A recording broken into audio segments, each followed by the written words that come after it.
buttons to hit. So let's see how I did. Okay, Jackie, off you go. Nice and easy to start with, though, okay? I hope I haven't frightened him. Oh, that sound is absolutely insane.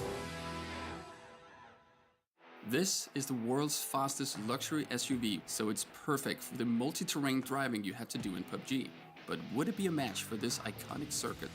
Learning from a Formula One champion is something I don't think a lot of people get to do. It was almost a too good to be true experience. I almost felt a little bit like a dream. The car actually makes a great addition to the game because instead of having a low sports car, this is an SUV, so you get the off-road capabilities, which is very much needed in PUBG. It's definitely the most practical and overall most usable special vehicle skin in the game. As you can see, there are so many customization options with the Aston Martin DBX 707 in Battlegrounds. And not just on the bodywork. Despite its size, the power allows you to land some pretty epic jumps. All in all, it's a really exciting addition to the game, so you should definitely use your crafter pass to access it in-game now. I've been invited by the makers of PUBG to take part in a mystery challenge, and I can't wait to find out what it is. Today you'll be driving the Aston Martin DBX 707 under the guidance of a former Formula One world champion, Damon Hill. Wow. Welcome to Silverstone. Do you want to know about the DBX 707? I would love to. Come with me. Well, here it is, Jackie, the most powerful luxury SUV in the world. All 4 litres of it, twin-turbo V8. It's got about 700 horsepower, and it goes up to 100 in about 7 seconds. Wow, that's fast. Got a lot of performance. A massive grille. Yeah, well, you've got a big engine. You've got to keep it cool. It was such a privilege to be shown this car by a motor racing legend. This is the world's fastest luxury SUV, so it's perfect for the multi-terrain driving you have to do in PUBG. But would it be a match for this iconic circuit?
Welcome to the update 25.2.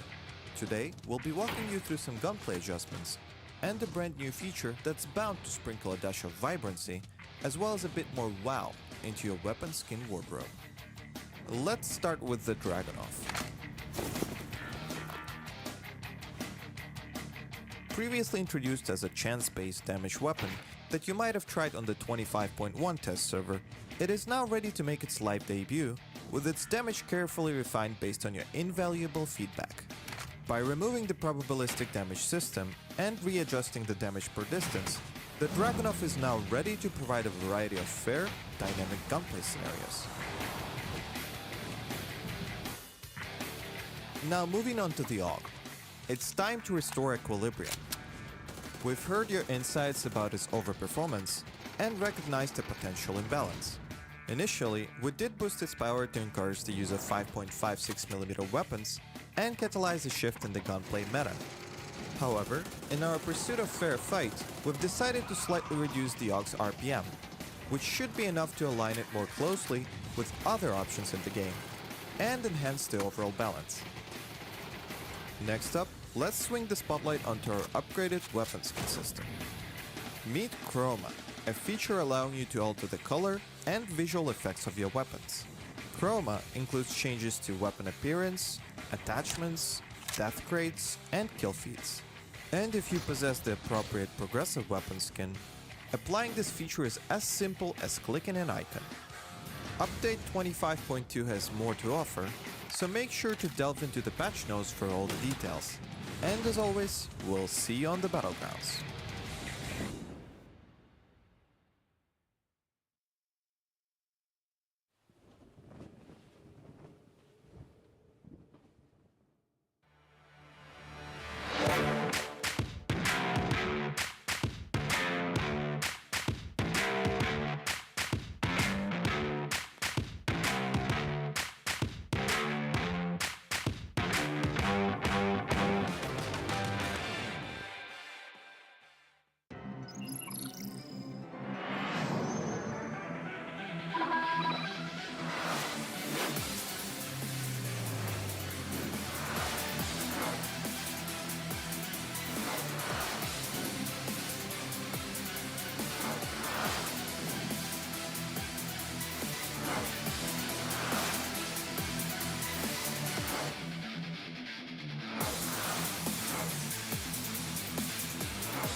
PUBG Esports fans, I'm your PUBG Esports guide Annie, and I'm here with Paper Thin. What's up, guys?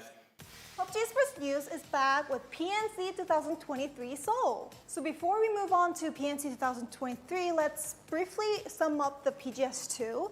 So Sonics finally become the champion again in 2 years after PGIS. Congratulations! Yeah, what an awesome performance from the Sonics. And we got to see some new things at PGS2. We had Tego debuting for the first time, as well as seeing some new equipment, right? We had the Panzerfaust, the mortars, and the folding shield. So it was a really exciting event.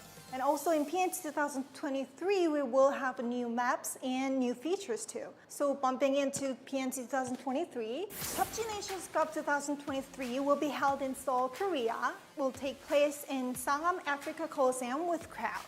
It will be held for 3 days from September 15th to September 17th. 6 matches per day, total of 18 matches, fighting for $300,000 prize pool. Yeah, and I heard that it was sold out in a blink. Yeah, and just like PNC in 2019 in Seoul, the crowd was absolutely insane. So I'm super excited to have a live audience once again. Yeah, and I'm really excited too. And I'm also excited with the new map Vikendi. Yeah, this is awesome. So we're gonna have 4 maps every day, right? We've got 2 of the new Miramar, Tego, Vikendi, and then 2 Erangel. So that's super exciting. Can't wait to watch the PNC 2023, and let's move on to the 16 teams that will be participating in PNC 2023. And before we go in, I want to explain that we have 2 new teams this time in PNC 2023, Denmark and India. And let's start with Argentina. Here we have Ale RV from the last year's roster and Reeboks from the Team Argentina in 2019 PNC. Yeah, so you've got a couple veterans, and then you've got 2 new young players in DraftKings and Emic. Very strong players at PGS2, so really excited to see how this team performs. They were 8 at 2022 PNC for Argentina. Let's see if they can do better this time. Let's move on to Team Australia. Here we have a lot of famous players. Yeah, absolutely. This is a really stacked team. Tiggleton, Flood, Luke 12, great players in their own right. And now you've got Kong coming in from EXO Clan, who made a splash at PGS1 this year. Really excited to see these guys together, a team with a lot of firepower. And Tiggleton from Sonics, winning the very recent tournament, PGS2, is at his best form, so we can expect more, like better performance than last year, I guess.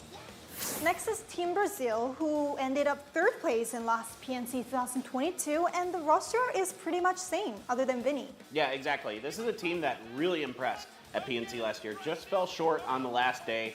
So looking to rebound here. It's been a little rough for the Brazilian teams, so let's see if they can have a really strong performance at PNC again.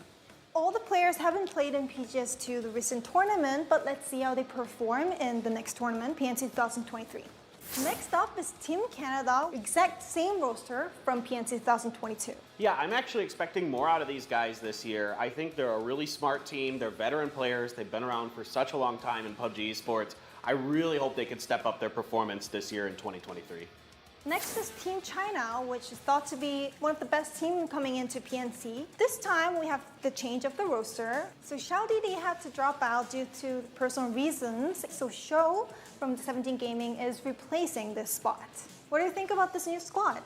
Well, I mean, it's exciting, again, to have Show back. Of course, he's a phenomenal player across all of PUBG Esports history. You know, Crazy, Aches Left, and Longsker, this team has a ton of firepower. I think they could definitely do better than 6, what they got last year in 2022. So next is Team Chinese Taipei, and this team is a team who shows the phenomenal moments in every tournament they participate. And there is this player, Leo, who has participated in all 3 PNC also. Yeah, so we've got Leo, Savior, Zennon, household names in PUBG Esports. And then we've got Pongsker, a young gun coming in for the first time here, having a phenomenal year for his team. So really excited about these guys. I really hope they can do well. It would be awesome to see them have a strong finish. Next is Team Denmark, the new coming team. I know how hard Toby and Avenger was wanting for this Team Denmark. Yeah, me too. Honestly, there's a lot of really good players from Denmark. I mean, you look at this squad, it is stacked. Gustav, Beanie, Clib, these guys are absolutely nothing. Kino coming in, this is a really good team. Next is Team Germany. They have ended up 16th last year, but 3 of them is from ASEAN who have shown really good performance in PGS1. This should be a really fun team to watch. Not only do you have some great players on Ascend, but they play with a really unique style with Kowo as their coach, so they like to play edge heavy. They're really exciting to watch. They do a lot of interesting individual plays, so Really excited about this Germany team this year. Next is Team India, which is also the new coming team in PNC 2023. But unlike Denmark, the whole players are very new to PUBG Esports team. Well, and this is what's so cool about it, right? We've never seen them perform against some of the best in the world. This is their first opportunity. So I'm really excited to see how they do this year. And I'm sure that this team could be a big threat to other teams because they have zero information. So let's see how they adapt to this PNC 2023. Next is Team Japan. It's been a while since we've seen Japanese players playing in the global tournament. So I think Japanese fans would be really excited to see Team Japan performing in PNC 2023. Yeah, Imahawk's having a really good year. Kane's still very strong for these guys. And then you've got Run AXP coming back, and we've got Pure Boy from E36. So a really strong Japanese roster. Hopefully they can improve on their performances. And it's really interesting thing that Team Japan always win the chicken dinner in PNCs. That's true. So let's see if they can win another chicken dinner in PNC 2023. So next is Team Korea, the home team. The roster is pretty much similar to last year's roster. Yeah, this is really exciting. You've got the PGS1 MVP Seoul, you've got PGS1 standout Heaven, and then two players who've been at every single PNC so far in Inonix and Loki. But they have never won the chicken dinner, unlike Japan. It's shocking. I cannot actually believe that when I looked at that and saw it. But this is a really good team. Again, maybe if they get one chicken dinner, they can finally get that win at PNC. Next coming up is Team Thailand. We have seen a lot of crowd cheering for Thailand last year in PNC 2022. The roster seems very balanced, having two players from Daytrade Gaming, the powerhouse team from Thailand, and two from Theraton 5, who has been playing very well recently, especially in PGS2. Yeah, they got that one big win at PNC in 2022, a great, exciting match. And then you've got Theraton 5 playing very, very well here. Tanadol and Rosetta Jr. looked really solid. So to back up that firepower from Daytrade, I think Thailand could do quite well this year. So next is Team Turkey. I think the roster seems solid with 3 from Tau Esports and Code Marco. Yeah, so I mean, Howell looked really solid at PGS1, so certainly the backbone of this team is strong. Then you add in the explosive firepower of Code Marco. These guys can definitely make a splash at PNC 2023. Next up is Team United Kingdom, the defending champion. The roster is pretty much same. Bard, Flex, T-Bone remains, and we have new coming players, Honey Badger. Yeah, this is a really strong squad. Obviously, they won last year, so this is a team that's going to have high expectations again. Honey Badger, a solid, smart player, oftentimes the IGL for his teams, so it's going to be really interesting to see if they're going to be able to recreate that magic from last year. So next is Team United States. This roster is really stacked too. And this team used to be half Luminosity Gaming and half Sonics, but recently Kickstart moved to Sonics. So this is exciting. You've got HWin, of course, doing the IGLing, but now we're going to see how Kickstart is going to fit in with them again. You know, last year wasn't the best, 9th place, but still tons of firepower in here. Snakers, by the way, having an absolutely insane year, so he should fit in very nicely with this USA roster. Last but not least is Team Vietnam. I'm very excited with this roster, not just because that they've won 2nd place in last PNC 2022, but because Vietnamese team, especially Cerberus Esports, was the team that stood out the most in PGS2. Yeah, and Himas this year is having MVP-type numbers across every tournament he's playing, and he's playing out of his mind. Of course, you've got Clories and Hisaki coming back, 2 phenomenal players in their own right, and then Duck Juice, who's having a wonderful year for the Expendables. High expectations for Vietnam this year. See if they go higher. First place. So let's move on to some checkpoints of PNC 2023 to better enjoy. First checkpoint is the rivalries. We have a lot of rivalries coming in PNC 2023, and first to say would be the top 3 teams from the PNC 2022. Yeah, so first up, of course, our first place team, Team UK, who came out the gates just so strong. Like right off the bat, they were working together as a team. They really were on the same page and had a great game plan, allowed them to get the wins. Yeah, they were really strong in Erangel especially. Yes, very good on Erangel. And now with Vikendi coming in here, this is something that a lot of teams and pros really talk about, that when a new map comes in, the teams that can figure it out quick will often be the teams that are up at the top of the leaderboard. What about Team Vietnam? The roster is very strong. Yeah, absolutely right. They were really good on Taego so far this year. So this is a team to watch out for. If they can find that success on Vikendi as well, they should be dominant. The last team is Team Brazil. We don't have recent records about these players, so how do you see? Yeah, this has been kind of a down year for Brazil as a region. High expectations after last year's strong performance at PNC. But let's see if they can somehow bounce back, as a region. Love to see some more chicken dinner sambas after some wins. That'd be a lot of fun. For second rivalry could be teammates to enemies. Players from FaZe Clan, Sonics, and Luminosity Gaming have split up to different teams this time. Yeah, this is one of my favorite things about PNC is getting to see these players who normally are on the same teams play against each other. Australia versus US, a big storyline from 2022. You've got players like Kickstart and Flood, who used to be on the same team playing against each other. You've got, of course, Tiggleton and H-Win playing against each other, and Trimsy, of course. So last time Team USA won this battle against Australia. Can they do it again? And there is this same situation in Europe too. FaZe Clan. Gustav and Fax have split it up to Team UK and Team Denmark. Yeah, how exciting is this? We get to see this rivalry for the first time with these FaZe Clan players. So I'm really excited about this. These are really, really good players who are definitely going to want to really showcase their performances. A lot of pride on the line. So next is the MVP rivalry, maybe this time between Tiggleton and Seoul from Team Australia and Team Korea. These two players won MVP in each PGS1 and PGS2. Yeah, in my mind, undoubtedly the two best players in the world right now. Tiggleton coming off that PGS2 win. You've got to be giving him the slight edge, I think. Even though Seoul is a phenomenal all-around player and kind of the IGL for Danawa as well, maybe that helps balance it out a bit. But Seoul has yet to win an international event. So if he can win one here, then maybe we can start to see him climb a little bit closer to Tiggleton. Maybe other player can win the MVP in PNC 2023, but let's see how these rivalries come out in PNC 2023. Our next checkpoint is the new variables, and first new variable would be the new map. Vikendi is coming into PNC 2023 for the first time in PUBG Esports, and how do you think about this map?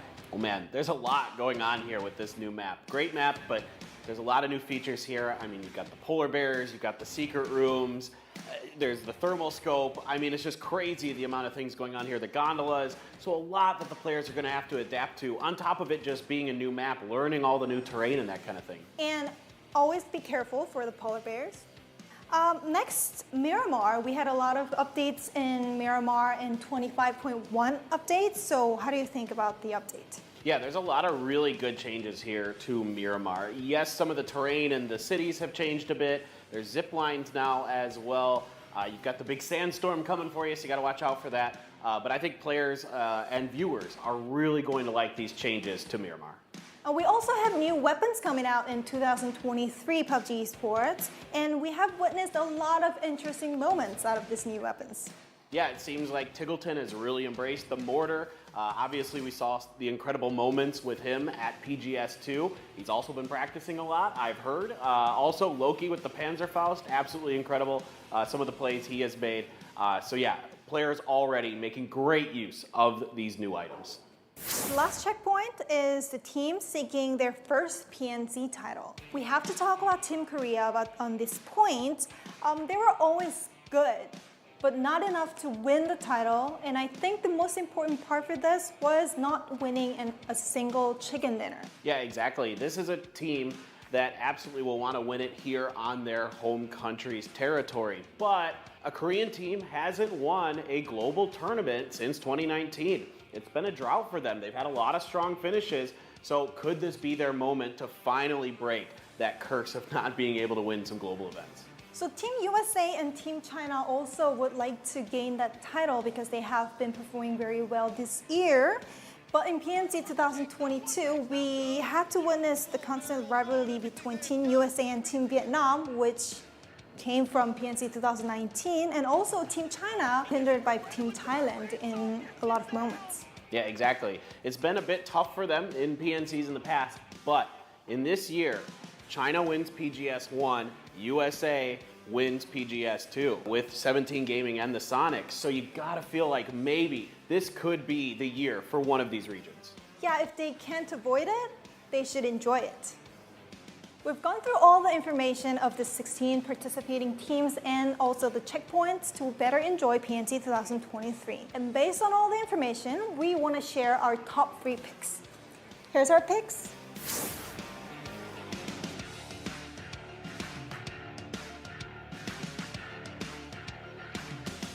The Pick'em Challenge is back in PNC 2023. This is the first Pick'em Challenge in 2023. I bet that a lot of fans would be expecting it. You can buy the PNC special items in in-game stores, and you can get voting coupon and pick the teams that you cheer for, and you can get reward, EPs, and a lot of reward items. So please check the in-game Esports tab. Also, by purchasing the PNC items, you can add on to the total prize pool. So prize pool that players get would be increased. So don't forget to participate in Pick'em Challenge. And of course, we've got fantasy going once again at twire.gg. As per always, you get to pick your 4 favorite, well, maybe not favorite players, 4 players that'll fit into your budget of $100,000 or less. So you got to make a team kind of balancing things out with that money that's available. Of course, the better the player is, the more they're going to cost. So you got to kind of figure that out, and you got to pick those players based on how many chicken dinners they're going to get, how much damage they're going to do. Things like that will increase your score. And of course, if you do really well, you can win stuff like G-Coins and in-game items. So make sure you go over to twire.gg and sign up for fantasy for PNC 2023. So this time in PNC 2023, we've created the special merch that you can buy online and on site. Here's this special bag, and we have the cheer towel for all 16 teams. We also have a lot of these earrings that you can buy. And what we're wearing is also Seoul, the hats, t-shirts, and this hoodie. We have more than this in PUBG Esports store, where you can find the pop-up sites in PUBGesports.com. So please visit the online store or on-site store to get what you want. So today we've covered all about PNC 2023 participating teams to watch points and Pick'em Challenge and everything. How was it today? Oh yeah, great. As always, I'm really excited. I love this event. This is one of my favorite times of the year to get to see the best of the best in the world compete against each other for their regional pride. So PNC 2023 will be held from September 15th to 17th in Sangam Africa Coliseum. We have a lot of on-site activities too, so please visit if you can. And if not, please show your support through watching live streaming. So stay tuned for PNC 2023 and see which team will be the best team in PNC 2023. See you in Seoul. Bye-bye.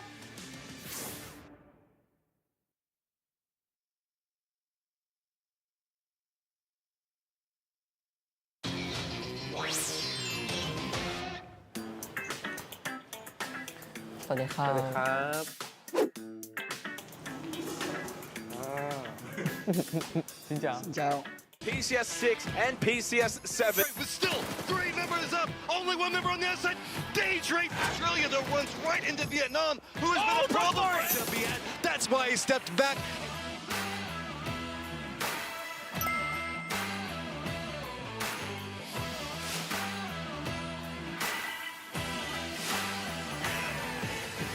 Hello Ngô. Ngô. Hello. Hello Rin. Bạn nghĩ thế nào khi bốn mùa mình ngồi chung với nhau ngày hôm nay? ก็คิดว่าอาจจะเป็นมิตรภาพที่ดีครับที่ทำให้เรามาเจอกัน Bạn có nghĩ chúng mình là đối thủ của nhau không? ก็ตอน PCS 6 กับ 7 ครับ พวกเราได้แชมป์มา ก็คะแนนสูงที่สุด พวกนายทำอะไรอยู่ครับตอนนี้ป่ะ Dạo này team Việt Nam của tôi rất ổn định và phong độ cũng tốt. Thì các bạn nghĩ như thế nào? ก็คิดว่าใช่ครับ ตอนนี้ก็ฟอร์มดีมาก แต่ว่าใช่ครับยังไม่เท่าไทย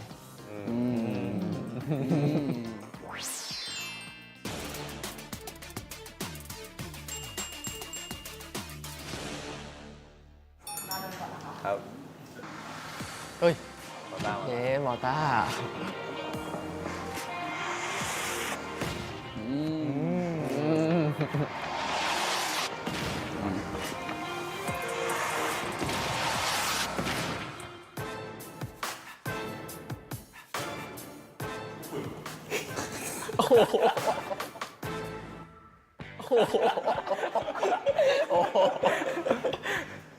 เ มันช็อตเบสิกครับ ผมทำได้ ผมก็ทำได้ Thì em trêu 7 thôi, chứ cái pha vừa rồi em cho 7 2 điểm. Good. Good. Sao vậy?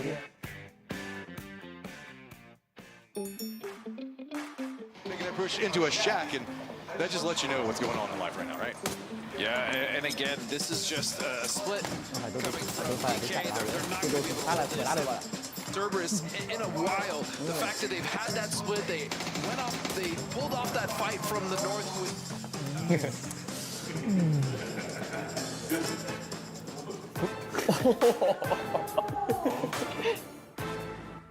Bắn hay quá nên là không cho 5 điểm thì không được chị ạ. Tại vì nó phải trên 5 điểm thì em ghi vô cực kia này là trên cả 5 điểm luôn, vô cực luôn, điểm vô cực luôn.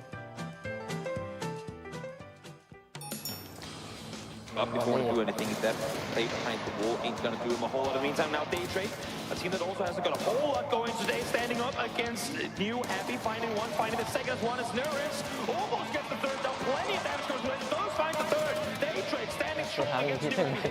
Only one player left for New Happy. Fight. Yeah. Đây.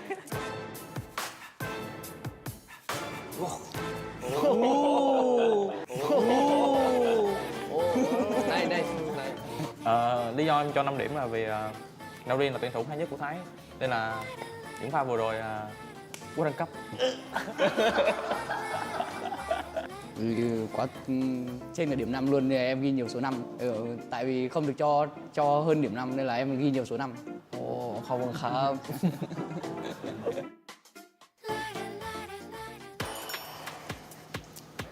It's coming through. Are you going to be able to make this play happen? When does it jump up? When does it start shooting? Here comes the first shot. Up from 1.2. Tanmu finds the third, and just like that, in the play go for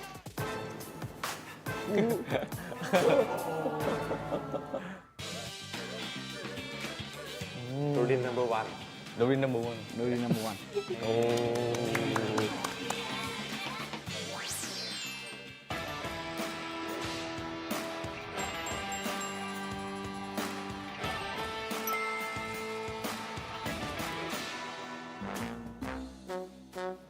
Okay.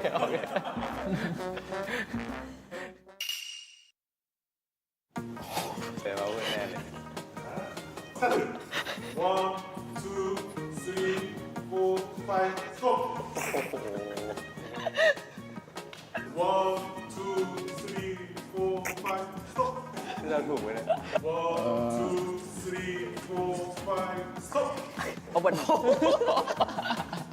Tôi.หมา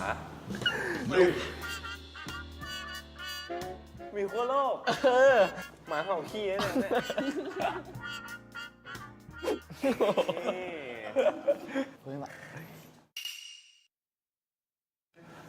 โอเค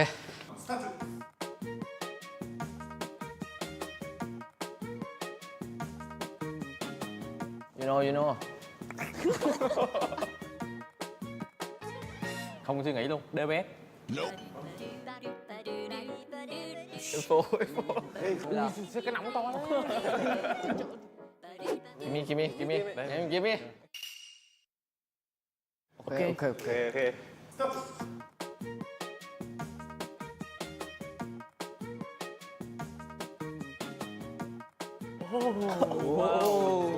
What is this?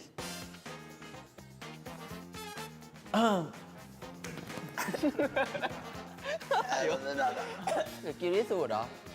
Này. Presenta. What's so beautiful? วันนี้สนุกมากเลยครับ ก็อยากบอกทีมเวียดนามว่าวาดรูปเก่งมาก โอ้ Family. Family. Fighting.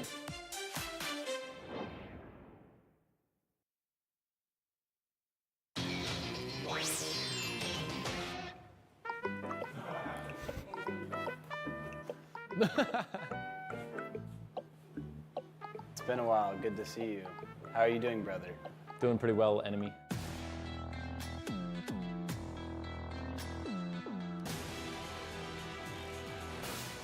I'm gonna mess you up, bro. That's really nice of you, actually. I don't think I get picked a lot. Wow. Fancy being here with two world champions. Didn't you win last year, PNC? I did. I am the reigning PNC Doesn't that champion. make him? Wow, Gustav. What's up, guys? Wait, aren't you guys on FaZe together? Yes, That's we are. FaZe Clan. That's kind of crazy that you guys are competing against each other. That is crazy.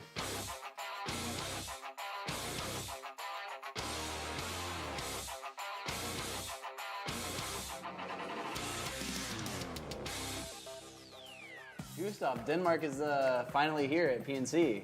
Did you expect to be here, and did you prepare well for the event? Completely, like, expected to be here. So, been preparing super well, been out drinking like 4 days before the event every day. Now we're gonna play video games. Nice. Honestly, to be enemies again feels really good because last year we had this one very unfortunate circumstance where Shrimsy put me down, and he's been using that against me for like the entire year. He's just been like, don't forget, I put you down. 1 vs 1, it was free. You were easy, you just got smoked. But thank you for bringing that up, appreciate it. Feels pretty good having Gustav as my rival here. I haven't played against him in many years, so I think it's going to be nice.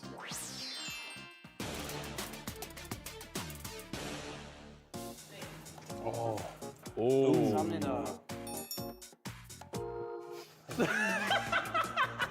I love the picture. Wait, let me take a photo of this. Before anything, I have to get a photo of this. All right, thank you. PGS2 victory is all thanks to me. Obviously, I mean, it's not even a question. I don't know what's wrong with, like... No, I'm just kidding. I'm just playing. Obviously not. Like, I mean, there's 4 players to a team. The saying is no player is bigger than the team, and that's always true.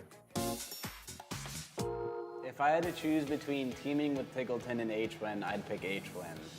That's a hard question, because they're both insanely talented. On one hand, you have H-Win, who's very good with IGLing and has led us to multiple, championships. And on the other hand, you have like one of the best mechanical players in the world, and he has like really no weaknesses. So it's like, it's kind of an L either way, I don't really want to lose either of them. But if I were to have to choose, I would probably pick the guy sitting next to me so I don't get in trouble. So I would say no. Cap.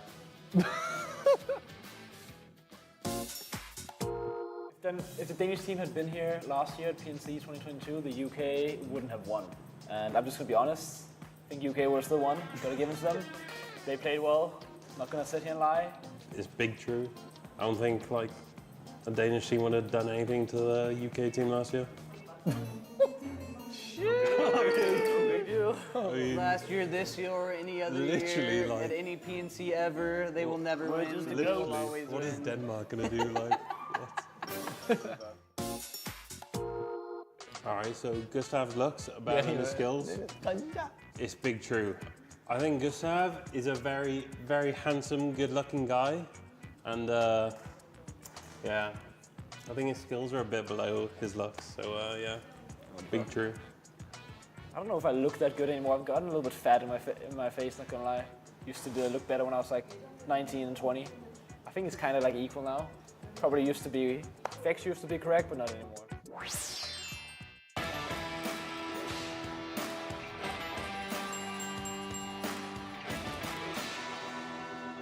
3, 2, 1.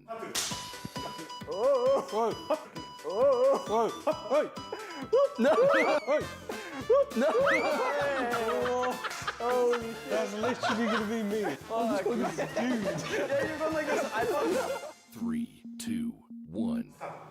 I'm gonna have to play the game.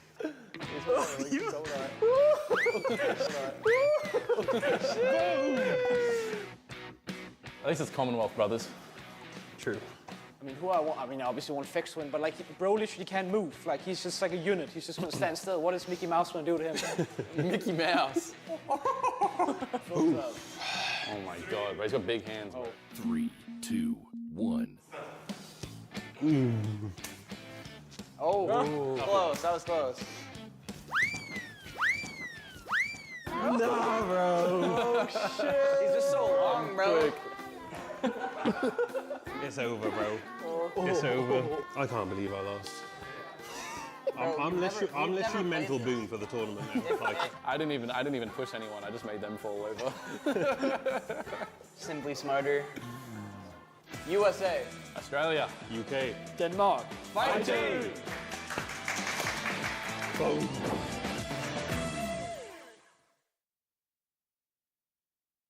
안녕하세요 여러분, 벨라입니다. 오늘 PNC 2023 마지막 날이라서 그런지 팬존이 정말 북적북적거려요. 오늘 마지막 날 응원하는 팀, 과연 어느 팀들이 많을지 먼저 주변 좀 둘러보면서 한번 현장 좀 살펴보도록 하겠습니다. Hi guys, it's Bella out here at the fan zone of PNC 2023. Because it's the last day, the fan zone right here, the first floor, it's fully packed. I want to go talk to some fans and see, which team they're going to think is going to make it to the champions. So follow me. This is the merch area. 여기 이제 MD 샵을 왔는데, 여기 브라질 팀들이 있네요. 우리 브라질 선수들 오늘 응원 가고 뭔가 우승할 수 있을 것 같은지 한번 먼저 물어보도록 하겠습니다. As I'm talking, I see Team Brazil over there, so I'm going to ask them how confident they are. So let's meet the guys. Oi!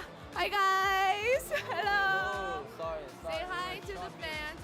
Brazil. Yeah, Brazil All for sure. Yeah, how do you feel? 오늘 어떤지? I'm feeling good, excited for the last day, and we hope we have a good day today. Yeah. 오늘 엄청 기대되고 아주 그냥 신난다고 하네요. 뭔가 텐션이 되게 좋은 것 같아요. How confident are you? Out of 1 to 100? It's always 100. 100. It's Yeah, always that's good. confident. Yeah. 뭔가 자신감, 오늘 우승 뭔가 자신 얼마나 있어 했는데 항상 100% 또 열정, 정열의 나라 브라질답게 이렇게 들었습니다. So, do you have anything you want to say to your fans? I just want to say thank you to all the fans from all over the world, especially the Brazilian fans, and we're going to do our best to put Brazil on top. 오, 항상 이렇게 봐주시고 계신 브라질 팬분들 너무 감사하고요. 이렇게 뭔가 뿌듯하게 만들려고 열심히 하겠다라고 하네요. What was it? Vamos? No, it's not vamos. Yeah, it's vamos. Vamos? Let's go. Yeah, let's go. Let's 1, 2, 3, and then we'll say let's go Brazil, okay? 1, 2, 3, vamos Brazil! Vamos Brazil! Thank you so much, and good luck today. Thank you. Yeah, sparking. Thank you guys. Good luck. Thank you. Yeah, good luck. 그럼 먼저 우리 현장에 계신 팬분들도 만나봐야 되겠죠? I want to meet some fans and see which teams they support. So we're gonna move over there. 마침 여기 딱 팬분이 한 분 계십니다. 저희 오늘의 인터뷰 대상 안녕하십니까? 안녕하세요. 네. 오늘 뭔가 응원하는 팀 누가 있나요? 무조건 대한민국이죠. 그렇지, 무조건 대한민국이지. I asked which team do you support, and he said of course Korea, right? 오늘 제일 좋아하는 선수 직접 만나보셨나요? 네, 그 첫날에 서울 선수랑 같이 사진 찍고 사인도 받았습니다. 좋았겠다. I asked him who his favorite player was, and he said it was Seoul. He took a picture and even got an autograph. 우리 한국 팀 한번 응원 한마디 마지막 날 기념으로 해주시죠. 네, 마지막 날까지 쭉 잘해서 이번에는 꼭 우승컵 가져왔으면 좋겠습니다. He wishes the best for Team Korea, and he really wants Korea to, bring it home because this is the home ground. 오늘 인터뷰 너무 감사합니다. 와. 지금 그리고 여기 팬사인 이벤트도 지금 진행이 되고 있어요. 서울 선수, 로키 선수, 그리고 중국의 에익슬레프트 선수, 호주의 티글튼 선수까지. There's a fan sign event going on right now. We have Korea's Seoul, Loki. Woo, hear the chants. 와, 함성 봐요. 제 소리가 묻히고 있어요. 그럼 저는 2023 마지막 날 좀 이따 매치에서 인사드리겠습니다. 끝까지 많은 관심 부탁드립니다. See you later.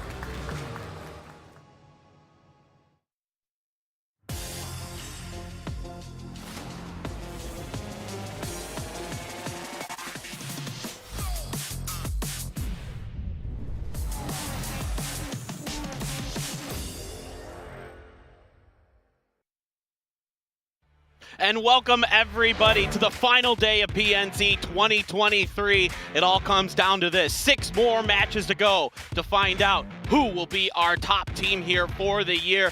I am Paper Thin. Joining me for the rest of the day, of course, it's State. And State, my friend, it's been an incredible tournament so far, an incredibly close event, maybe even more close than we could have possibly hoped for or expected. Coming into this final day, a lot of teams still very much in this. Yeah, it's incredible how close this one is. We have, what, 5-6 teams all vying for that top one spot, which Korea is barely hanging on to by a thread. The only team able to eclipse 100 points in the final match of day number 2, and now with only 6 maps left to be played, it's hard to say who's going to come out on top. Is it going to be the hometown heroes, the Koreans, the legends of this scene, or is it going to be one of these new upstarts like Denmark here in their debut who are having a great opening weekend? Exactly. Really excited to see how this is going to go. Of course, we want to break all of this down for you guys, give you a bit of an overview of how all of this shakes out. Of course, we have 16 teams representing 16 different countries from across the globe.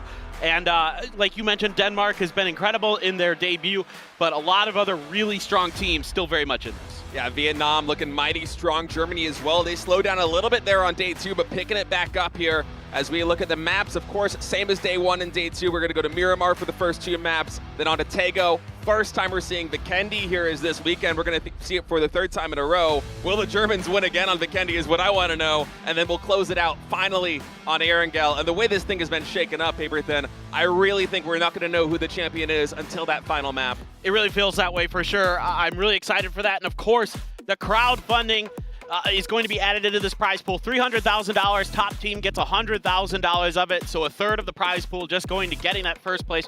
Every place below that matters because it changes for every position below that. So everybody still has something to fight for, even coming in to that very last game. And of course, the crowdfunding, we've been getting a look at the numbers. I don't know if I want to reveal them just yet, but it's been really, really good. So you fans at home have been incredible. Thank you so much for supporting this because the amount you guys have added into this has been absolutely incredible. But we also want to take a look at what happened yesterday. We want to kind of go over the 6 matches from yesterday. We talked a little bit about some of the results here. Of course, Vikendi has been dominated by Germany, but like you said, Korea, the only team that's over 100 points so far.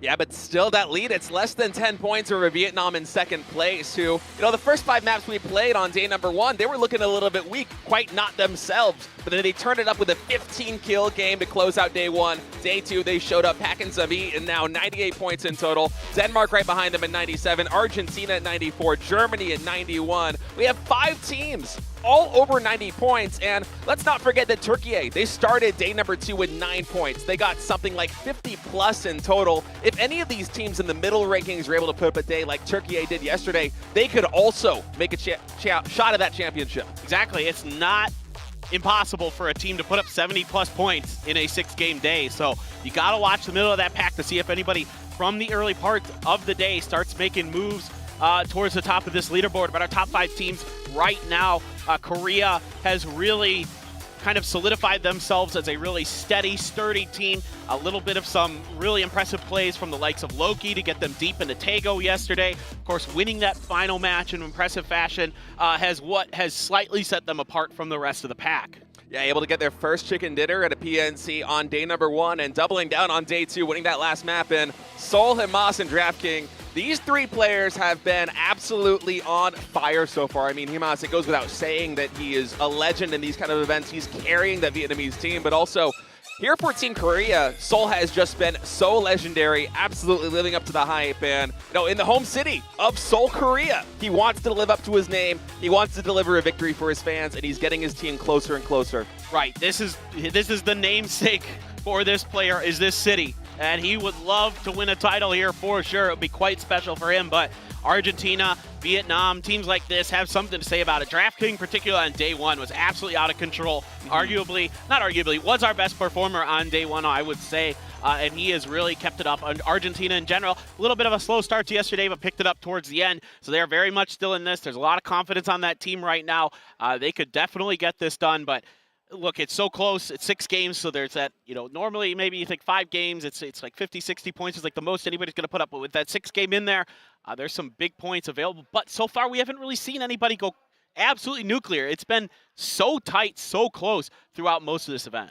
Yeah, it's been hard for teams to pick up even 2 wins in a day. I think it was Team Argentina was the only team able to actually pull that off on day number 1. They won both of the final maps on Erangel to really put themselves on the map here at PUBG Nations Cup. And so the question that I have is, are any of the teams, especially in the top 10, going to be able to step up, get 2, maybe even 3 wins out of the 6 maps we're going to play, because that might be enough placement points in addition to kills to really carry you to a first-place finish. Exactly, and of course, we'd be remiss without doing a check-in on the Fantasy League. We want to see how that's going. Maybe I don't want to check in on it, but maybe you do. I think things have been going pretty well for you. Let's see how the Korea Talents are doing. Wow. Now, look at this. Salute.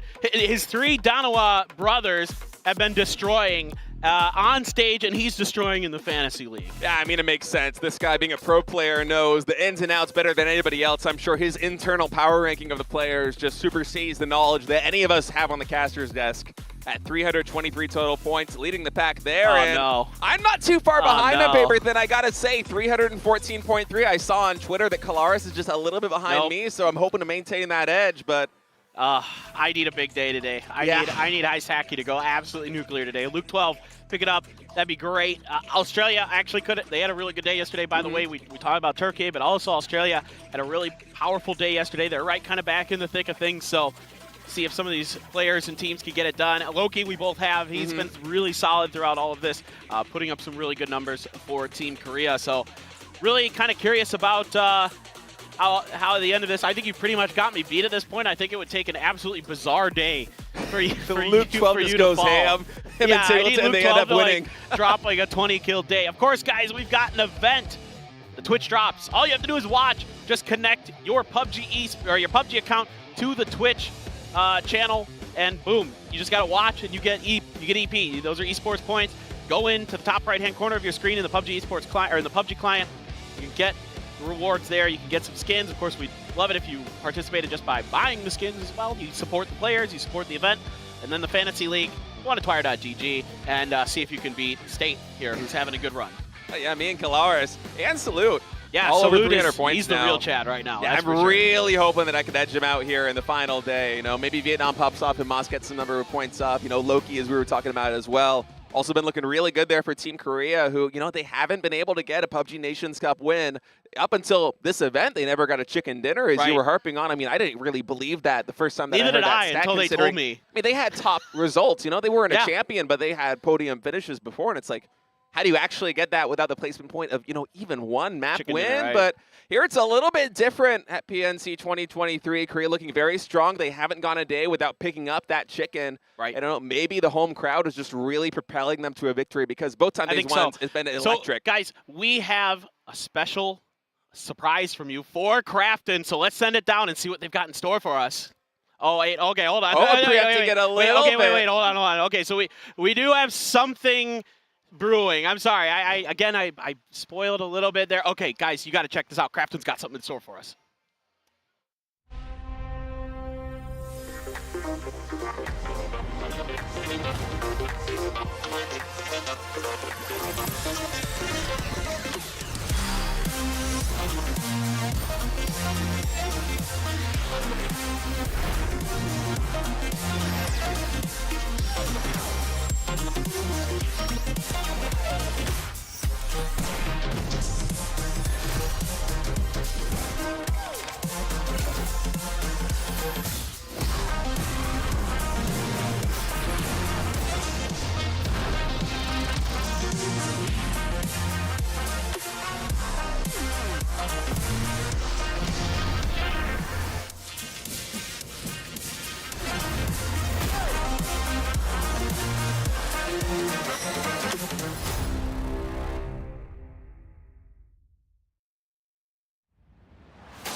He's done. Yeah, there you go. Okay, great job here by Argentina. He's done. It's a 1v1 right now, and DraftKings is able to pick it up for Team Argentina, and they finish the day with 21 kills. La verdad nos sentimos súper bien, ya que fueron 2 partidas al hilo y nos dio bastante confianza para hoy, aunque no pudimos cerrar ninguna partida.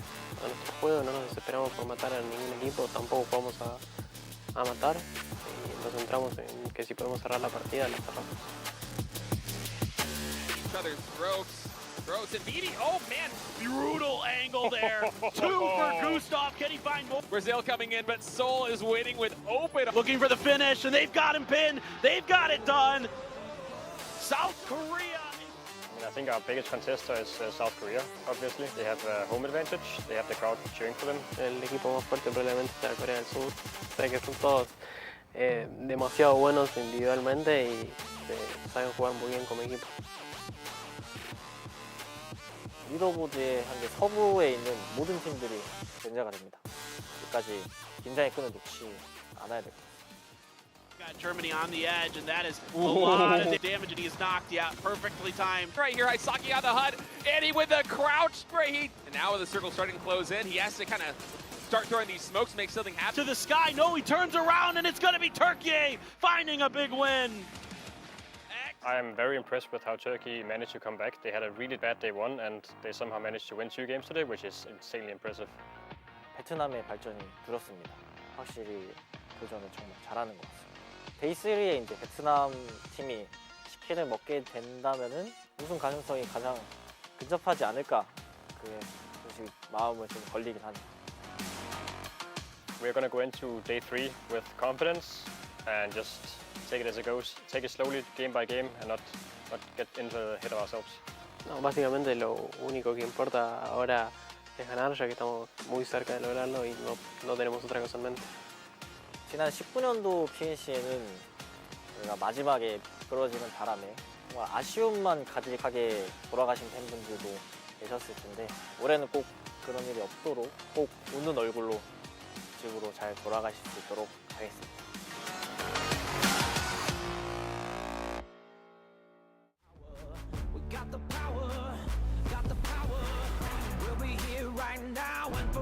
And we're back here at PNC 2023, getting ready to kick off day number 3, the final day, of course.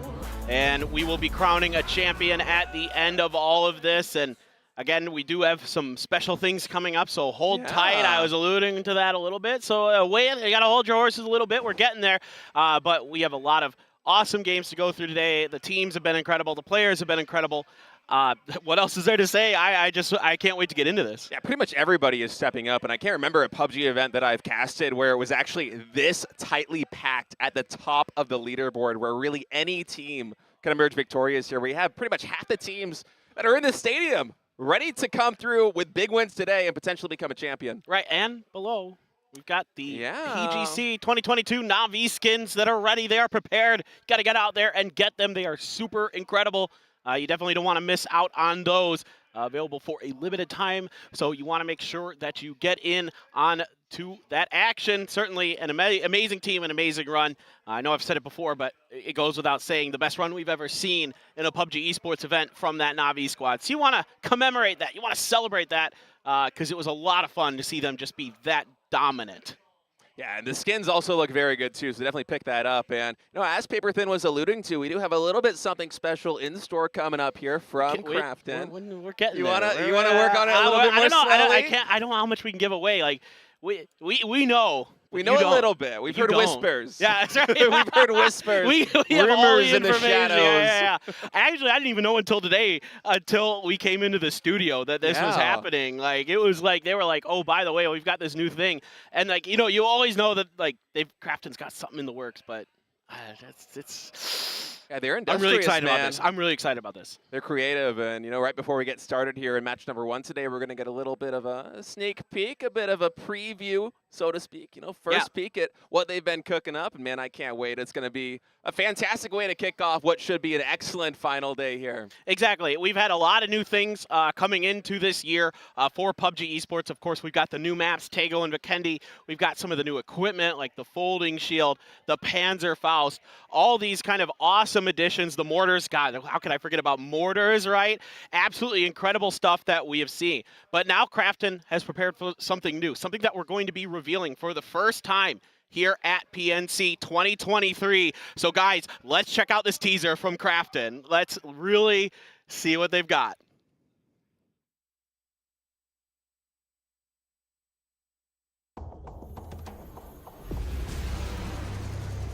Alpha 1 to HQ, approach LZ, ETA 30 seconds. Be ready for anything. Over. Roger that, HQ. Alpha 1, out. Look-alive survivors. We're at the drop zone. Prepare to jump. On my count. 3, 2, 1.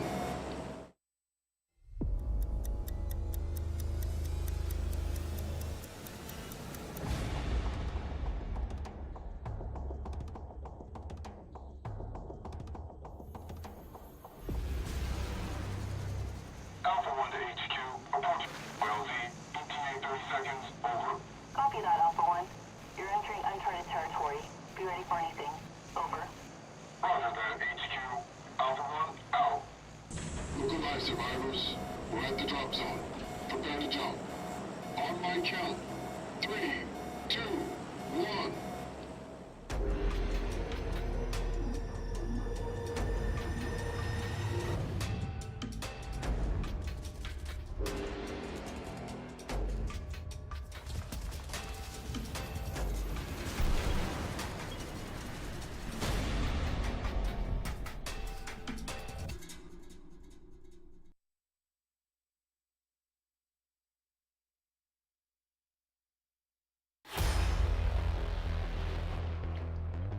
All right, fans, you saw it. We have the 10th map coming to PUBG.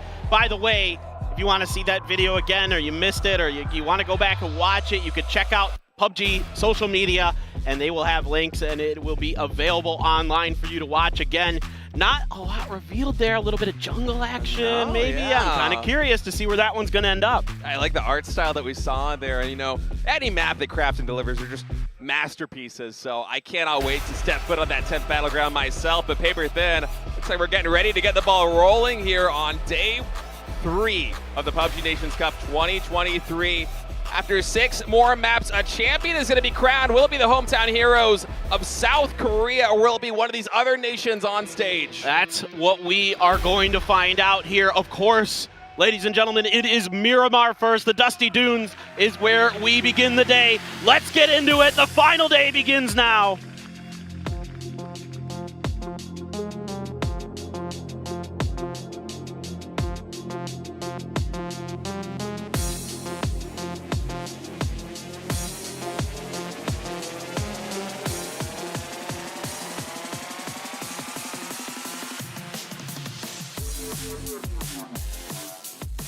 All right, and here we go to Miramar, map number 1 here on the final day of PUBG Nations Cup 2023. And if you're one of these teams sitting in the top 8 spots, you want to start building that momentum right now. There are only 6 maps left to be played here in paper thin. We were talking about before this, you had a lot of coffee. Look at this plane path coming in. How far south this is. It's very here south. on Miramar. It's very south. What's even weirder about today is a lot of people were buying me coffee. So this is just, I got you people a were coffee. encouraging it. Yeah, fans were buying it for me. Really exciting stuff for this first one. We got to see a couple northern planes. Now we get to see a southern plane path, which I think is pretty interesting to see how the teams are going to, kind of identify a new situation that we haven't seen in this event so far. Are there going to be any contestants for those vehicles? I could see Germany, of course, heading towards Via Del Mar, going to go past Korea in Chumasera, our top team right now, as we take a look at the widespread drop. Of course, just want to make sure she gets some vehicles. Canada, though. Oh, Adam coming in here with a yum, trying to find a shot there on Translucent, who is, oh my goodness, last bullet in the barrel, I think, hit that headshot there. So a bit of damage found, but still, player from India going to be able to make his way back to safety over here by this warehouse. Yeah, so Canada's going to have to split Los Leones with India. India's been dropping Los Leones, so I should say Canada, or India's splitting it with them, and look where we are. We're right on top of it, dead center on top of Los Leones. Are we going to get a city finish is a big question. It seems like we get one of them almost every big event for whatever reason, even though it's not super likely. For some reason that seems to happen, but Longsker playing a little ring around the rosy here. Yeah, a little bit of honking right there too. He wants to roll down and get the mad if he can. And right now he's buying time, but you can see right there on the minimap and by the observer highlighting this that Schofield's coming in. A little bit more Juven and Jiven as the mad going to be able to evade that. And Schofield actually has an SKS there with the iron sight, so we'll see Longsker roll away from this one. Show he does have a shotgun here coming in the bus. Wonder what else he's got in store. Well, if you get close enough, you can can do something with that pump, but yeah, no way in hell from that range. If it's just the pump, then as they're driving away, really not a chance. So Turkey going to be able to keep their hopes alive. Let's not forget that coming into day number 2, they only had 9 points, and they racked up really the most impressive day that any team has been able to put together so far there on day 2 to catapult themselves up into the top 10, now sitting at 65 points. And although they would need another really banger day to emerge as champions here on day 3, as you pointed out, especially with the crowdfunding that's been coming in, there's so much on the line for every single placement in this tournament, whether at the top, whether at the bottom, there's a lot to play for.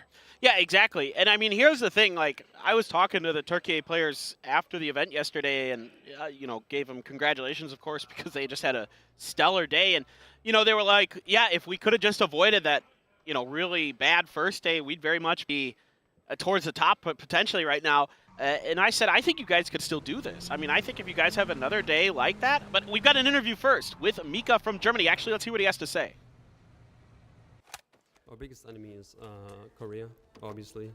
We all knew that Team Korea was a strong team, but they're really showing how good they are on this event. And they're way in front right now, like not too much, but they're like hard to get right now. So, and they're really good players, but like I still think we can catch up on them.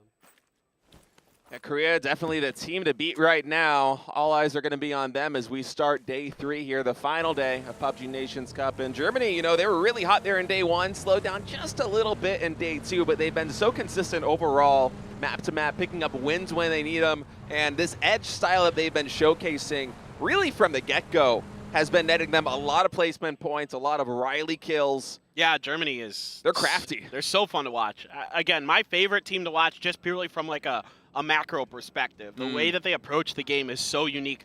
It's so fun to watch. But going back to Turkey real quick, I told them I think you guys have a chance because if like Korea, Vietnam, Denmark only put up like 20-point days, which can happen, any team could have those bad days, and they have another big day, they're right in it. Potentially, who knows? So, you know, a lot to play for here. Of course, like we mentioned earlier on the show, every placement matters. The money changes each placement down, so you want to finish as strong as you can. Even up to the final game, no matter what's happening in that final game, you want to have the best performance you can to get yourself more money, no doubt about it, especially with that crowdfunding. Yeah, and if you guys want to continue to support PUBG Esports, go on there, get some skins. Of course, it contributes to the prize fund here, supports your favorite players, your favorite teams, and really one of the best esports of all time here. PUBG, so much fun to watch. That's right. So dynamic, and PUBG Nations Cup just showcasing the talent that it is all around the world, excuse me, not these worlds just these yet. These worlds? Maybe like, in a couple millennia paper then. All right, Doctor Strange, like we're in multiple dimensions. I see how it is. These worlds, I love it. I'm a multiverse fan. I'm okay living in that reality. So anyway, so a lot of teams are going to be fanning out around the outer edges of Los Leones here. So India has actually opted for the western side. Pretty interesting that they're going to go for that edge. China already taken off out of Picado, setting up kind of to the northwest. Turkey down to the south, or excuse me, to the even more west of India. You got Thailand, you can see them down to the south. Canada went east. So everybody's kind of trying to get as close to Los Leones as possible because, again, you know, there's some interesting stuff going on. Now that we have a brand new Miramar, you know, maybe the calculus for the land ratio isn't quite the same. So you got to kind of play it a little bit closer to the best. Yeah, it's hard to predict exactly where that circle is going to go. It's not quite the science that it was before, as everyone is still figuring it out, even the pro players. So hedging their bets there, playing on the edge of Los Leones, a very smart move as we see Denmark clip. I mean, day 1, day 2, he was absolutely popping off with the bolt action rifles. We didn't get to see too much of it on screen, but on day 2, definitely got some shots there with the AWM. This guy can bolt with the best of them. It's been really exciting to see the bolters really shining this event, and that's the cool part about an event like this. Like, it's all about the individual players and their skill, and the bolt is really an encapsulation of that. The grenade was out, I think. Yeah, Corey's got one. Didn't even need the grenade. Had the bullets. Is going to throw another. Wasn't cooked at all, I don't believe, but it didn't matter. There was a knock actually from Amix, and he's going to clean up that point. So Clory's throwing out that grenade. Seemed like it was a little bit early, but he got a little bit of help from Argentina from afar. Yeah, it's a really nice pickup right there for Vietnam. China not quite expecting that compound to be occupied, and Cloris was just waiting for him. Able to rack up 2 kills and push Vietnam past that 100-point mark. this seems a little ambitious from China. I mean, they were really aggressive yesterday, and it paid off for them. Definitely their best day so far. But this was like, it's not even phase 2 circle. Like, this wasn't even like a pre-rotation. This was just them, like, I think, misidentifying that compound was open. Yeah. Is my best guess as to what happened there. I think if they had any inkling that compound was occupied, they would be rolling up with all 4 members of the squad so they can trade those one out and not get flushed. But, you know, all said and done, Vietnam picking up 2 more points. And we've seen both in day 1 and day number 2, they are not ones to shy away from aggression, where many teams would kind of back off and try to rotate or play more conservatively, especially Germany kind of being on the opposite end of that spectrum in terms of playing the edge. Vietnam, they love to fight. They've been racking up the kills, racking up the damage. Hamas actually almost at 5,000 damage in total on this event coming here into day 3. Just insane stuff. It's bonkers, man. Hamas is just absolutely goated with those DMRs in particular, but everything he does so impactful. Rez should be coming through here for Pongsker. I missed what was going on because I was looking at some like stat sheets and stuff. Yeah, I was too. Yeah, all right. I know. I was like looking at it. I didn't think anything really would be going on this early. Maybe there's just a bit of a whoopsies there, a knock maybe from Canada or the UK there. But I wanted to talk a little bit about Japan quick. They haven't gotten a win yet. Now, historically, they've actually gotten wins. It's not like Korea, hilariously enough, like we mentioned, had never gotten chicken dinners, whereas Japan had. You think back to PNC 2019, Depths 1v3 for Japan back then. Absolutely insane. Over Germany, in fact, the team we're looking at here right now, near one of the firehouse compounds on this map, in fact. I remember that moment very, very well. Casting it, very excited, because at the time, the Japanese casters were here in Korea with us, and they were right below us. Like, we had like a tiered platform, and they were nice. Losing their minds. Yeah, of course. Amazing. I can imagine, man. This place explodes when Korea wins, so I'm sure the Japanese casters were really happy with that. But, you know, the flavor of PUBG that they play, which is a little bit more conservative, kind of similar to the way that Chinese Taipei has been playing in this event, often does lend itself to a couple of wins per event. Because, you know, if you hunker down in a compound, Mark 14, by the way, medkit, ghillie suit, a lot of really good loot in this one, as we're going to see who picks up back here for Germany. But going back to Japan, I mean, they haven't really been able to hold on to these absolutely clutch compounds that you can leverage into a win. No way they're passing that up. Wait, they're passing it up? What? I was wondering. I thought they were debating over who was going to take it. Well, they were all 5-5, so I think they maybe just didn't feel like they had enough 7s, or I don't know. That's shocking to me. That is absolutely shocking to me that you would pass that gun up. It's one of the best guns in the game, in my opinion. I love that now MK14. I'm worried about PUBG Karma, man. Like, that's... The gods are going to frown on that one. It's like we gave you this gift, and you denied it. Second best gun in the game in my book right now, behind the P90. That's the only one that I think is better. Whew. All right, well, the circle did shift east now, but still all of Los Leones in it. And then the outer edges, of course, you know, just to the west of Puerto Pariso and those kind of things. So the hills out here are going to be the playing ground. Shrimzy is going to find a knock onto LA. And Argentina now going to have to play a little bit of defense from the encroaching American squad. Yeah, some more reinforcements coming in here for Team Argentina, as a lot of these squads on the western side are going to have a hard time rotating through. And blood like this one, pretty much inevitable. For a second, I was wondering whether Argentina would actually decide to stick this one out, but already being a man down, they don't want to take that engagement. And oh my goodness, that spray from Schofield, so good. Gets Loki there on the rotation. Bad for both of our fantasy teams, paper thin, and also bad for Korea, who's going to be down a man coming in with this rotation. And this is kind of the way it goes sometimes when you have to make these big moves coming in all the way from the west side of Los Leones onto the east side or into the central part of the city. It's dangerous with so many teams occupying different parts of these compounds. Yeah, I was actually watching it on the map and kind of like gritting my teeth a little bit, because I knew that was going to be dangerous for Korea, having to go right through Los Leones like that. Losing only one, though, isn't the end of the world, but they're going to set up shop in the center. Meanwhile, Germany on the edge, scuffling a little bit here with Brazil potentially. We'll see. But it doesn't, you know, again, Germany doesn't like to fight early. Even though they play edge, they're a very cautious, calculated team, especially in the early game. They don't want to engage. Like, we've seen them get caught up with some teams like Vietnam, and it's really cost them because they are quick to pull away. They are quick to say, nope, we don't want to do this engagement that early, and you know, try to retreat.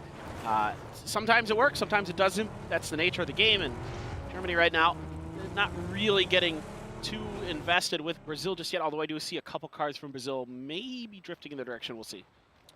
Yeah, Ko and company over there on the north side. I wonder if we're going to get a shot of it as Brazil just roaming past the map. And yeah, here we go. Seems like Brazil just going to try and roll over here to the compound to the north. Meanwhile, Australia, Waikagamukau, one of the goated esports names of all time goated. Not The- one of, the goated. I'm actually struggling to think of anything that's better, but yeah, coming in here for Germany and just trading a little bit of gunfire right here with Team Brazil. They're not going to be going for any big exchanges. I don't think either of these teams right now, sitting where they are in the standings at position 5 and position 6, are going to want to go for a big fight. Instead, just going to try and safely rotate in. And speaking of rotating in, Where are these guys gonna go, man? This is... there's stuff available, but nothing center. Everything in the center is basically claimed. Players are pretty good, by the way, at shooting these emergency pick-uppers out of the air. So you got to be pretty careful. Looks like they are going to get past Canada, who is, I think, kind of the last ones until they get to the UK. That could be a problem. Looks like they've identified something, and they have found basically the only part of the circle that's unoccupied. So good job here by Argentina using that E-lift. Yeah, moving there to the southeast of Germany is Brazil and Turkey trading a little bit of gunfire right there. Actually, a knock coming in by Code Marco onto Sparking.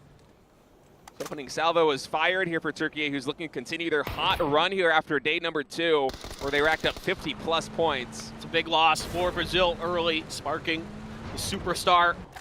All the players on Brazil are superstars, to be honest. Yeah. They're all really, really good. But Sparking, probably the one that most people globally are familiar with. Guy is absolutely nuts at times, but going down here early is a heartbreaker for Brazil. Very much in the hunt at 79 points coming into today. I mean, yes, we've got 5 teams that are kind of a little bit separated, but if Brazil can come out swinging, again, they will be right in it with a couple big games. Denmark, speaking of teams that are right in it, no doubt about it. These guys have been absolutely just phenomenal to watch. Getting a win yesterday, their first ever as a region. So exciting.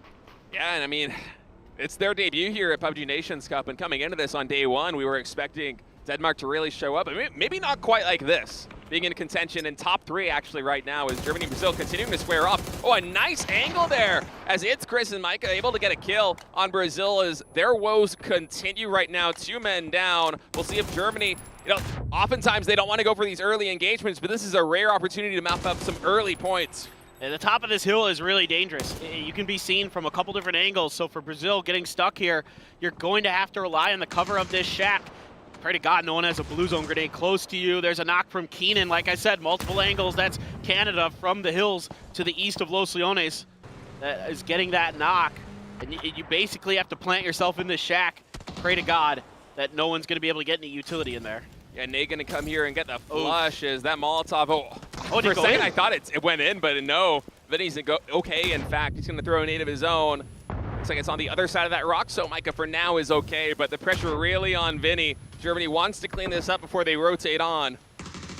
Thought maybe that follow-up molly here from Vinny was going to be good, but not quite on the market. Yeah, Keenan's still watching this fight. It's like 200 plus meters away. Yeah, man, you cannot. This hill is just it's untenable until the hills to the northeast are out. It's really, really difficult. And even then, it's still difficult to play from here.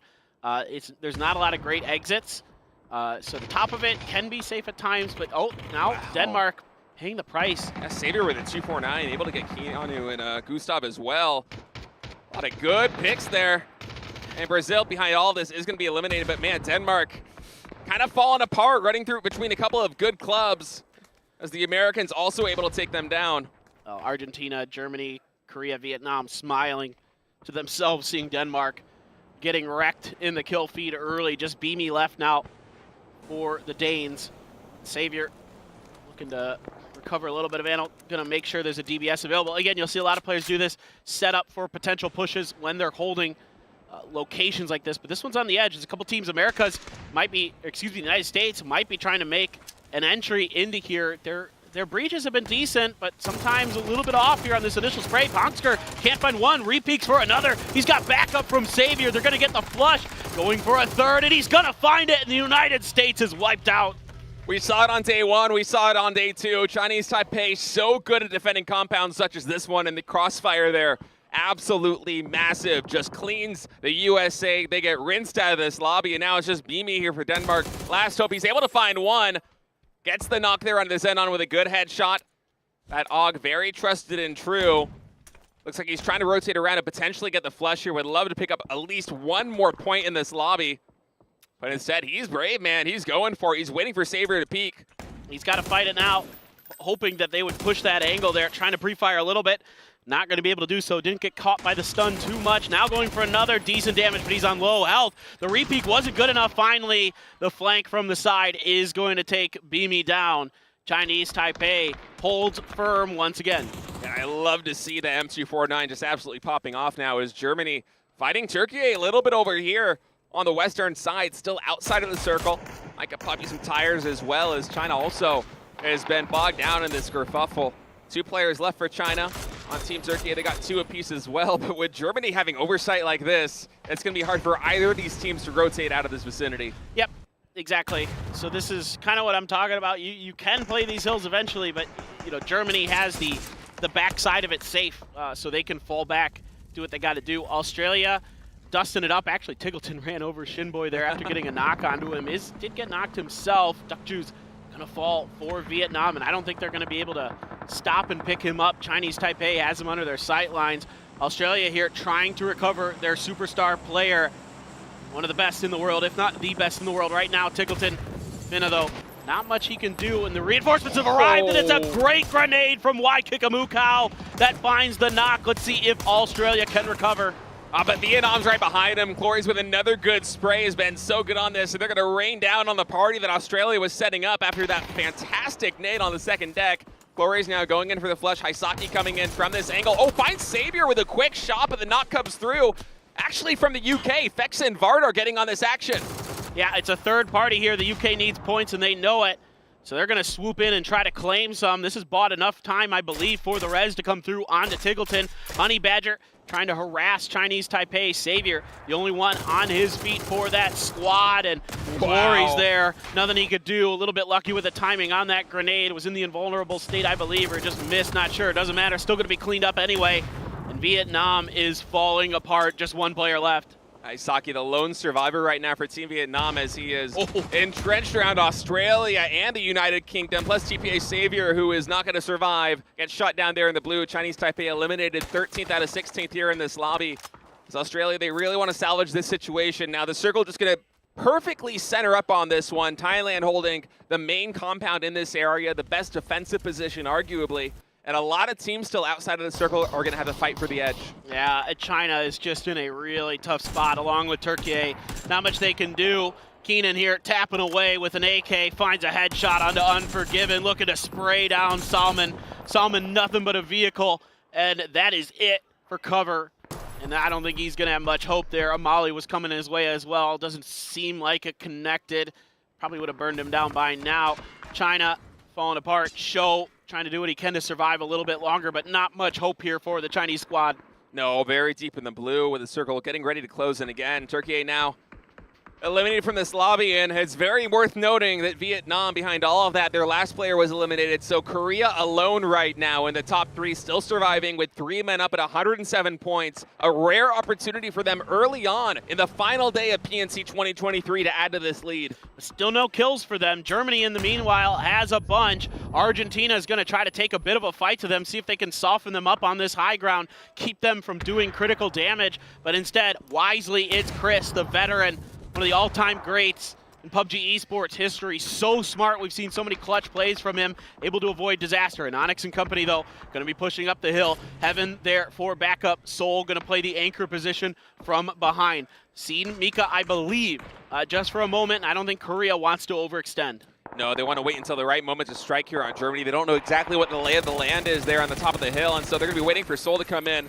As it's Chris just continuing to pop off. Some nice covering fire by DraftKings, who has just been one of the MVPs for Team Argentina so far. Behind all of that, Seoul eliminating Show, who was struggling to get in from the blue. Looks like Show got a ton of damage there onto him, but not enough to get the knock. Yeah, exactly. Nice recovery there from Seoul. Could have been disastrous to have him knocked. for Team Korea. And Onyx going to start letting loose with the grenades. South Korea feels like they're going to have to take a fight here on this edge, and might as well try to take it now. Pinned out in the blue, but it's Chris comes up and over, knocks in Onyx. That's one down. Gets shot in the back from Argentina. Is that going to buy enough breathing room here for Korea to do anything? Because the blue is right on their heels. Yeah, blue's on their heels. They're going to have to go for the res right. They're actually just going to pick up an Onyx and try and use this smoke to provide enough soft cover to get him into safety. But Germany, they feel like they're on the hunt. Usually a little bit more timid. In fact, they might be turning around. Korea seems to just be keen on vacating this position and just trying to go for this corner. But is the blue going to get the flush? It's so close, Paper Thin. Maybe one tick. If you drop him now and go for the res, you might get him up. It has to be right here, right now. Oh my goodness, it's one tick. That is unbelievably smart there from Heaven. The calculations, absolutely perfect. That guy's got the graphic calculator out, no doubt about it. So well done there. But, I mean, okay, you get this res, but State, it doesn't look good for Korea. Well, I feel like if they stayed and tried to fight Germany out of that position, they would have all been dead or right. So at least they have some chance here, but they are surrounded by Thailand. Thailand just barely doesn't have an angle on them. This rock doing the heavy lifting here for Korea's defensive positioning. But once this circle closes in, keep in mind, Korea, they just used a ton of utility, a ton of smokes to try to escape that situation where they had one player down and Heaven was able to save him. I don't know how they're getting out of this one. Well, they might have got a little bit of help here from Argentina. Emick gets a knock onto a player from Germany, but they have to get there. And Onyx knocked once again, though, quickly. It's Australia now, raining fire down on top of Korea. That's a knock and a kill. Another kill could be coming. Seoul trying to do what he can, but he's out in the open. The helmet gets popped, and I think Seoul is no longer for this game. No, that's going to be it pretty much for Team Korea, I think, as Seoul would have to make the right of the Valkyries, really, to get down into Team Thailand and survive that blue. So for Germany, Argentina, Thailand, and Australia right now in this lobby, as well as the defending champions, the United Kingdom, a nice opportunity here to start to close some of that distance. Germany, they still have 4 men up. They're making a big rotation right now with Micah coming in. They want to take a key position here in this circle. They're going to play this little lip of the terrain. It's not even a dip, really, but it's something certainly playable. Exactly. That is a really nice maneuver there for Germany. Puts themselves in a winning position, still 4 up. Thailand 4, UK 4. Japan quietly hanging on the edge of this circle as well. Could have a role to play. Flood going to get taken down by a grenade from Thibaut Tickleton. Wiped out as well. And now Australia, such a good game here, 6 kills. This may be the end. Yeah, Luke 12 alone right now in that field with UK looking to find him. Oh, DraftKing, though. Just got 2 huge kills. Yeah, DraftKing has a nice angle. Oh, from that rock, that's a perfect vantage point on a Team Germany. It's the one weakness of this position they find themselves in right now, is Germany has 2 players knocked. Now, luckily for Team Germany, UK Vard actually has a sightline there on DraftKings, so he's going to be shelling him a little bit there, taking some of the pressure off Team Germany. They might be able to get these reses to come through. The grenade from Japan! Pure Boy strikes from the side and wipes them out. All of a sudden, Germany is gone, and all the hard work done by DraftKings is scooped up by the squad from across the sea. Man, that was some timing with me saying they might get the reses up and then the nade coming in. Oh, poor Team Germany. Japan just with a perfect nade able to clean them up. And now Japan, I'm really liking their position here as Luke 12 finally succumbs to the blue zone. 4 teams remaining. It's going to be UK, Japan, Thailand, and Argentina here in map 1 of the final day of PNC 2023. The UK looking to climb the leaderboard, see if they can get back into a position to repeat as winners of PNC. Argentina still has something to say about it as well. Only 1 kill for Argentina despite doing a ton of damage. Japan, who knows, maybe they're going to get their first win. They always seem to find one chicken dinner somehow, some way at PNC's. A center circle position here now for Argentina. Going to have to set up a bit of a car fort around the static truck that is part of the map itself. And a few smokes are expended to see if they can buy a little bit of space and time.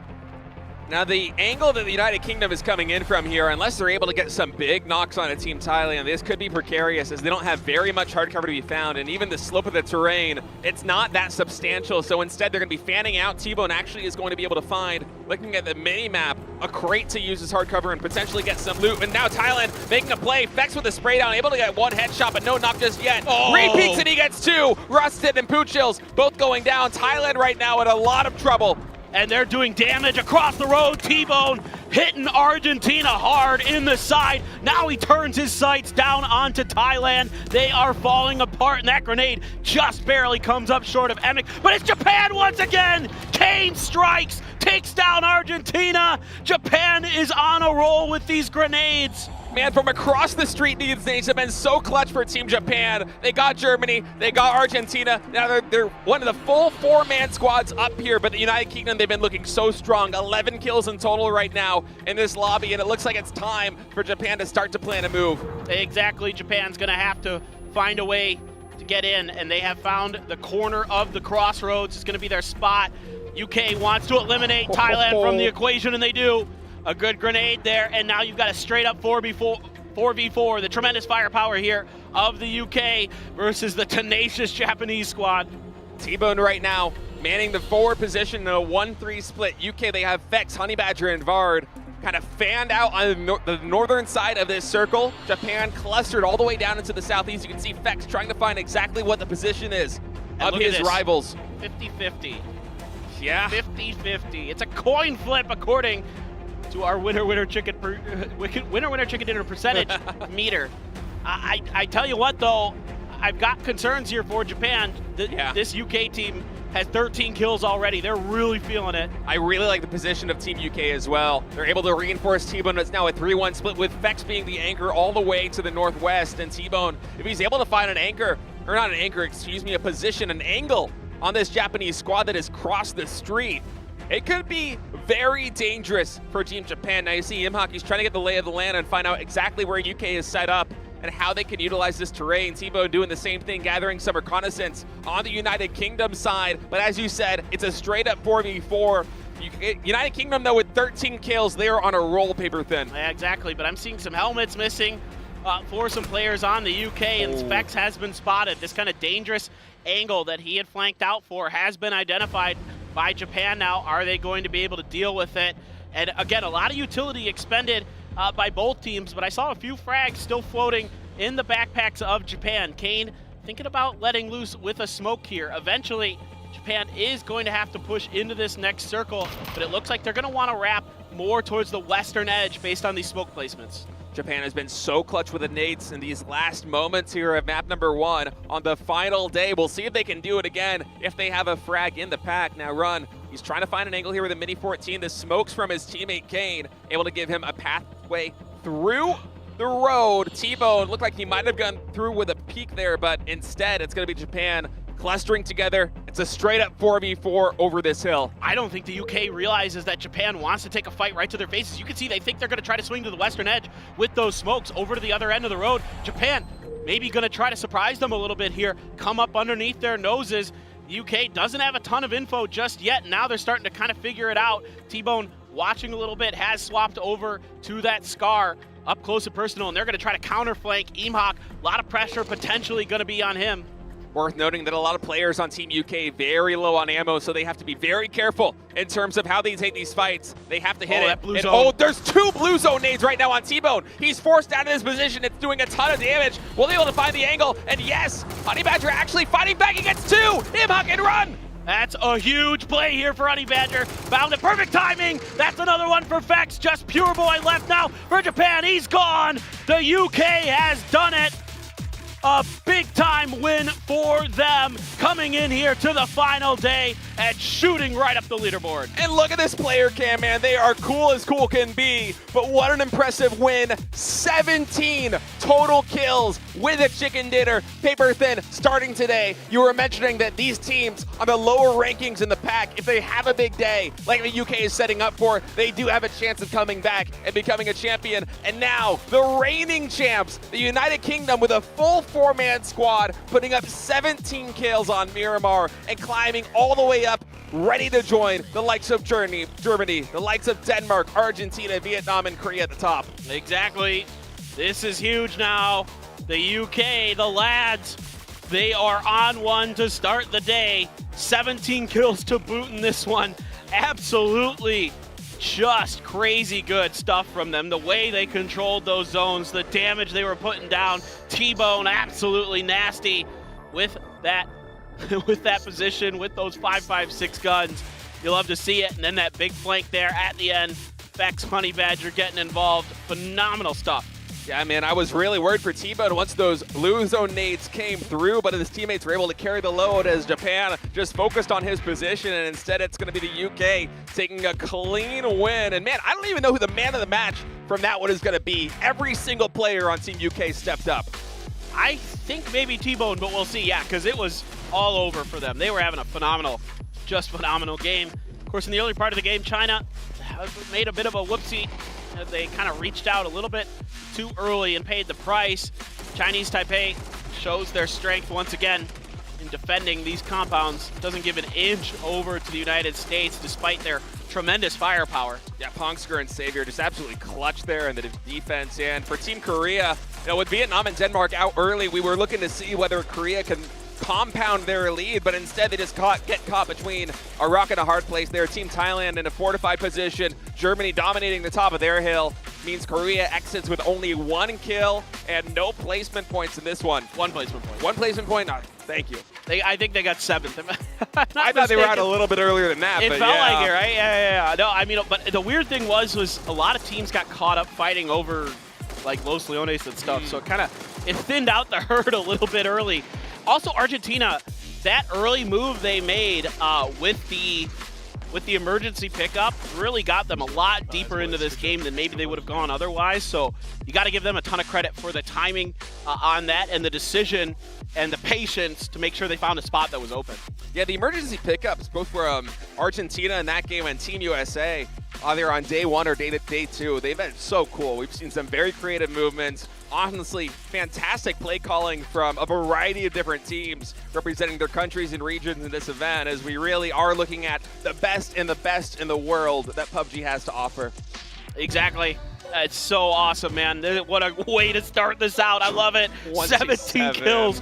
And this is what I'm talking about. You can have one of these 70-point days, and if you're the UK and Korea continues to struggle, Vietnam continues to struggle, look, you're going to be in the thick of it. You are absolutely going to be in contention towards the end of the day, so we'll just have to wait and see, because the top of this leaderboard is super heavy. I think the most kills that we had up until this point, if memory serves, was Vietnam in the final map. This was our biggest one. They got 15, and so United Kingdom eclipsing that now with 17 kills and also getting the win. 27 points in total is just a phenomenal start for them, man. I mean, for these teams, for the UK now coming in, suddenly you're not just playing for placements, man. You're playing to potentially be the champion, as Fax is going to be the MVP from this one, and now I see why. 700 damage, 6 kills. Topping every possible stat except for the points contribution. Everything else was him. Absolutely one of the all-time greats here in Fex, the FaZe legend. Absolutely nuts stuff from him. God, what a fun game there. I just love to see them pop off like that. You can see Honey Badger on stage was absolutely loving it. His first chance here at PNC to showcase his skills. He's been around for so long. Come through here with a big win for the defending champions. Who knows? Anything is possible. Yeah, look at this leaderboard now, paper thin. South Korea still on top, but with UK entering the fray here in position 6. They're just inches behind Germany, Denmark, Argentina, and Vietnam. We're talking about, potentially 5 teams contesting for that top spot. But now the UK with a phenomenal opening statement. It seems like they're ready to rumble here. They want to be back-to-back champions. Yep, and the good news for everybody towards the middle, of this leaderboard was that the top teams did not put up many points at all. Nobody really came away with a big gain here. So teams like the UK, Japan had a really nice one. We'd be remiss without talking about that phenomenal performance they had. At the end there, just kind of got boxed in by the UK. I mean, the UK just had a little bit of a better position advantage on them with that top kind of shelf to work with. Still was able to get a little bit more info and rotate a little bit more around them from this position. But still, Japan, beautiful grenades. Pure Boy and Kane just having the perfect timing. Yeah, the nades were unbelievable, frankly. The first one to pick up Germany, and then where Argentina set up, I thought they might be a little bit more safe, but the nades came through nonetheless. Japan picking up a lot of points in that one, getting number 2 in the lobby, but this defense here by the Team United Kingdom was out of this world. All eyes were Japan right there. We're on T-Bone after the 2 blue zone nades popped, but they weren't able to get a knock, and then the cavalry came in for Team UK, especially by Fez, and that was just fantastic. Yeah, Fex was absolutely nuts there. And it's really awesome to see them come out here. I think Japan probably just kind of, I think, got a little bit unsure of what they wanted to do. It almost felt like there were two attempted decisions being made at the end of that game. I think half of them wanted to go west, and the other half wanted to just take the fight up the hill and just try to win it that way. And I think they just kind of got stuck trying to figure out which one was going to be the better of the options. Because with those smokes they'd set up, they had the option to go one way or another, and then they reinforced back up towards the east, and it just wasn't quite enough. Yeah, they basically all in on that position, but who knows? Maybe with those blue zone nades, if they were able to take down T-Bone and then retreat a little bit, lick their wounds, and re-peek, then suddenly Fex and Honey Badger, they're not going to come down and lay the hammer down the way that they did. But, you know, those moments, the final circle, they're often decided in just a fraction of a second, and the UK absolutely pounced on that opportunity to lock down the win in tremendous fashion. All 4 players up, 17 kills, and if they can continue to stay hot like this, it's going to be a very exciting final day. Exactly. The most dominant game we've seen. Let's get into the next one. Miramar is ready. Let's jump on in.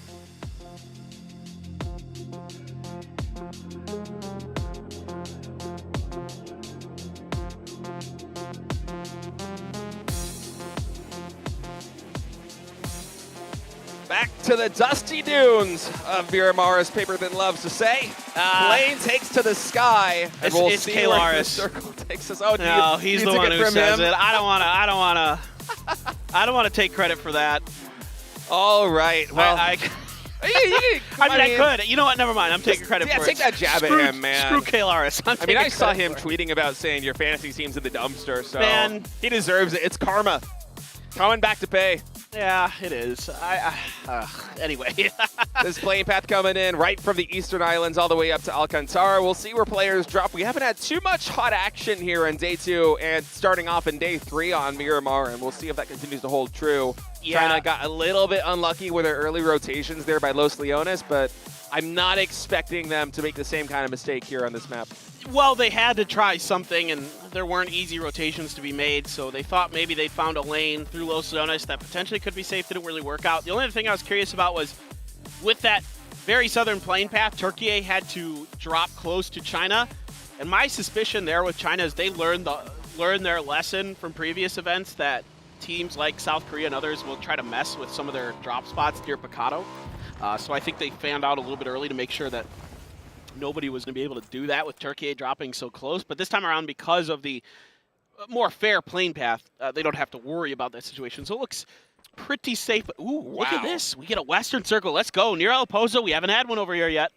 Yeah, that's a lot of unplayable terrain in this one, so things are going to get pretty crazy. Germany got to be happy with being able to hold on to the northern edge of this circle, as they love to play right around the rim of the circle and just kind of survive into the later stages. And this one, they won't have too far to go to actually get up to Alcantara and potentially those hills and play from there, or maybe rotate down closer to the crater fields. But United Kingdom, they have a long journey ahead of them to get into this next circle. Yeah, they do, absolutely. It is very, very far away for them. So maybe if they can find an E-pickup, find themselves a little bit of an easier switch up. Of course, the risk with E-pickups is, even though you can get like a better spot in the circle, theoretically, potentially, sometimes you drop into a spot, there are people already and they don't reveal themselves and you kind of misidentify it. And then, of course, the other problem is you're not going to have vehicles when you first land, so you either got to find them or deal with it without. So maybe someday we'll be able to put vehicles on the E-pickup too, man. Just see some buses flying it's like through the Operation sky. Dumbo Drop, man. Like you're putting an elephant on a plane. Oh, now I want to see somebody like in a Jeep or something, or some kind of vehicle falling out of the sky and shooting while they're doing it. Well, that would be super fun, actually. I've always said that I think from the E-pickup, you should be able to use pistols. Oh, from pistols? Yeah. Yeah. I mean, So and also smoke grenade guess. launchers. So like when you're like Oh, you can like okay, pre-smoke something maybe. That's you know what I'm actually- saying? Yeah. I'm on board with that now. I like Yeah. that idea. See? Start throwing nades, just like pulling the pin on a frag grenade and try to shell these compounds No. below you. I don't think you should be able to use grenades. I think just pistol slot weapons only.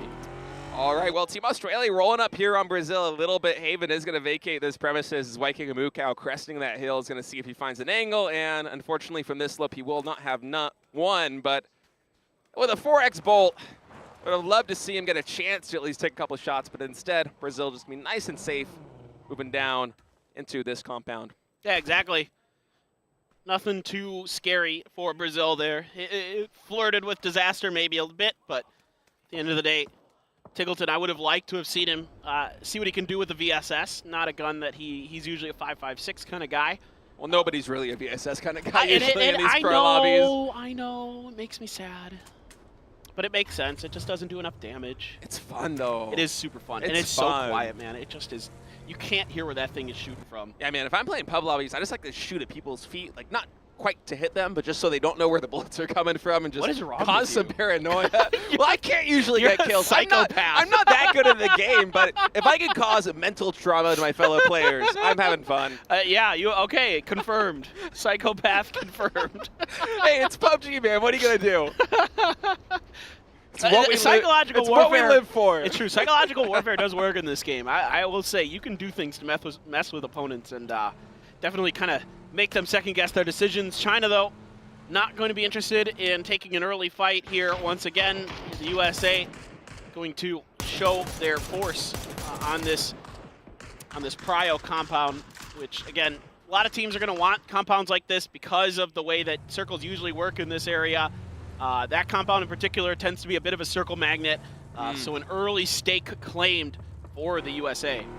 That's going to be a really nice position for them to work from after having the best start there in game number 1 today. And China, also one of those teams that, bled a lot of players out early, weren't really able to recover from it, is actually Germany with an emergency pickup. Oh, look at this. I wasn't expecting this considering how close they were on the north side, but it seems like they're going for a 2-2 or a 2-3 split. But oh my goodness, this angle that Tiggleton has right now, spraying with a 4X mini, gets a ton of damage done, almost a knock. Micah on 1 HP.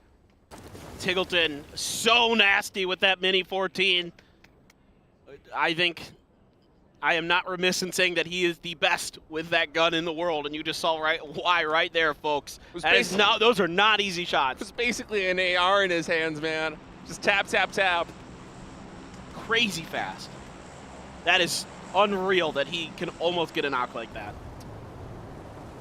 Oh, now, if you try to reinforce, I'm sure a sigh of relief here for Team Germany, not losing a player with that emergency drop, and instead it's Chris and Koho just going to be moving on foot right now through the sandstorm, working their way to the west of El Pozo and trying to shore up the defense there. Center of the circle, really not playing the edge quite as much as they would like to. I guess probably because there's so much unplayable terrain, it will be really hard for them to rotate later on. Yep, I agree. See how it all shakes out in the next circle. See how much of the edge of the map is still in. Of course, the areas you cannot cross, that you cannot leave the map on that western side, could potentially play a role in this. For all intents and purposes, they're like water, except you can't even go in it. Marco just going to try to put some shots into Nurens. Nurens, though, in this coupe, looks to be relatively well protected. That coupe's a great car, man. Not only is it fast, but it has a lot of protection with, the hard cover top. Of course, anything that isn't windows, I'm pretty sure everything but windows block bullets in this game. Yeah, even if it's just cloth, it works. Yep. Level 2 US, as I like to call it, is, you go from the no shell to the soft shell to the hard shell. Still a very good vehicle. And also, that coupe, it handles the off-road better than you would expect. It's not too bad. Yeah. I agree. I love the coupe, man. And I also do turn it into other vehicles, like a little bit of a Aston Martin, maybe, these days. Get a fancy one. Yeah. May or may not have some fancy cars in my garage. I don't know. It's nice. Impressive. Flexing a little bit. Heck yeah. I mean, that's what you do, right? Same thing with skins. You just got to flex. Yeah, dog. Oh, that reminds me. Anyway. What does it remind you about? I forgot to equip my PNC skins when I was playing today. Oh, so sad. Okay, Translucent now coming in. He waited for the first car to pass, but oof, a whiff. I mean, it's hard on those really close angles because the momentum from the vehicle you got to spray fast on those. So not really a failure on the part there of India, but in fact, UK just playing that one really close to the vest and speeding on by. Yeah, your sensitivity there is so hard to, even if you're playing on a pretty high sense, it's really hard to keep up with cars flying by you that close. I mean, the closer it is, the faster it feels like it's moving, right? Yeah, exactly. I don't know. That's not easy for anybody. Even, it's been a struggle for India. We're so happy to have them here, of course, at this event. This is not the best. But you know what? Fine. Honestly, The Bronco's probably the car you want anyway because it handles better off-road here for Chinese Taipei, so you lose the Murado. Oh, wait, hold on, kickstart. Why in the world is somebody trying to get in here? You think this compound's not going to be occupied? What's going on? I'm a little bit confused by that one. This is a big risk from Argentina that they took to try to get in there. Japan trying to drive away from the sightlines of Denmark, and a little bit of help maybe from this dust storm might allow them to get away. Man, I'm feeling really bad for Argentina with that one. That's not the best situation to find yourselves in. Now Japan rolling on through, getting past Team Denmark here through La Cobreria on the northern side. Nice. I'm always stressed when I try to say that one, man. It's my favorite city, man. I love dropping there. I was going to say just to pronounce it. But that too. I do like to pronounce it. I mean, I do miss Torre Ahumada. We do not have that anymore. That's a fun one to say, too. Very sad that we lose that city. Instead, hard one to say. But instead, we get a better Campo Militar. So you know what? Worth. Yeah, give and take right there. Duck Juice, if I'm not mistaken, he was bled out quite early there for Team Vietnam, I think on a rotation in the previous map. Unfortunate for them as he's been one of the top damage dealers in the game altogether, but might be the same story here because I think Finna is keyed in on his location. Oh, the timing here. Duck Juice on the pre-rotation with the next circle. Yeah, luckily for him. Woo! He's going to work his way out of that. Oh, yes! This is so garbage. I love it. The Americano's coming in clutch. That's right, baby.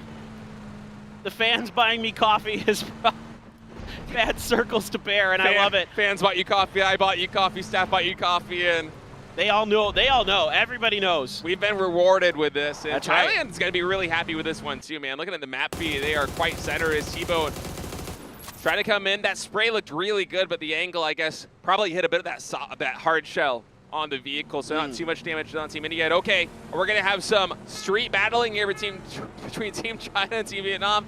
I guess not, as they just honk as they roll by. Some sound battles there. Yeah.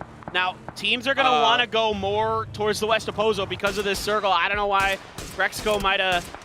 Well, yeah, I can theorize why that happened, but I won't. Over towards Korea, who's under a bit of pressure here, and Onyx is all out on his own. Brazil coming up the other side of the hill. He has got to get back to the rest of his team now, and it looks like he will. That was dangerous because here comes China around the other side. They are driving by. The cars are on fire. This is Show just done and dusted. Yeah, Show just takes so much damage right there. Loki getting a lot done with the Mark 12 as China just continues to roll by. They're going to lose one player here for their trouble, but they should be able to make this compound all the way on the western side. And South Korea, for now, at least safe in that compound.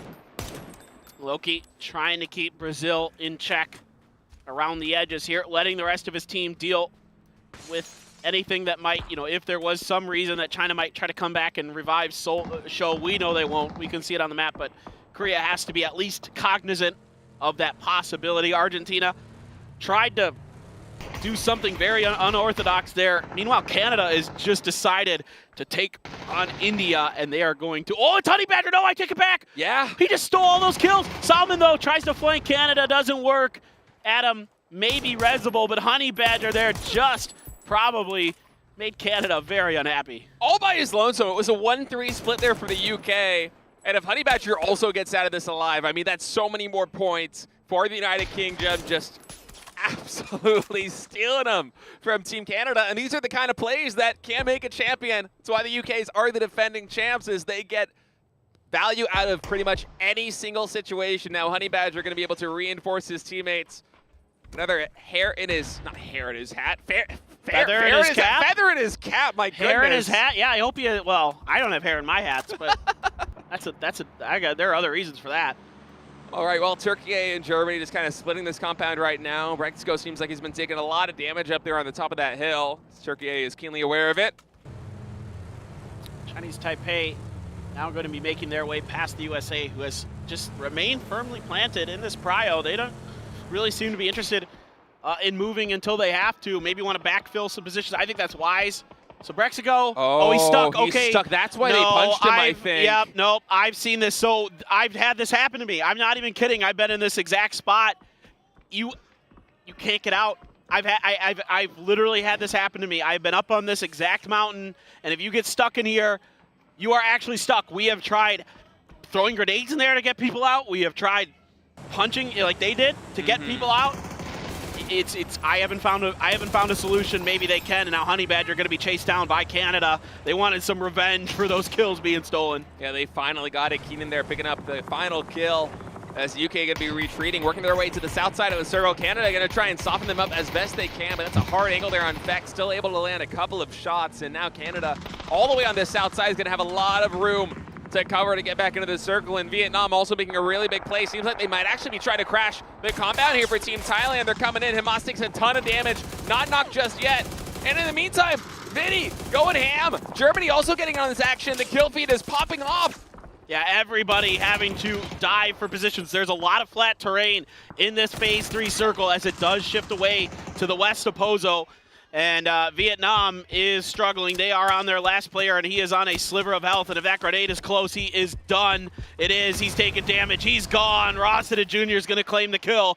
Vietnam out early again. No kills this time.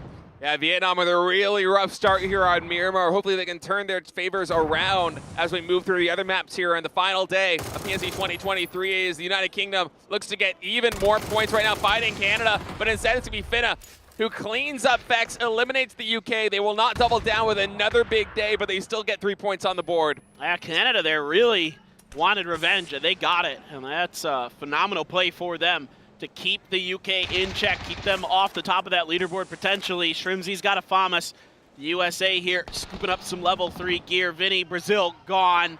Turkey and Loki from Korea getting involved. Chinese Taipei trying to scoot away from this USA squad, but they've got Germany looming ahead. They've got Australia up to the north as well. Going to be a tough rotation for them. Yeah, I'm not sure how Chinese Taipei is going to be able to make it happen. You see Pongsker, maybe you can find a knock or something, or if the USA decides to vacate this position, they might have a little bit of breathing room, but Germany just causing all sorts of trouble. It's Chris peeking over from the crest of that hill, and now the USA making their rotation. It seems like they're aware that Australia has some kind of split on that side. Well, if they weren't before, they certainly are now, with Flood taking shots on that Mark 12. I think the USA is trying to get through El Pozo now to try to go around to the other side and come in from that angle, but it ain't any easier on that end of the circle. Argentina, Canada up there. Denmark as well. Leo gets Kowo down. Leo now going to try to press around the edge, keep himself obscured from the players and the teams on his right. Try to continue this march forward here for Chinese Taipei, but little do they know, there's 2 players behind them. Oh yeah, this flank from Team Germany could do really big damage as Pongsker, they're trying to find the remaining players for Germany. They have no idea where they are. They get the finish there on Kowo, but finally it's Chris showing his hand. Little bit of damage done. We're saying this is going to be a tough rotation here for Chinese Taipei, but thus far they've been able to make it work. The high ground here for Germany. I think Brexco's still stuck though. Yeah. Yeah, that feels bad, man. Happens to the best of us. Snaker's car explodes, and he goes along with it. That's just a knock. There's a potential for a res, but I can see Canada swarming around him a little bit. Meanwhile, Chinese Taipei still trying to get out from these sight lines of Germany, trying to escape into this Phase 4 circle, which continues to go west. As this is a brutal circle for these players. There's a few hills over here, but there's not much to play with. There's a lot of flat terrain actually in this circle for Miramar. Kind of an uncharacteristic part of the map. Not a part of the map you get to see a lot. USA right now under so much fire. Shrivsy and Kickstart, the only 2 players up, as there are a lot of knocks and even kills coming through as they're surrounded by both Japan and Team Argentina. Denmark also making this rotation in. They're going to be able to go over the top of this hill. Sightlines for Team China, not that great, so Denmark should be able to hole up in that western compound. Now Canada also making a big play. They're coming in through Korea. Some fires from the car. Keenan able to get the knock there onto Anonix, but Canada does lose Shin Boy. That was actually really good for Canada that Keenan could get that spray down, because that probably bought them the ability to keep another player up coming through here, because Korea had to scramble. Beamy's going to find a headshot there, connected onto Adam. Going to let loose with a grenade. I believe that's a frag. Oh, and it came up short. I thought maybe it would roll in there, but it was a smoke that came out to protect Canada there. Canada 4 now is going to be okay. Micah was able to work his way down this hill, and so it's just going to be him trying to fight off Chinese Taipei. And we know that Chinese Taipei are so good in these close quarter situations. We'll see if they can do it again, or if Micah's going to be a hero. He actually gets a knock with a molly right there out of Leo, so a good start. Heal coming in. It's a 1v4 situation here for Team Germany. And oh my goodness, his spray on a savior, but he's saved! He's saved by the deck! Oh man, that's tough. That's tough, man. I feel for you. I feel for you there, buddy. Those bars are tough to shoot through. Almost got it done. And it goes both ways, of course. They do protect you from bullets as well. So Just a tough one there. Japan still in this, no kills just yet. But they're split 2-2 here around the edge of Argentina, but the U.S. still at their back, so some fighting probably going to have to happen for Japan. Oh no, Snakers, you can't drive through that. Oh my God, he's going backwards. It's a strong clothesline right there, man. USA in a very tough position, going to try and work their way down this hill. Oh my goodness, the vehicle on fire, going backwards. It explodes. That Snakers going down. And Japan picking up some knocks, not only on the USA, but also on Team Argentina. But the point is stolen by Turkey. So all this hard work being done. Korea still harassing teams that could drive by them. I don't know if there's much Savior can do. Yeah, he is out in the open. Heaven now has a player under his sight lines, but a little help here for Chinese Taipei from Australia.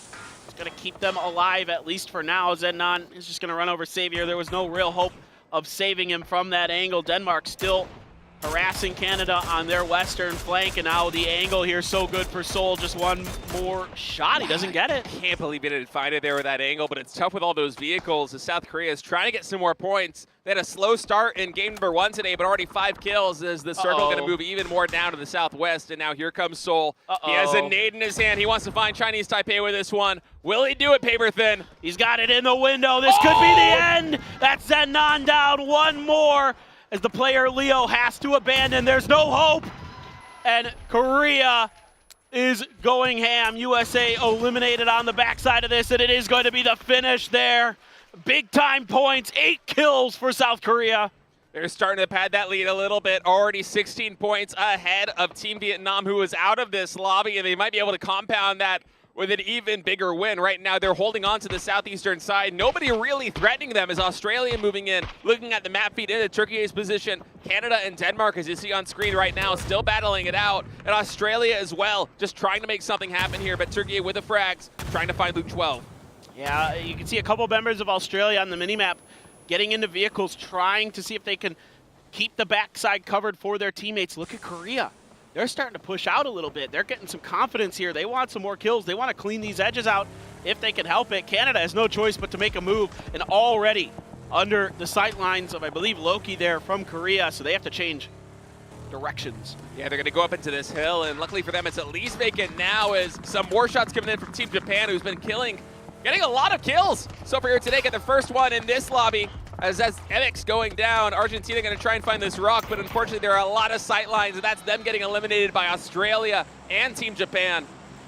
And the collapse there as Argentina, one of the teams close to Korea. Fans here, of course, want to see the hometown heroes do it. The grenade explodes next to Luke 12. He is still kicking behind this rock. Tiggleton doing a great job on the backside, keeping Japan at bay. Luke 12 getting involved as well. 2 big knocks here for Australia, and now Turkey trying to do what they can to harass them. But for now, Australia is going to swing back in the other direction. Thailand has grenades at the ready, but if this fight is fast, Australia could reset. Yeah, Australia wants to finish and get those flushes on Team Japan, if nothing else. And finally, Japan is eliminated, so picking up some big points right there are the boys in blue. But Thailand getting in the mix. Tiggleton is knocked. Flood trying to make the rotation. And Klib somehow behind all of this with a frag, able to pick 2 hits onto Canada. A nasty piece of work there from Code Marco. Gets Flood as well, so just why kick a Mukau?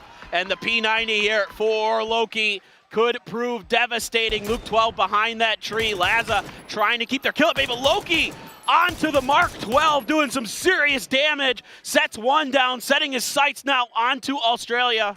Loki already with 300 damage. Would love to get some more done with this level 3 gear and really flex that P90 on close quarters. You can see him cresting the hill. Australia up against the ropes.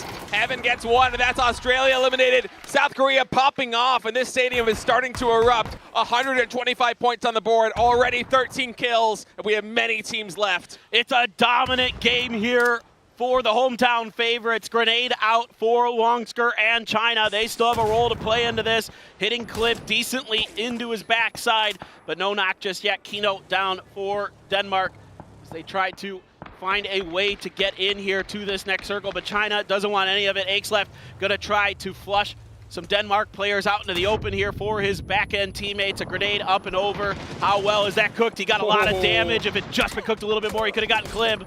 Klib on very low HP right now as Denmark is fighting for their life, and Aches left in close quarters, able to get the final knock right there with 7 HP remaining. Hito also knocked. Right now, all eyes on South Korea. They've already got Too many kills for comfort for the rest of the teams in this lobby. Thailand going to try to backstab China right now as this fight has gone a little bit longer than they like. And Tanadal strikes. Longsker is down. Crazy 1-1-2 immediately seeks cover, trying to get a better angle here potentially on to Thailand. Yeah, but Thailand has a lot of gun power at the top of this hill. I don't know if he's going to be able to get the flank, and it seems like they have a good read on where he is as well. Some nades coming in on that, and Beamy from Denmark now getting some revenge onto Team China. Gets a lot of damage done on the Crazy 112. Nurens finishes with a knock. Big stuff here from both of these squads outside of China. Had to make a move, and they just couldn't reach into Denmark far enough. Really tenacious stuff from them. Code Marco watches his vehicle explode in front of him. The damage anytime they peek their heads up from South Korea is immediately felt. Now Heaven is really trying to keep them pinned down. And just look at the position that South Korea has right now on the map. They are dominating this circle. They want to pick up as many kills as possible. They're feeling confident. They know that this can be their day. And here comes the mortar paper thin Heaven. He's lining it up. They know where Turkey is. He's got his abacus out. He's doing some monster math, and he's ready to bring it down. Let's see if it's good. 125 meters, no, a little bit more. 145, he's loading it up. The shot is in the air, and let's see where it lands. I think he's going to be decently close on this. I was thinking about 140 to 150 meters is where this was going to be. The first one comes down just short. About 150 it looks like. Let's see if he can get the second one lined up. Here we go. Round two. Seoul is going to clean up Aches left on the other end of this. Well, Heaven trying to find some angle here. Turkey trying to separate. A little bit of damage maybe done on that one too. Laza, Loki's watching and spotting. Going to try 169 on the follow-up. Not sure if he has any more mortars available. And Loki able to find a knock on a Schofield. Yeah, at the very least, these mortars are flushing Turkey out of their position. And that one's so good! Heaven coming down from the sky as Turkey takes unbelievable damage. Only one player left standing. Unbelievable. Laza now getting grenades thrown his way from Thailand. And Korea trying to punish him for it. Loki had a bit of a spray there. Beamy gone. Seoul's got another kill. And Korea is on fire. 16 kills in total with 6 players left in the lobby. We'll see if Korea can add to that total as they are playing for the win right now. Loki, of course, with that P90 level 3 gear. Turkey stuck near the blue in a very difficult position. And Thailand, once again, they're trying to work their way up this hill, but Korea just dominating the circle right now. And I like what Korea's doing here. Keep Thailand in between them and Turkey. Just pin them in, let Turkey do some damage. This is great for Korea.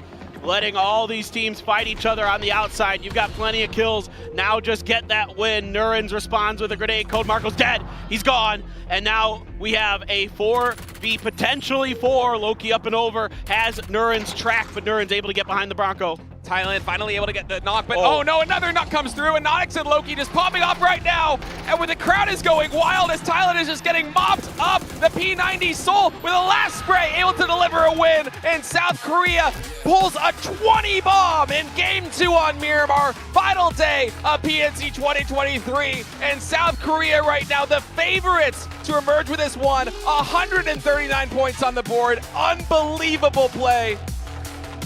One-upping the defending champions in the UK, coming up with a 20-kill win.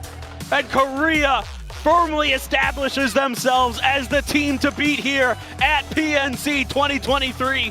The confidence flowing from the end of yesterday with their win right back in here into the final day. Their third chicken dinner, and with it they wipe a third of this professional lobby. Just phenomenal stuff right now, and with every single kill, with every elimination, we can feel the stadium shake here as the hometown fans, they want to see their national heroes become champions here today. And now, as you said, Paper Thin, the favorites to run away with this thing. We only have 4 maps left to play, and Korea is looking so strong. It's been 4 years since Korea last won a title. Since PGC in 2019, that any team or any player from Korea has lifted a trophy outside of their own region. Will this be the moment? Will this be the time for them to finally reclaim their throne as one of the best regions, if not the best region? We still have lots more to go, but Miramar is behind us for PNC 2023.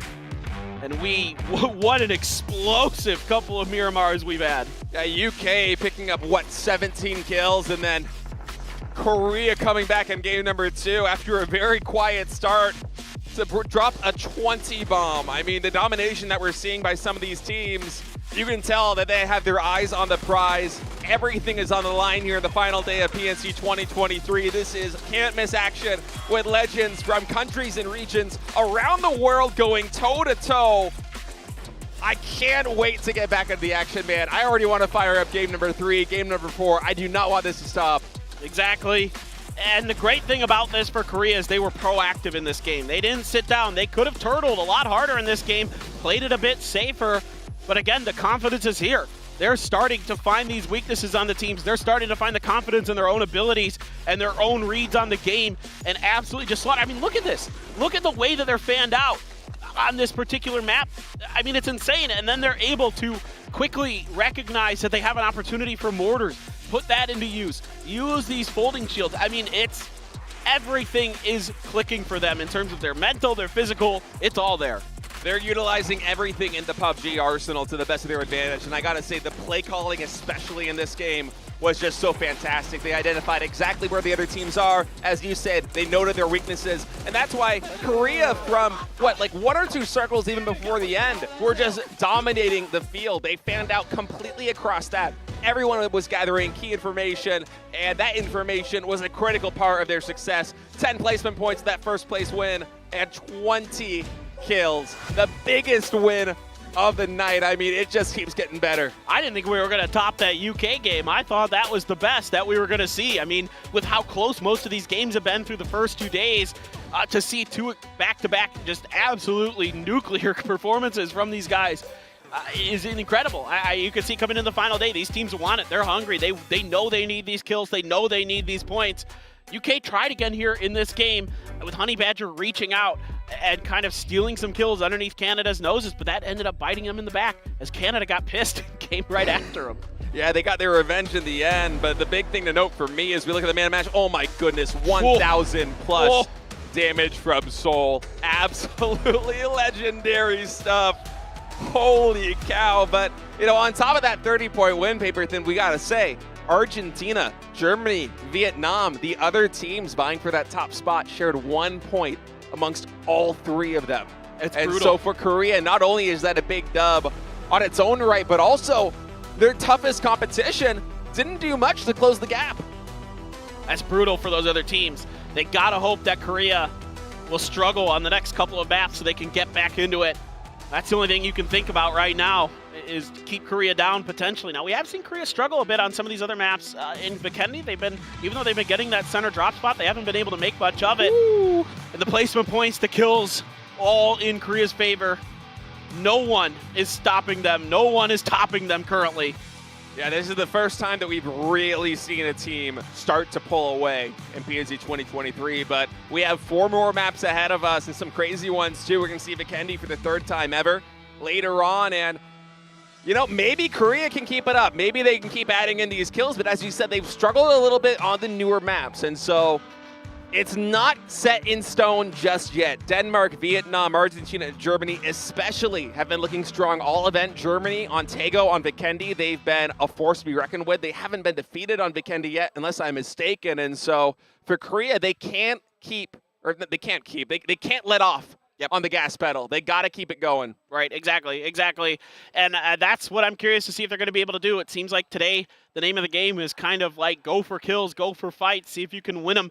Again, the points are out there and you need to grab them. So some of the other teams that have been playing it a little bit cautious, a little bit safer here, maybe stuck with the same game plan coming into today, and it's maybe not going to work out. We'll see. I mean, Germany's been a little bit on the struggle bus here today. See if they can turn it around. But, I mean, I've just been blown away here with these last couple of games. Just explosive performances. Certainly exactly what you would hope for out of a grand finals day. Yeah, and I can't wait to watch this recap. Just Korea dominating, firing on all cylinders, and fanning out and just controlling the entire circle, whether it be the mortar coming in from heavens or them pouncing on this opportunity. As soon as they see Thailand take out Turkey, the walls start closing in, and spray after spray after spray, whether it's Loki with a P90, whether it's Seoul coming in from the flank, whether it's Anonix with a frag grenade, every single player on this team is just absolutely playing out of their mind. It's phenomenal stuff that we're seeing. And that's their third chicken dinner. What more can you say? The damage, I mean, Seoul did almost half their damage by himself. That's absolutely bananas. Yeah, if you got him on your fantasy team, you got to be feeling really happy. He is worth his weight in gold right now. I mean, price be damned. That's just, it's worth it for that game alone. Yeah, him and Hemas have certainly been worth their price, no doubt about it. I mean, just 10 frag grenades in there. Thailand threw an absolute crap ton of frag grenades, 19 of them, to find a lot of those kills and damages. So good work by Thailand, really weathering some tough fights out there on the edge, keeping teams at bay. We didn't get to talk a lot about them because of just how explosive the game was for South Korea, but Thailand had a really nice game in there. A lot of credit to them with the way they're able to manage that edge.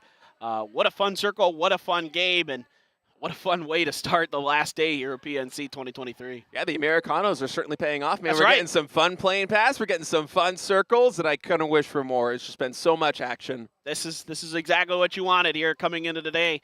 The hometown fans have a lot to cheer for so far. Will that continue? Will that be the case? We don't know.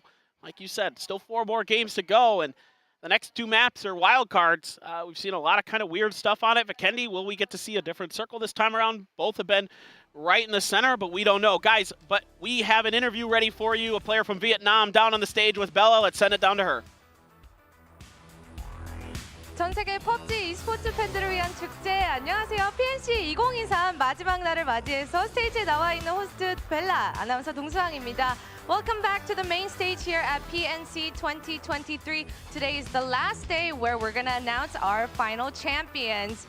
항상 PNC에서 우승 후보로 거론되는 팀이 있죠. 바로 팀 베트남입니다. 그리고 베트남에서 특히 이 선수가 데미지며 킬이며 멀티플, 그래서 하이라이트 메이커라는 새로운 별명까지 얻은 선수가 있는데요. 바로 베트남의 히마스 선수입니다. This team has always scored some crushing records on throughout the PNCs, and this player is called the highlight maker. So please welcome Team Vietnam's Himas onto the stage for the interview. Hello. 치킨 없이도 현재 종합 토탈 순위가 3위예요. 베트남의 강력한 공격력, 과연 누구 덕분인지 궁금합니다. I want to know who is the force behind these ferocious, untamed Vietnam forces. Like, you guys managed to score number 3 on the leaderboard without any chicken dinner so far. Team mình vẫn chưa ăn gà lần nào hết, nhưng mà hiện tại thì mình xếp thứ 3 trên bảng xếp hạng tổng, thì em nghĩ là ai là người phía sau cho cái lối chơi hổ báo như thế này để mình có thể giành được nhiều kill và được điểm cao như thế. Em nghĩ trong team bọn em thì toàn những pro của hàng đầu Việt Nam, nên là chuyện nhiều kill là chuyện bình thường đối với team bọn em. I think it is because like our team, we're all like all the top fraggers in Vietnam, so that's why we get a lot of kill. We just got everything on the way. 뭔가 이 선수들 다 베트남에서 탑킬을 기록하고 있는 선수들이라 뭔가 자연스럽게 이렇게 능력을 뽐낼 수 있었을 것 같다고 하네요. 저 PNC 강력한 우승 후보로 항상 베트남이 언급이 돼요. 이번에 과연 팀 베트남이 트로피를 가져갈 수 있을까요? Vietnam has always managed to stay like the front runner of the PNC champions, like, you know, the nominees. So I wonder, how confident are you guys in seizing the trophy for today? Khu vực Việt Nam của mình thì lúc nào cũng được đánh giá là ứng cử viên sáng giá cho giải đấu BNC á, thì em nghĩ là lần này em có bao nhiêu tự tin là sẽ giành được cúp vô địch của giải đấu này? Sau ngày vừa rồi, sau ngày hôm qua thì bọn em tầm 50%, nhưng mà sau game vừa rồi thì giảm xuống còn 10% thôi ạ, vì Hàn Quốc vừa top 1 xong. I think like after yesterday match, we're having our hope like 50% we're gonna get the trophy, but then after the last 2 matches, I think that dropped to like 10% just because Korea just got the chicken earlier.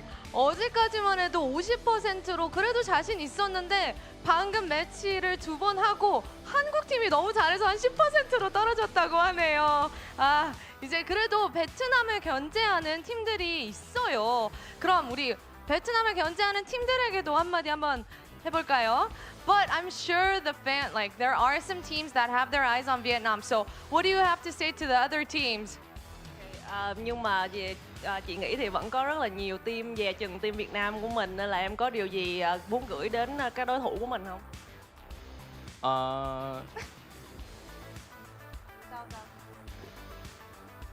Hãy coi chừng bọn tôi vì anh đến trước mặt bọn tôi thì bọn tôi sẽ quét sạch đội đó. Okay, so just watch out for us. If you're standing in front of our eyes, we're gonna kill you all. 아, 조심해라. 우리 앞에 있으면 다 이렇게 쏠 거다라고 이렇게 강력하게 한마디 해주네요. 우리 팀 베트남을 응원하고 있는 현지 팬분들에게도 한번 인사해 주시죠. Let's have a shout out to the fans watching at home from Vietnam. Em có lời gì muốn gửi đến người hâm mộ ở Việt Nam đang theo dõi đội mình không? Mong mọi người hãy ủng hộ đội tuyển Việt Nam của mình và hãy ủng hộ luôn cả 15 team còn lại. Okay, I hope that our fans in Vietnam, they're gonna watch our game and also cheer for our team and the other 15 team here in PNC as well. 네, 우리 베트남 팬분들 우리 끝까지 응원해 주시고 나머지 여기 15팀도 같이 응원해 주라고 엄청 훈훈하게 대답을 해줬네요. 너무 감사합니다, 인터뷰. Thank you so much for the interview. 네, 팀 베트남의 히마스 선수 인터뷰 만나봤습니다. 이제 우리가 챔피언을 만나기까지 4매치밖에 안 남아 있는데요. 저희는 잠시 쉬는 시간 갖고 매치 15 테이거 맵으로 돌아오겠습니다. That was Vietnam's Team Us for the interview. We only have 4 matches until we meet our PNC 2023 champions. So stay tuned. We'll be back for match 15 with Taego.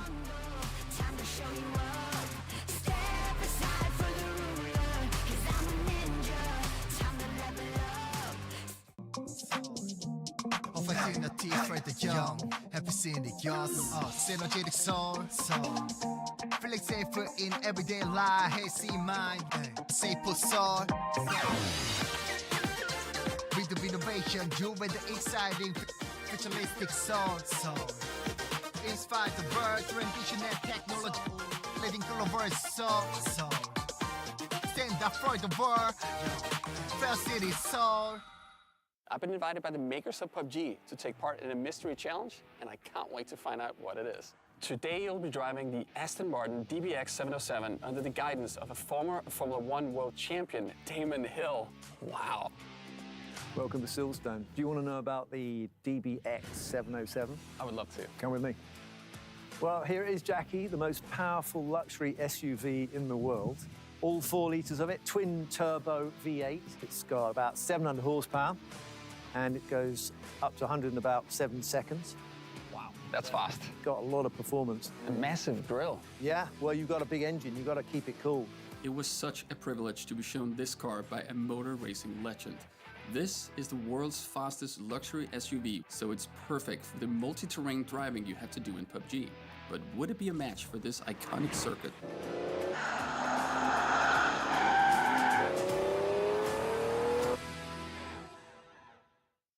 Show some respect. Are you challenging me?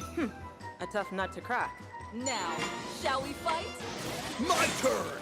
All right, here we go. Trust my shield. Fire away! Gotta try harder, huh?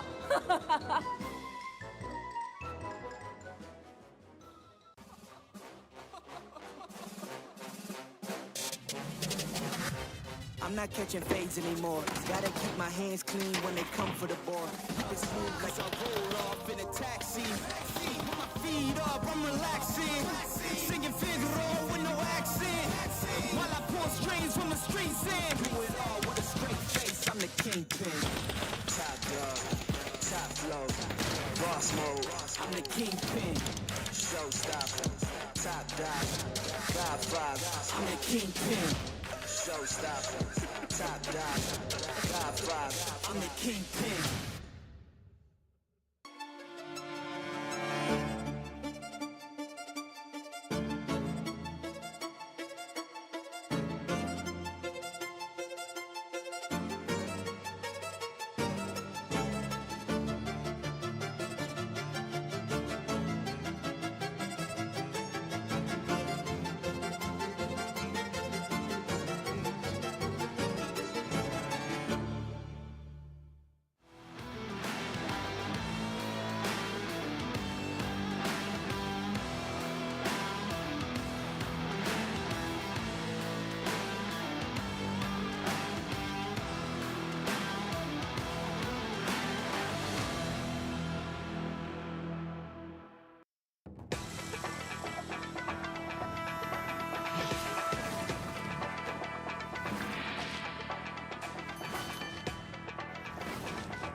angle. That one just short of the doorway. And actually, Brazil coming in, but Seoul is waiting with open arms. No, Haven gonna try and salvage this situation here with a frag grenade, expecting Seoul to peek out outside.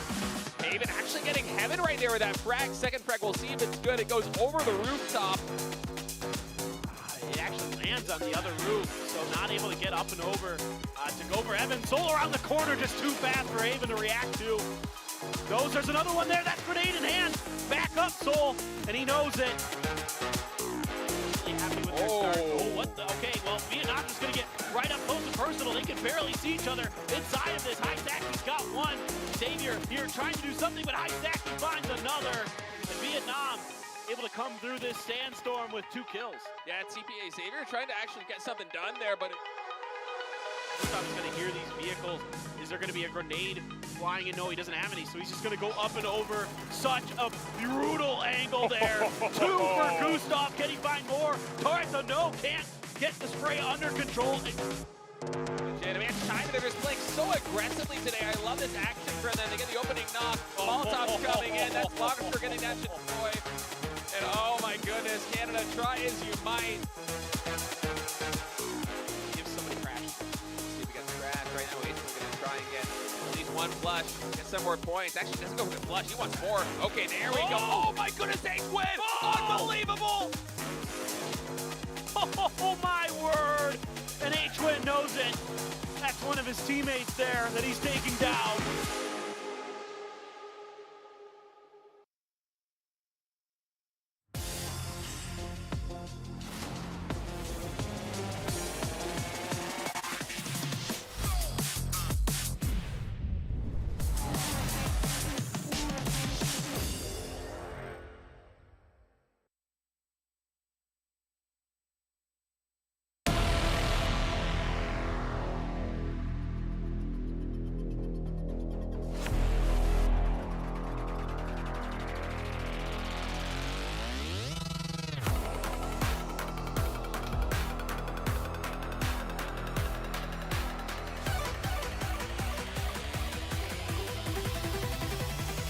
Four more games to go here at PNC 2023 until we crown a champion.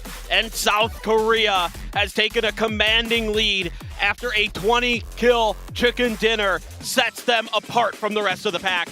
Biggest game of the entire tournament thus far to finish off Miramar for the event. And Korea right now the favorites to walk away with it. Denmark, Vietnam, Argentina, and Germany, they've been really quiet to start off day number 3. If they want to start closing the gap on Korea, it's got to happen now. It's got to happen on Taego. It's got to happen on Vikendi, because if you go to Erangel with Korea maintaining a 20, maybe even a 30-point lead, oh man, there's going to be hell to pay. We might have the hometown heroes become PNC champions for the first time in their history. Absolutely. And now we look to see if Denmark can rebound a little bit. They're the ones that are closest to Korea as it stands. Germany as well plays really good on these next 2 maps. Of course, winning both Vikendis so far here is Germany, but Denmark's been right in the thick of the things both times as well. So really curious to see if, a lot of times when we switch over to these new maps, teams kind of able to reset and find some value. Yeah, oftentimes the power levels, they change a little bit when you move to a map that's a bit more off the meta. It'll be harder for Korea to find success until we get back to Erangel, unless they're absolutely popping on all cylinders. So for teams like Denmark, like Germany, like Vietnam, as we see on screen right now, this is their opportunity to really gain some ground on Korea before you go through that home stretch of 2 more Erangel games. Absolutely. And Vietnam has mostly gotten it done through kills. Are they going to be able to find their stride once again? It's time for Taego. Game number 3 on the day. Let's head over to Korea's home ground map of Taego.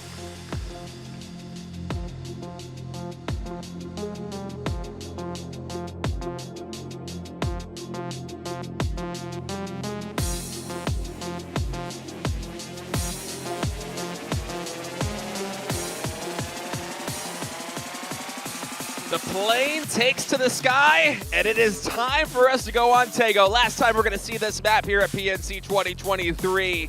And we'll see if some of those teams at the top chasing Team Korea will be able to find a victory here and a big one, because Korea right now sitting at 139 is going to be a gargantuan task to unseat them from that first place position. But Paper Thin, let's talk about this playing path all the way down to the south. This might shake things up a little bit. Yeah, absolutely. We did have yesterday's finish close to Songam down there in that southern middle corner of the map, but we'll see if this time around it could go somewhere else. Now, as I was informed, some of the teams have figured out now that on the newer maps, the rule of the first circle having to touch the plane path no longer is in play, except on Erangel. It still seems to remain.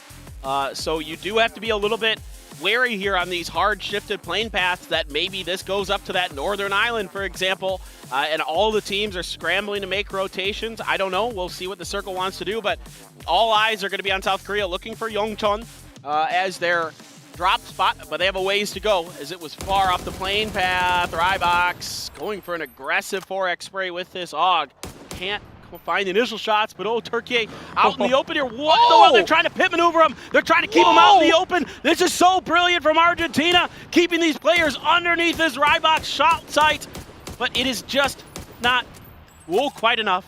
No, I mean, they just don't have enough oomph with that AUG. 5 more bullets in the chamber, but I gotta say, style points. Unbelievable there for Team Argentina. I love that pit maneuver coming in and just give Rybox a little bit more time to try and shell the damage, but unfortunately not going to net any points from that. But Argentina showing that they're crafty. That would have been a big brain play if it had paid. I mean, it was a big brain play. It just didn't quite pay out. But man, oh man. Love it. Love to see the aggression here early. Also in one of these porters is Canada. 3 players inside. If you're in the back of that thing, it ain't fun. No. It is very exposed. It's a bumpy ride as well, man. Not good suspension on that vehicle, especially if you're driving like that. But Canada going to be able to safely make it to that compound. And while we got a bit derailed there looking at the early antics of Argentina trying to make some plays happen, this plane, or not the plane path, excuse me, this circle all the way to the west, or to the east, excuse me, nearing on airport with this one. Absolutely. Going to be a little bit of rough sledding for a lot of these teams. Only Brazil and Chinese Taipei really fully inside of it. Korea is making their way over, though, already into this new circle, making an early rotation to try to get ahead of things, trying to put themselves into a position where they could play for points. I mean, I think for Korea now, you did the heavy lifting, and now you just need to kind of sail straight, sail steady, and let the wind keep behind you. Find those points through placements, a few kills here and there, and you are good to go. Yeah, 34-point lead right now with only 4 maps left to play. It's substantial. You just got to add a little bit onto that every single time, and if you do, it's going to be a hard task for some of these other teams to close the distance, especially with so many of them vying for it. I mean, Denmark, Vietnam, Argentina, Germany, you know that they're not only going to be at the throats of Team Korea, but at the throats of each other, because even if you don't get that first place prize, every position matters here at the PUBG Nations Cup. You're fighting for the prize money, whether or not you're going to be a champion, but I guarantee you, man, the pressure is on teams, especially like, I don't want to call them rookies because they are veterans, but here at the PNC, they are rookies. This is their debut, and still the Danes, 2nd place overall in the standings. Yeah, exactly. I mean, what a performance, regardless of the outcome at the end of the day for Denmark. Just a team that we knew had a lot of potential, and they're showing that they are well deserving of their spot here at Nations Cup. Vietnam, also another team that has been outstanding throughout the history of PNC. Top finishes throughout their runs and really put themselves on the map as a region in the first PNC. To see some of those amazing players like Levies and Sapao really popping off back then, but now the young guns here for Vietnam continue strong performances, continue to show that their mechanical ability is, I don't want to say second to none, but very much up there in the upper echelons. It sometimes feels like that when you see them go for these gunfights, right? I mean, Vietnam, their MO this entire tournament has been to play aggressive, play for kills, even if they're not getting wins all the time. You know, in team number 1, they racked up a 15 kill. Not a dub, but it felt like a dub. They got the most points in the lobby to wrap up the first day.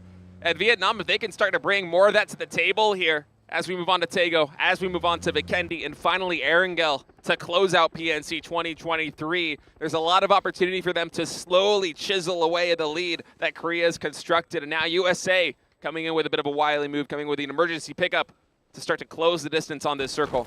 An early move for them so they can make sure that they're securing these vehicles here on the southern end of the airport to make sure that they've got options as this one goes on. Now, Korea has settled up to their north, Chinese Taipei over to their west to kind of solidify this region of the fields that surround this airport.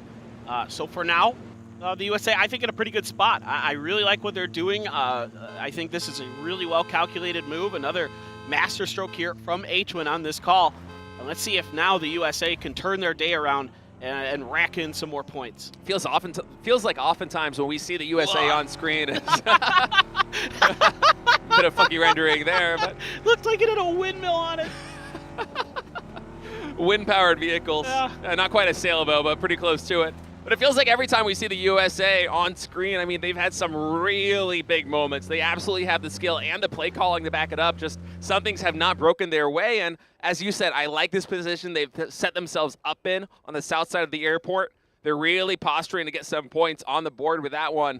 Not just kills, but also it's going to be a tough spot for them to be dislodged from. And should the circle not go their way, it's going to be an easy rotation later on. Or at least as easy as it can get, given a circle like this one. Exactly. Finna up in the air. Did he E-pick up while the rest of his team is driving? That's the only thing I can think of, unless he just, there's no way he stayed in the air for 6 minutes. That's just not possible, but off the plane drop. But I've tried it. Yeah, I mean, you can stay up there for quite a while if you really want to. But he had to have E-dropped. But he's kind of scouting this area for Canada. Now, Australia is coming in behind them. India way out on the edge of the map, really taking their time to make sure they get some loot and make sure that they can do it safely. They've had some troubles sometimes in these early rotations, so trying to really ensure that that isn't going to be a problem, at least until they get into the circle. Yeah, and I'm wondering what the south side of this circle is going to look at, because on the map feed, and if you don't have the map feed open right now when you're watching online, I highly recommend that you do open it so that you can follow your favorite players, follow your favorite teams, see how they're architecturing their moves across the circle, because really the map feed, it tells a lot of the story. And right now with Vietnam, Canada, and Australia all on the southern side, as our observer now is gratefully highlighting for us, it's going to be hard for India to make a deep rotation in unless these teams start to vie for deeper sides of the circle. I'm curious, there might be a fight brewing here between Canada and Australia. I don't know, but they're going to see Finna's vehicle, and I think Finna maybe even heard. Ooh, got to be careful though. Ooh, that's a squeaky bum time there for Finna as he hit that tree, and I think he heard the cars of Australia rolling up behind him. Also, I'm really curious about what the heck Japan is doing up in the shipyard. Oh yeah, I didn't even see them on the map. I don't know if they're getting boats. There are boats that spawn up there, but I'm just genuinely curious. I know Japan is a little bit down on the leaderboard, but I'm just very, very interested in how they're going to rotate into this. Yes, thank you, observers. It is a boat. To be a boat. Let's go. And we are in tune with the Korean observing today. I mean, yeah, it's almost like perfect. I've casted in this region for 5 years. Almost. Yeah, Japan just going to be crossing over here into the shipyard. Now ahead of them on that hill, as you see, not too many teams to be found. The closest one is in Thailand, and they're a couple hundred meters deep into this circle. So Japan, although they will be struggling for vehicles for a moment, once they take beach, it'll be not too bad for them to travel back into the circle. The top of this hill is a little bit tricky to manage. It's really wide and flat at the top of it. So it's kind of like two steps. There's the part where Argentina is at in the cemetery, and then beyond that, there's another one where Germany is heading. But they're really flat. There isn't a ton of cover up there as well. So if you can control the top of it, it's pretty powerful. But if you can't, like if other teams get on your flanks because it's so wide around the edges, it makes it really tricky to stay up here. But I don't think it's going to matter, sorry. We'll see exactly how that one plays out. Argentina now making a bigger rotation to team up instead of going for the 2-2 split. They want to consolidate a little bit in the center of the circle, and now India finally working their way in. Keep in mind, Australia is still just a couple hundred meters ahead of them, so we'll see if these teams are going to cross paths. But India, for now, just happy to kind of hug this coastline and try to avoid any possible danger. The cow watches the India team cross over to their east along the edge of the map, and it's going to go right to the airport. Yeah, wow. Right up there towards the USA, towards Taipei, towards Korea, Turkey, Brazil, the UK, Thailand just about to get in as well. So a few teams have to make maneuvers, and this gets a little bit little bit dangerous now, as so much of this is the fields here. And they play a little bit different than most fields in PUBG, right? Because of those small dirt roads that run in between the sections. Yeah, common dirt roads on those fields in Korea, as I've cycled them many times myself. Yeah. And I'm surprised that Korea is actually maintaining the 2-2 split. I really thought they were going to consolidate over there on the northern side. I think they but are. Yeah, okay, finally it seems like they're getting ready to make the move, because should that compound get dived, it's a really dangerous position to try and hold, especially if a team like Thailand is going to come and try and breach that. And now Denmark, Canada, crossing paths here on the road. United Kingdom, Honeys Badger also trying to get in on the fray, and we might have some gunfighting here on these vehicles. No shots fired just yet, as instead it's just a race to try and get into the circle. Yeah, those are tough shots there for the UK. Denmark spins out momentarily, but Kino able to recover. Might have lost a tire in there. Shrimsy now doing his job, trying to put some damage in towards Denmark. Denmark might just have to settle for one of these awnings out in the middle of the field. That is not a fun spot to be in, folks. I will tell you that that is a hard spot to hold. It's going to probably require smokes, and you're going to have to use them early. Is already a knock coming through on Dakino. Sparking, going to find it. And look at Fide here, maintaining this 1-3 split right now. Vietnam rolling up. They have no idea that he's right on the precipice of their compound, and LFP1 also going to see if he can try and find something. Denmark, unfortunately for him, a little bit outside of nade range. What takes some work is a shot on this. Luke 12 actually popping off a little bit. He gets Finna. Taking some shots on Haisaki as well. Grenade in. Is it going to be enough? Oh, it hit the front of the hay bale. It's a sturdy hay bale. Protecting him from that frag grenade. That hay bale's actually got like steel on the inside of it. Hay bale was made by the same person that made that clothesline on the previous map. That's right, that's right. It's a tough one. Of course, that nade, if it's not able to get that surface area on you, not really going to do too much in terms of damage. So for Denmark, a bit of a saving grace there. We build things sturdy here in PUBG. Oh, yes, we do. All right, well, again, this is nasty for Denmark. I'm just telling you, folks, I've played in this part of the map before, and it's not a lot of fun. And they're going to, again, have to expend a lot of smokes early. They're going to have to use a lot of utility early. And all these teams are going to be hungry for these points. And not fun for the Dames, but certainly seems to be fun for Shinboy right now, who just keeps popping with this Mark 12. Whether it be vehicles, just trying to find bodies, spraying the smokes, doing some fishing. He's got a lot of damage in. And eventually you got to think that these smokes are going to run out, and he's going to have an angle to get some big damage and potentially some kills. Honestly, I'd just blow that car up myself if I'm Denmark. I think that's actually the play here for them, is to just turn that into static cover and at least try to create something. You're not going to be able to use it anyway. Yeah, that's smart. Frankly, you're not going to be able to use it anyway. Might as well just turn it into, that blown up cover. Who cares where it lands? That's a very good call. I hadn't even thought of that. Yeah. Ooh, a knock there. It's actually Japan backstabbing the leaders, and Onyx was on his own. Korea left him as an anchor, kind of a 1-1-2 split. And Seoul is going to be making the dangerous drive back to try to get to him. They have the fence for cover. Will Japan be able to punish? Oh, and this is scary here for Team Korea as well, because Seoul racing down and taking Onyx means that Loki and Heaven there on the left side are a little bit dangerous. And with his circle centering up here on the north, we might see Turkey or Thailand try to crash that compound. They're going to pick an Onyx up, bring him to the car.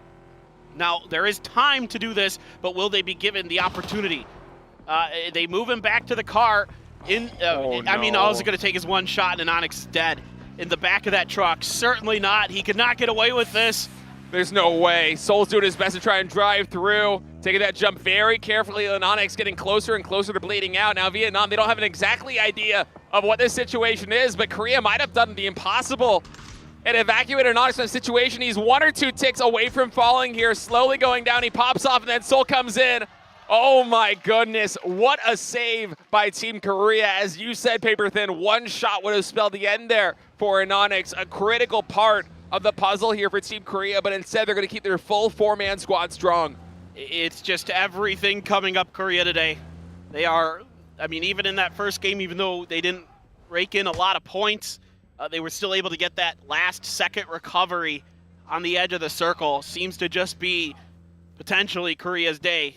Still yet to be seen. Still a lot of PUBG to play. T-Bone underneath Australia. Sneaky, sneaky, sneaky. I don't think Australia knows. He jumps, he gets a peek. He knows that there's at least 3 players right here in those vehicles. Goes for the first spray there with the AUG. Not able to find anything.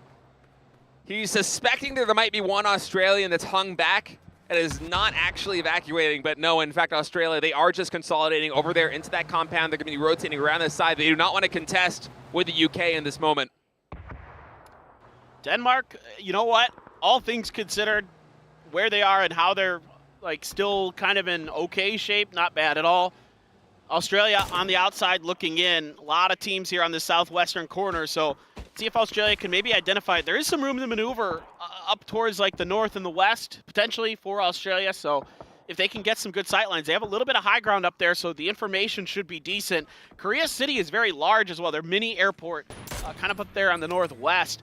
So there is actually room for another team to potentially drive in there and crash that, and not a whole lot Korea maybe can do about it. So let's see if anything comes out of that. Yeah, Shrimsy going to be looking to pick up some of those crates that landed on the east side of the airport. So USA should be able to gear up with some extra level 3 gear, maybe some potentially better weapons as well, as finally Australia going to be making a play. Now, as you said, there is some cover coming down into this hill, but once you actually get into the circle, it's a dangerous position. So Australia going to be looking to potentially crash a compound. No, instead they're going to go for this hard rock. They're going to wait for the next circle to pop and then make their play. And oh my goodness, Paper Thin, a hard shift to the north. Yeah, this is tough now for a lot of these teams because so much of this is really tough to drive on. You have to either drive on the dirt roads, which means you're elevated and you're exposed, or you're trying to drive through the fields, which means you have to ramp up over those dirt roads. Very tricky to do because you're going to lose some momentum every time you crest one of those mini hills. Yeah, the best bet here for Australia is to go all the way around the perimeter, but they're going to have China to deal with. And oh, unfortunate here for Fax as Salman's able to find him. Raxiel got the dock and Salman on the finish. As UK trying to make something happen here, breaching this compound. They want to clear up India so they can work their way into the airport city, but they got to be fast with only 15 seconds left on the phase. Nade comes in, a little bit of damage done. No knocks just yet.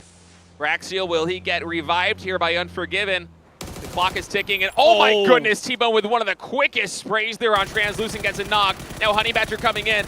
Through the grass, he almost finds Salman. He knows he got a lot of damage done. Bragg coming in, and India's getting picked apart by the UK. They're gone, they're dusted. They poked the Badger, and he responded. I love that. Took him down. Vinny trying to play a little defense here now against Denmark. Denmark, tough hill to climb, tough hill to get across, but some smokes, a few frag grenades softening up Brazil. Mimi getting an eye on what lies ahead, but wisely Brazil recognizing that the grenades are going to be landing on their spot, and they're going to readjust, reposition. Yeah, finding a little bit more hard cover here is the Brazilian squad, but Chinese Taipei looks like they might actually be getting in on this action, looking at the mini-map, and also Canada trying to make a play here, but they're all between USA and Vietnam, so this position will be fought over. And Moss with some covering fire right there, actually helping out them. And now, okay, Korea coming in. China's trying to crash this compound. China had used the E-lift on the stairs, but Loki's going to lose the battle. He wasn't ready for Aches left.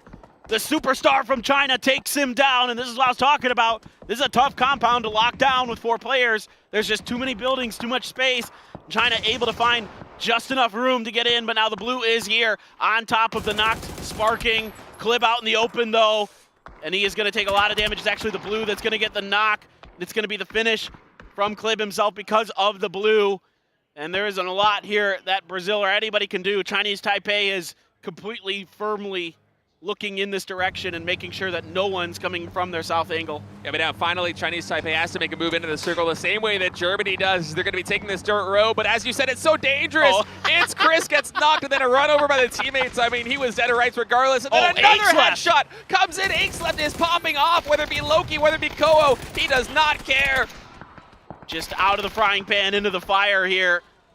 And it is just disaster for Germany on Taego. 0 kills, 0 points, and that is a heartbreaker for them. Circle is going to shift over into Japan's direction, into the east. USA still in the airport vicinity as well, so their early E pickup really proving profitable. Vietnam out in the open a bit. Some blue zone grenades being thought about, but Bongster, he heard it, he knew it, he moved away. Going to try to clear some space here with some of these nades of his own. Korea has to make a move. They're going to lose Seoul in transition, and Onyx is going to get Longsker. Seoul going to get taken down by Aches left. just Heaven on his feet for the current top team. Yeah, and that's a very tough position to hold right now. As you see, there isn't a lot of hard cover, just these hay bales and a little bit of wall. So Anonix, nades are coming in. They're not quite able to find him just yet. Heaven would love to come for a res, but China does not want to let that happen. They are pushing this position. Aches left, manning the front right here. He's going to find Anonix soon. Heaven waiting in the back. He is popping a heal as the nades got some damage in. Finally, the flush here onto Anonix. Flashbang coming in. Korea would love to stay alive. Heaven has to do some heroics to make it happen, though. He sprays, almost gets Aches left. Aches left on nearly 1 HP. And South Korea eliminated, but the damage is done. A 35-point lead. Vietnam and Argentina, now's their chance to try and close the distance. Big grenade here from Keenan. Gets rid of Chinese Taipei, and Canada is on the hunt. Schofield down. Code Marco trying to do what he can to see if he can go for the res. No way, Jose. Canada is not going to give you the time or the space. That blue zone forces him out a bit, but somehow Code Marco able to catch Keenan a bit unawares. Now Shinboy and Adam trying to cook a grenade, trying to see if they can finish Turkey's round, and it's good, and it's right on point. Canada, 5 kills here. Should be able to get Keenan, I think. Yeah, they should be able to get him up, I think. It'll lift him into safety here as the blue is slowly closing in, but not too much in their path. Argentina to the north, about 100 meters away. As the game quiets down a little bit here, 9 teams left, 26 players alive. As the circle gets closer and closer to closing in. Right now, in terms of power rankings on the positions, I'm liking Vietnam right there in the southwest. It seems like they're poised if they take a fight with Argentina or get to gatekeep Canada to rack up some more points. USA still holding on to the northern end of the airport. Thailand, it's a little bit more tough for them. Now these hills, or not these hills, but these fields, as you said, they have a little bit of a hilly terrain to play with. There is some elevation, so the mini-map, it's not quite true about how dangerous these things are, but still the angles are going to be found. You can see Honey Badger there on the map feed trying to find an angle, and okay, Canada making a play, but Argentina actually has a good sandwich on this. Raybox, he's in the field, able to get a nice spray. Ali as well. That's Keenan and Sheenboy both going down. Yeah, well, Canada, a great run here in the middle part of this game, maybe coming to an end. Argentina has them blocked out. And Adam, not much left to do.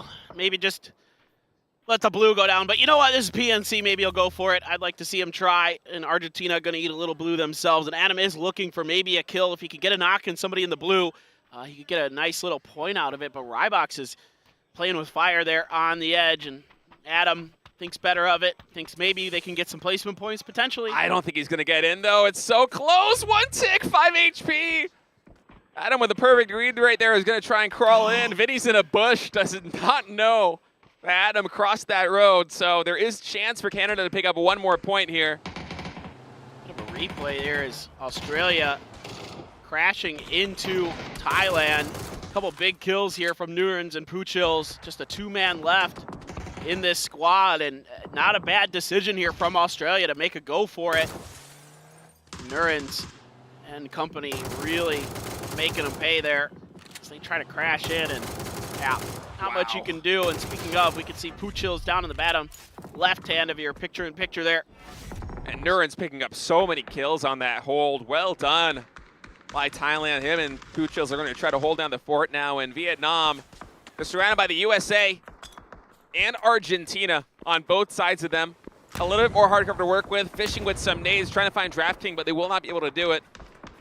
Yeah, Vietnam here in a position where they could, you know, make some ground here on Korea, potentially. Glory's getting it started there with the AUG, and now it's kickstart as well. Mortars coming out.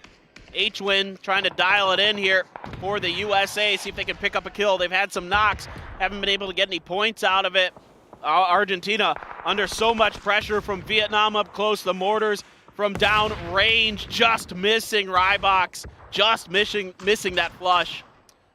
Argentina right now on their last leg. Axlef is smelling it. He wants to pick up some points for China, but Kickstart eventually going to get MX there as he does bleed out on that knock. And you see Axlef just hunting right now. He knows that Argentina is really badly bruised. Ooh, only 2 players up, and Show getting some damage done. Kickstart as well. Yeah, Kickstart there, hit some nice shots onto Axlef. Forced him to stop up in that bush. Argentina trying to reposition, trying to maybe keep China off of their edge. If they can clear China here, they move up. Well, Axlef is just too good right now. The grenade after the AUG knock. 7 kills for the superstar as he is going to try to settle in and stay alive longer. 700 plus damage. Oh, but the Panzerfaust from Hivas comes in. That's Aches left going down. You love to see it there for Team Vietnam, as you're the lone team in the top 6 to try and rack up some more points, but they're in a lot of trouble right now with Snakers from the USA coming in. He does get the knock on a Haisaki, trying to get the flush here with a nade, a little bit short on that one. We'll see if the follow-up is good. That was a dirty M4 spray with a 4X scope. Pretty nuts stuff from Snakers there, who's been just tremendous for LG this year. He's got an AUM in the back pocket, still a lot of shots left in it, in Vietnam, given a win condition, given a circle. Japan on the outside looking in now. They've been able to plant their feet down and wait this out. Only 1 kill for them so far. Quiet and steady as per usual here for the Japanese team. Snakers now looking to make this AUM sing. About 45 seconds left on this circle as Phase 7 closing in. Trimsy gonna catch Kane, trying to make that rotation for Team Japan. Surprised they didn't throw any smokes to get in on this one. Do they not have vehicles? I don't think they do. They're just working purely on foot. Now finally, after they get found out by the USA, they are gonna try and make a smoke tunnel, but keep in mind that Vard and Honey Badger for the UK are lurking to the north, and they might have a sightline on Japan should they cross a little bit too wide. I'm a bit shocked Japan doesn't have vehicles. Pure Boy does have one, looking at the map feed. Okay. This is what they should have been doing in the first place. Maybe a bit too late, because now their presence has been revealed, and now teams like the UK can start setting up to prepare for their movement. Maybe kind of losing a potential element of surprise here. Now you got to drive out. I think he's got a blue zone bag, so it's not the end of the world. Kickstart as well, level 3 gear, so USA profiting a lot from these crates that have dropped. Oh my God. Wow, it's a lot of damage. Imhak, 1 bullet away from death right here, and we'll see where Japan decides to go, but oh no. They're dead. That's a dangerous position. Snakers comes in. That nade has the potential to wipe Japan off the map, and oh my goodness, all but 1 survive. Only Imhak gonna try his best, but eventually you gotta think with that nade, Japan's gonna get cleaned. That should be the end of it. The blue zone grenade. Yeah, there it is. That's gonna finish the job. So Japan just not able to quite be on the same page there fast enough. China's Aches left. He is still alive. The grenade right in Haisaki's back. He is down to 1 HP. The follow-up from Aches left is good. That's another knock here. Aches left with just a quintessential game from this legend. This guy, when he is on, the best, one of the best in the business. Aches left, one of the strongest players in the entire region of Asia, representing China and getting a ton of damage done on Taego. Would love to see him and Show work some magic here for Team China, who's middle of the pack right now, but would love to break into that top 5, and they could do it here with a win and some heroics from their heroes. Well, the other thing for China is if they can come through with the win or a lot more points in this game, they're right back into things, at least towards getting like that 2nd, 3rd spot potentially. USA going to be swinging out, clearing some edges. They have some work to do to get into this next circle, and H-Win, the IGL for the USA, trying to identify that space. Vinny still alive. Can you believe it? He's still in bushes, man. He was in bushes last time we saw him, he's in bushes again. Now, does H-Win see him? I don't think he does. I don't think he has any idea. And Vinny, I mean, should H-Win decide to peek up over that ledge, he might play spoiler if he hears the footsteps. Clory's just on the other side of things as well. So if that fight kicks off, Clory's could potentially do some damage to this push from the USA, but I think they might have a little bit of space ahead of them along this road edge. So I think more or less this is just H-Win just getting a lay of the land more than anything. I don't necessarily think they want to push this angle. You can't see those feet. I mean, they're so well hidden inside of this bush. What an angle. Yeah, it's like he has a ghillie suit on. I mean, the observer's highlighting that there's basically no way H-Win can actually identify him until he's right on top. And you can see Vinny, his Dorito moving a little bit. He knew H-Win was there from the footsteps, and now he knows that he moved up a little bit closer. So we'll see if Vinny moves as the circle starts to close in. But let's not forget, Snakers, he does have this AWM, 6 bullets left. That's enough to pick up all the kills here in this lobby, should he be able to do it. Hey, he's got plenty of bullets. Let's see if he can put them to use. I've seen a few knocks from him with it already in the kill feed. But again, not a ton of kills sliding the USA's way in this game so far. 5 is not bad, but certainly they want a few more. Get back into the thick of it. Yeah, especially with the full 4-man squad up, and you can see them kind of going for a 3-1. H-Win going to be playing the anchor right here, and if they can find Show or Aches left, they would love to clear out this northern side and just completely enclosed Vietnam. All right, USA now gonna have to start to make a move. They're on the outside looking in. Vietnam still inside of those little farm warehouses. A blue zone to try to clear some space. Very smart here to make sure that there's no one in that other divot. And they can use that as a potential staging point for another move to get a better angle. On top of China, damage done by H-Win to Duck Juice. Yeah, unfortunately not able to get the knock. She's barely surviving that one as the USA is getting the lay of the land over here. Does spot Himas as well. So H-Win with a pretty good idea of where Vietnam is located in these structures, and a bit of a rotation here from Vietnam as soon as H-Win backs off that dirt road. But Show, it looks like he's getting ready to come. The nades are coming in, the flashbangs are through. China, they want to breach this position. Axleft and Show coming over the top of this hill. More flashbangs coming out. Shrimzy is waiting for him. Axleft picks up at the top, finds a lot of damage, but almost gets knocked himself. China trying to use the blue to work against the United States, but they just didn't have enough, and H-Win with that long angle, able to play cover. China now stuck in a bad position to kickstart, cooks a perfect grenade, and wipes them out. Huge game for China regardless, and now the USA trying to play spoiler here and keep Vietnam in check. Well, a win here for USA would net them a lot more points too, Paper Thin. Let's keep that in mind. They're on the cusp of top 5 right now, as two of the best teams in the business, two of the best countries in the world are going at it. 4v3, but winner chicken dinner percentage. Very close, and Kickstart gets the opening shot with a Famas, a headshot here on him. That's a top gun here for Vietnam going down. And around the corner, the full forces of the USA strike. Clories is down, all onto Duck Juice, who's trying to skirt around the edges of these smokes, but Kickstart has him dialed in, and they are about to take him down. He might just end up letting the blue finish it indeed, and it's going to be a chicken dinner for the United States. And they find themselves moving up the leaderboard here, and they could still do some serious damage at PNC.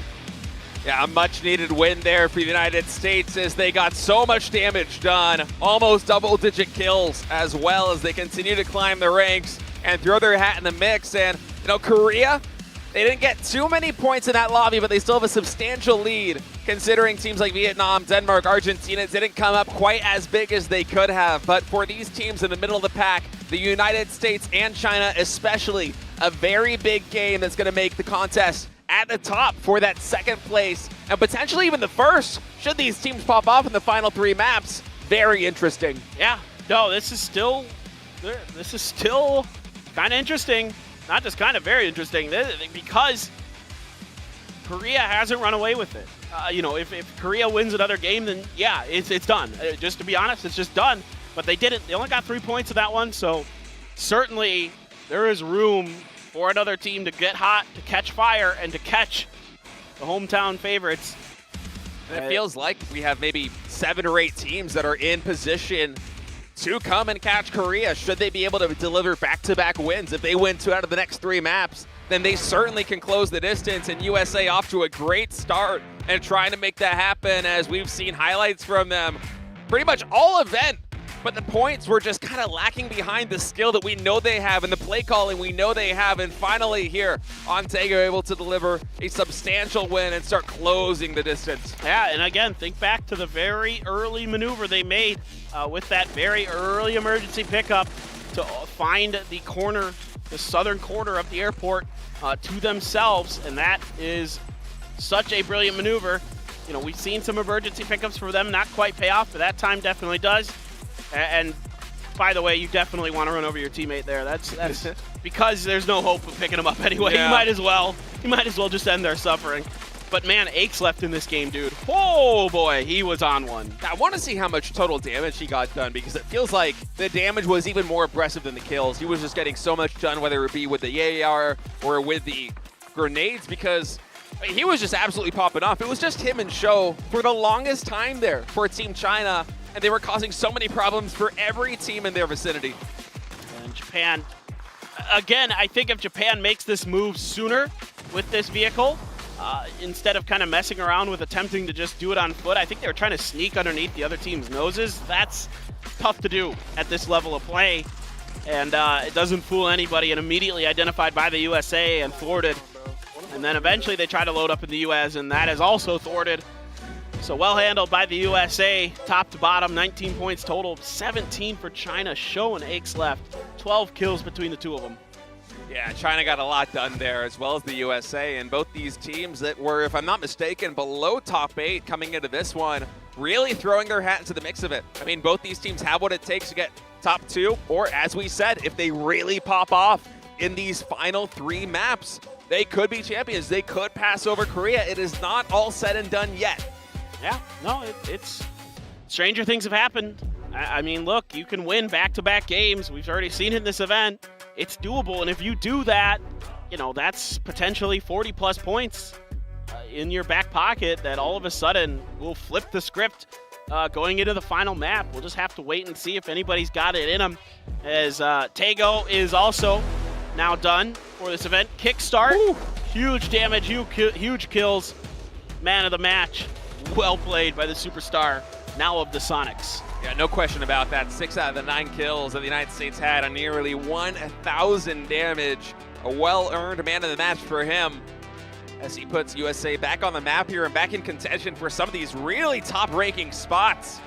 In striking distance of a podium finish now as we get ready to move on to Vikendi, where things might break loose. We'll see.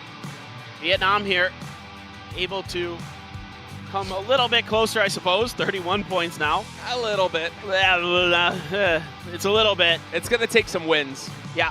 Vietnam needs to win a game. They need to put up a big one. They're capable. We know they're capable. We've seen at this event that they can rack in a ton of kills. They've already mostly done it. If it wasn't for that 20-point kill game, they'd probably still be leading in the kills. But just got to wait and see if they can find some success here on to Vikendi. They've been very good on Erangel. We've already seen that. So there's those 2 maps left, but I think they're going to have to get it started here on Vikendi if they're going to catch up. I agree with you completely. Vikendi's been kind of one of the weaker maps here for Team Korea. They did well on Miramar. They did well on Erangel relatively, but here on Vikendi and also on Taego, they haven't really been able to find too much success. So this is probably the biggest opportunity for a lot of these teams in the top 8 to really make a dent in it. And whichever team comes up with a win here, hopefully it's one with a lot of kills behind it, because then you're looking at 2 more Erangel maps left in the lobby. And should he be able to win one of those, maybe you've closed the distance on Korea. But as you said, I feel like it has to start here on Vikendi. Yeah, I think kind of it does. I mean, you never know. Back-to-back wins again would absolutely put you right back in contention. We'll just have to wait and see. As America, just a phenomenal job controlling space here. H-Win checking a lot of these corners, a lot of these angles, making sure they're open, and then able to just kind of keep Vietnam pinned out. Had plenty of smokes left in the bag here to make this final push. This is just a well-executed game from them. Yeah, and especially the final push here to Vietnam was just done so cleanly. Vietnam, they had the hard cover, but USA, just with no fear, moving out as a complete unit and taking the fight to them was fantastic. It felt like every single angle that the USA took, it was a 2v1, and eventually they were able to whittle down Vietnam, rack up 9 kills in total, almost 3K total damage. I mean, so much done. Yeah, phenomenal with the frags, able to really utilize that extra kind of level of loot gathering that you have in the city, I suppose I would call it. You know, able to pick up a lot, able to scrounge through there, kind of take their time in the beginning part of the game, very quietly work their way through that city, never really got too engaged until they were up on that northern edge, and then kind of had the field out in front of them to start really putting in some damage. Snakers had that AWM. I saw a few big knocks from him. He had the FAMAS there as well in the mix. So just lovely stuff from the USA. Yeah, the macro from the USA, just starting with the emergency pickup and then being able to salvage a lot of resources as they racked up kills and keep all those frags was a key part of their success. I mean, think back on the position that they in China had near Vietnam. Should Vietnam have had more resources, more frag grenades, more blue zone grenades or something like that, it's a lot harder for you to get pushed in, but we're going to see exactly what's going to happen now on Vikendi. As we said, one of the last chances for these teams to start to close the distance on Team Korea. Let's see if they can do it on the newest PUBG map in the Pro Pool.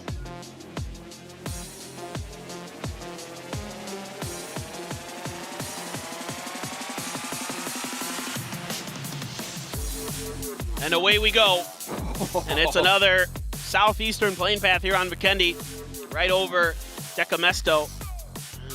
Heading in towards Kranik, down there on the bottom.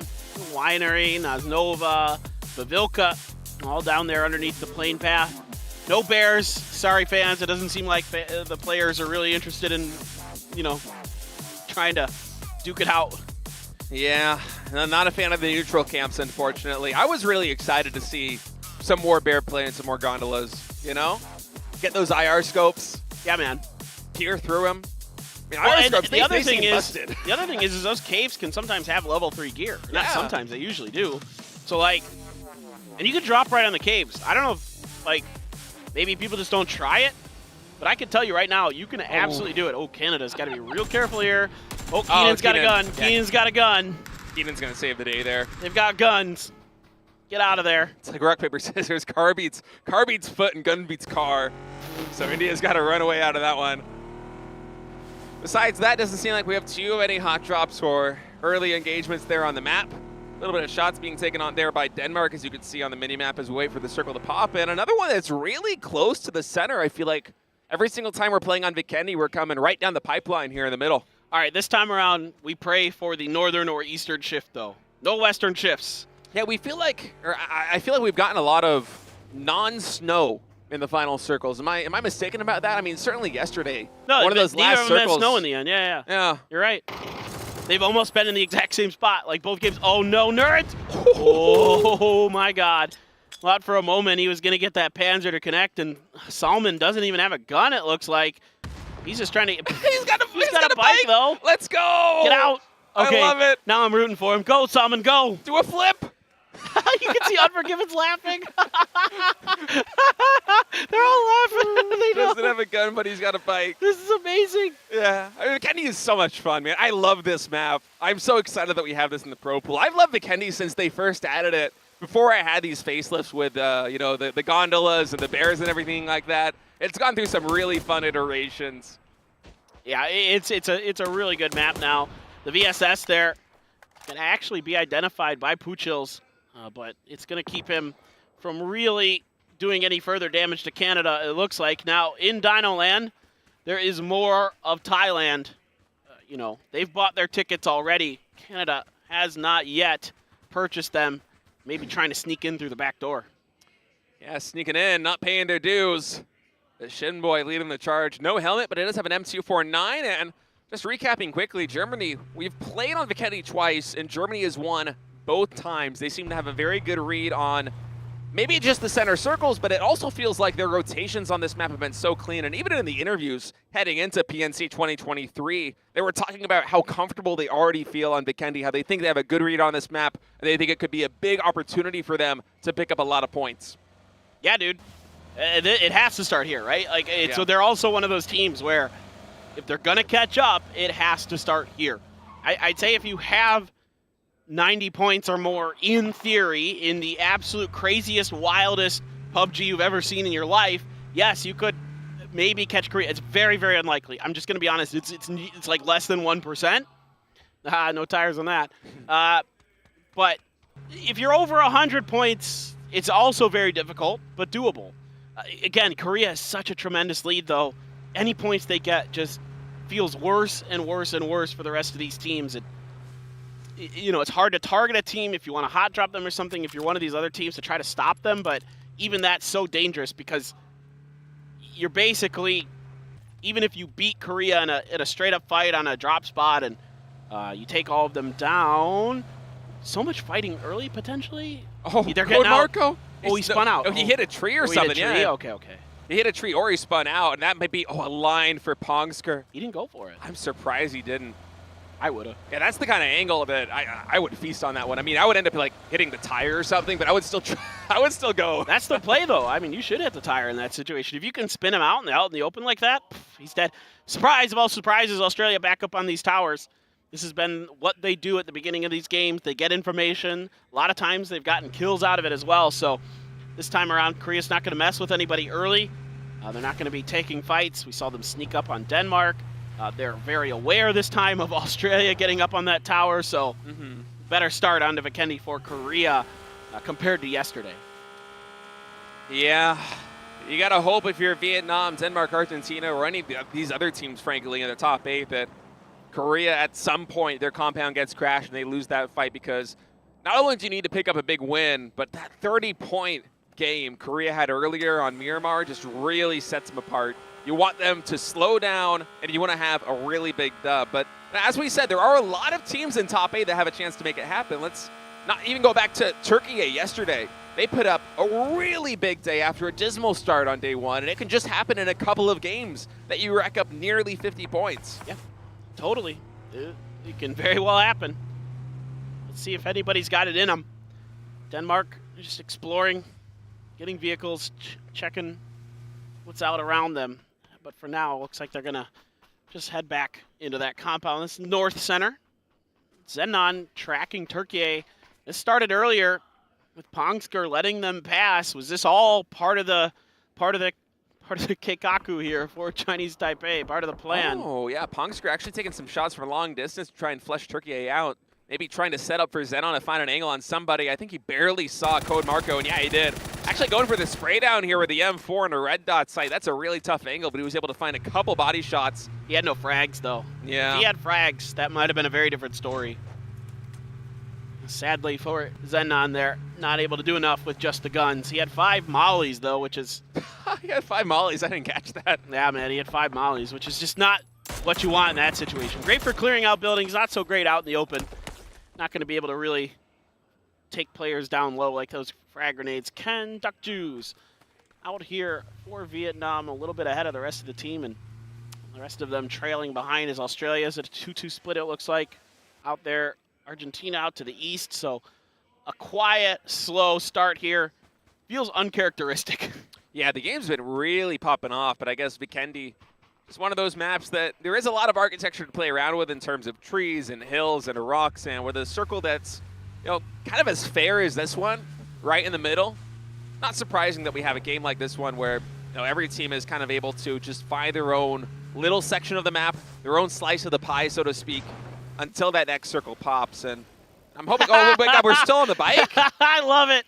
He's getting his cardio no, in. Man, you know what? It worked. Maybe it's got some luck in it. Maybe it's got like, you know, this is like that bike in ET where you like ride it up into the sky and you put somebody in the basket. In yeah, the exactly. Yeah. They should add that. Imagine putting a down teammate in the basket and jumping off a cliff. They should put a basket on it where you can stick like a frag grenade or something. You know, like you can put like a little bit of Panzerfaust. Yeah. Like one item can fit in it. Dude, imagine a bike lock as an item too. It'd be a lot of fun. Lock it up on a tree or something. Only you would think that's fun. Yeah, man. I've had multiple bikes get stolen in my life. I'm sure. All right, so Germany rolling up on this hill. They have no idea that UK is actually getting posed up over here. Vard with a meaty angle. Oh, with the car switch. Really fast there for It's Chris. He fires back and against the knock. Some quick thinking there, but Fex is going to be able to find Brexco on the back end here, going 1-for-1, our Germany and the United Kingdom, but it's already been revealed. Trading some Molotovs as well. Micah, I think he might have gotten tagged from that one, or it was just short. It was just a bit off, but the bullet's connecting there. Feck's going to let loose with some grenades. That was a great seat swap there, but at the end of the day, United Kingdom still pretty dug in. They are going to lose Vard for this T-Bone with the SLR now swinging wide and damage being done here. It's actually Pongsker who's going to find Mika, and he should be down here momentarily. Yeah, T-Bone is going to claim that point. It's Chris is going to fall to Fex. Kowo, coach who had to sub in here for Germany for this event, the only one left. Yeah, seems unlikely we're going to have Germany go for a three-peat here on Vikendi. Seoul's got a VSS. Oh, does he? Yeah. Nonix with a G36. Korea a little bit lacking on loot. And a Bolt, too, yeah, here for an Onyx. They have not... Yeah, that's a setup, man. That's a loadout, I guess. That's a setup. Yeah, exactly. Of all the loadouts, this is one of them. Yeah, exactly. And they're screwed. I mean, frankly, this is not good for Korea, and it's great for everybody else because these hills out here are actually pretty exposed. There aren't a ton of trees in this part of the map compared to some of the others. See where the circle's going to go. No, don't do it to us again. Not like this. Man, it really likes this center part of the map. This can't be reality. What have you done? I blame you, Dr. Strange. Well, it's good for pretty much everybody else, though, because Korea right now is absolutely surrounded. They have Australia, Turkey, and I think the United States all around their borders. China's also to the east. Thailand is making a rotation to the west. And as you said, their loadout, it's not that great. Early on this map, I was watching them on the map feed. They crashed the compound early just to kind of play it safe. You know, they're just trying to play defensively, given their massive point lead in this lobby, and now this has come out to bite them as they had to move out onto this hill. And the thing I'm complaining about is the fact that this circle went towards the green again. Yeah, of course. I mean, that's what I'm talking. I mean, I'm just annoyed. I got come on, man. We only get Vikendi 3 times in this tournament. I don't want the same circle 3 times. Hey, give me like a Dino Land finish or something. Let me see. Yeah, for real, dude. That'd be sick. Dino Land's dope. All right, T-Bone trying to finish what UK started earlier. They did lose Vard, of course. And we can no longer be hard for Vard, but absolutely the rest of the UK looking to do some more damage. And Code is making this lone rotation all by himself. With the snow working his way towards Castle. I'm going to say holding on to this compound, and Korea, they do have a crate drop near them, so if they can actually reach that somehow through the eyes of China or Australia, if they could reach these crates that have dropped, they might be able to get a little bit of a better loadout than they've been dealt already. And Denmark outside of the current circle. There's Canada and a storm brewing to their south. Ooh. And Vinny's car blows up with him in it, and then LA gonna be the one to claim that point here as Argentina had a bit of a trap set up and Brazil fell into it. Now LFP1 trying to do some return damage to their Latin American brethren and hitting a few shots here and there. If he could find a headshot, he might get a knock, but nope, not gonna be the case. No, Luke 12 actually getting some damage done right now. 118 in totals. I think Loki went down during all of this. Heaven's going to go for the res, but Korea not feeling great about their position, all things considered. As I said, they're surrounded on 3 sides. The loadout is not fantastic, and the teams around them too, USA, Australia, and China, they've been fighting pretty well over this entire tournament. So Korea, they've got their work cut out for them. A rare opportunity for some of these other teams like Vietnam and Denmark on screen as they come through this storm to try and start to add to the points, because again, Vikendi, third to last map here at PUBG Nations Cup 2023. You really need a big win if you're one of these top teams trying to go for rank 1 and catching up to Korea. Yep. Let's see if anybody can do that task, that difficult task. Seoul going to use his VSS for some scouting, plenty of bullets. You can really go through bullets fast on the VSS if you're not kind of thinking about it. It's so tempting to just absolutely spew bullets out of it because it's so quiet. It's so hard to tell where you're getting shot from.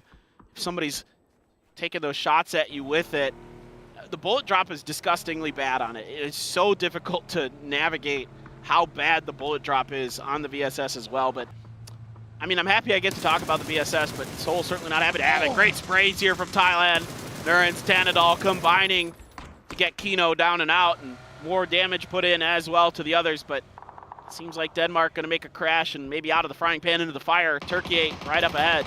Yeah, Denmark looking for a Turkey as they're about to find him. Ali going to try and see if he can get an angle here onto Longsker, who is prone behind his vehicle, but he does get found, as does Koho. Germany eliminated from this, and Longsker taking a lot of damage. China in a rough position right now as Rybox looks to see if he can get the flush. A lot of damage done onto China as they continue to skirmish with Argentina. Now Korea making a big rotation in.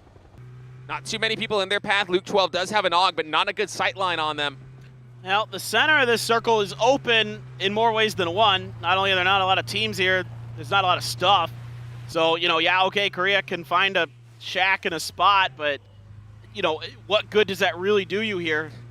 This is again, another tough spot to control there for Korea. I mean, it's something in the circle, I guess, but I don't have a lot of high hopes that they're going to be able to stay there for an extended period of time. I feel like you got to take the hill close to Team Japan if you're Korea, and somehow China actually was able to work their way out of this crazy show.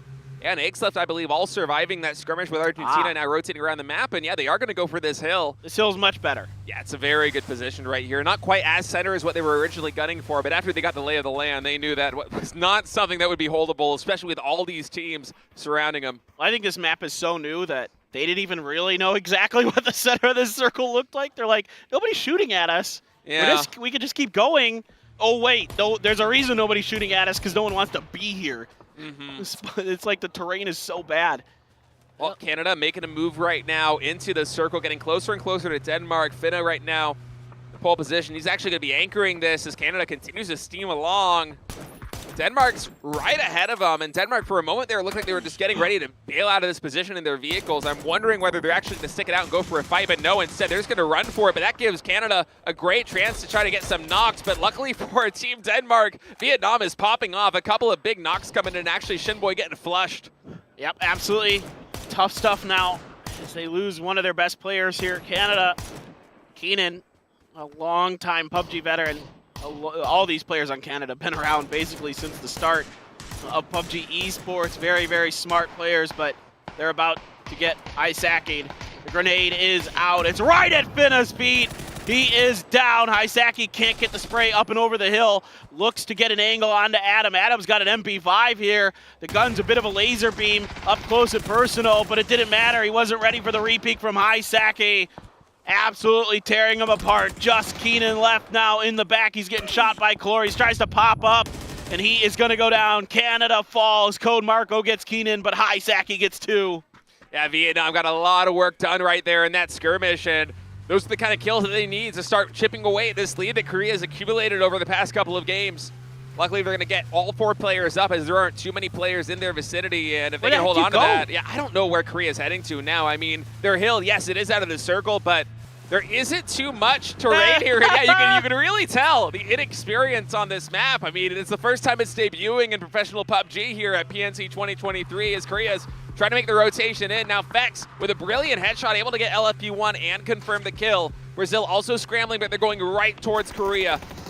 Korea's going to opt for a fort with cars and folding shields by this rock. Dead center going to try to lock it down and try to turret from this position onto the other teams rotating around them. The problem is any high ground that's on the edges of this are going to give teams angles down into it. Duckju's already finding some value himself from outside of that water tower in the house. Has an angle from the farm right on top of them.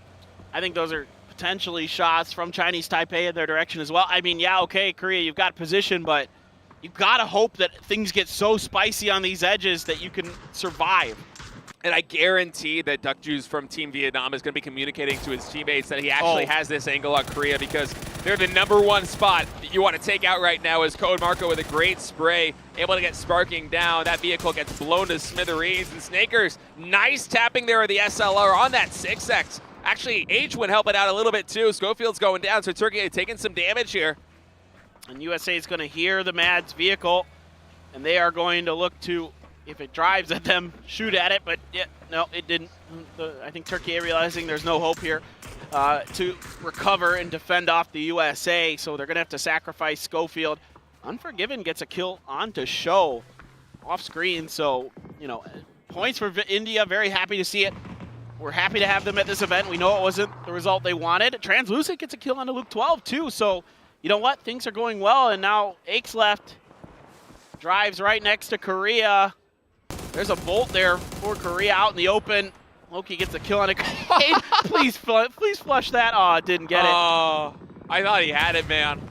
Frag coming in is going to blow up Ake's vehicle. During all of this, Vietnam and Turkey fighting on the sidelines right now. An important battle because Vietnam, the closest team to Korea overall in the standings. The Mad is going to get Hisaki right there on the knock. Vietnam going to try and get out of this. Himassi's zigging and zagging right there, trying to get away from this position, but the confirmed kill comes through by the Mad, so Vietnam losing one of their best players, and also another knock is true. Cloris gets flushed. Vietnam losing some key players here in this late circle. They thought they had an opportunity there to do some damage to Turkey when they heard them battling the USA, but instead it came back and bit them in the butt. Now, Korea is going to try to finish Akesleft off, and yeah, Akesleft just not ready for Seoul. And there is a knock here from long range. Japan's getting mortared by Argentina. Here we go. Those are up, and they are very, very high. Who's going to be the next target? Korea's lost a couple players. Loki's going to get flushed. Japan trying to get the smokes out, trying to get the reses. T-Bone continues to harass the edge of this rock, and this is the problem with this position for these teams that tried to go center on this circle in the last one. It's just difficult. There's just, again, not much to work with. Yeah, there really isn't a lot of playable terrain, and right now for Team Japan, it's a struggle to try and get some of these reses through as the nades just continue to come in. Able to get one headshot. Just run AX, but this is his work cut out for him. Eventually Japan seems like they are going to get cleaned up. And yeah, that nade from Ale is good for it. So Team Japan eliminated here. Argentina going to try and consolidate on the eastern side, but they do have Australia to contest with. Waikiki trying to find an angle right there. Rock providing some nice hard cover there to Team Argentina as they try to rotate in. The bad news for everybody else in this lobby is when Japan got taken down, that knock that Loki got forever ago went to Loki. And big shots here coming in from Australia and Argentina. America under pressure from Turkey. That grenade is so good, but it rolls just a bit too far underneath the car, blowing it up. Now smokes are coming out for the USA. The Mad's got a knock here. Turkey looking to hammer down on top of him, but Snaker's coming up huge. Kickstart as well. The grenade is on point, and the USA able to defend and take Turkey out.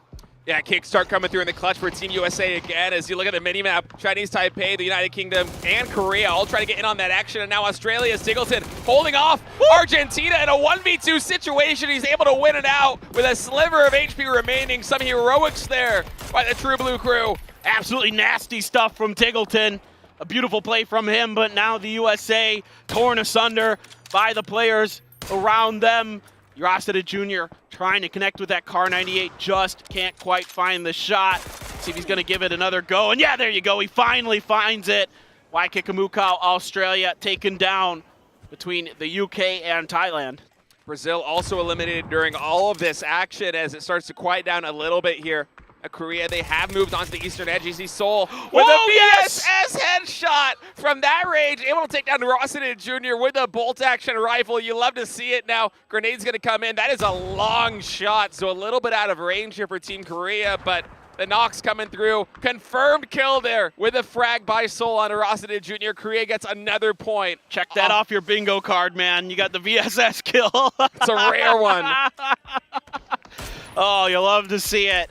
Korea I am really shocked they're able to make this work as well as they have. And again, the thing about the VSS, you can hold a lot of extra bullets. The 9mm bullets are pretty light. They're going to have to move from this position going forward. So, you know, you can spray into those smokes a little bit more cleanly, but Korea's taking a ton of damage trying to use this folding shield to maximum effect, but you can see it's already pretty beat up. I think that's a blue zone. Yeah, it is. And it's going to bounce in. Korea's on their last legs. The grenade as well, doing a ton of damage. Just Anonix on the outside in some smoke, trying to hold on, trying to get a heal off. It looks like he's going to be able to do it, but if that's a frag at his feet, he's done. Nope, it is not. Oh, he's getting shot, though. Prone's down, and Korea about in and about out of this. Yeah, Anonix barely surviving all of this mayhem, but the damage is done. 4 more kills in total here for Team Korea.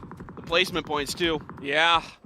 It's a good game for them, especially considering the hand that they drew. They had a bad loadout, they had a bad position in the circle, and they were still able to get some water out of that stone.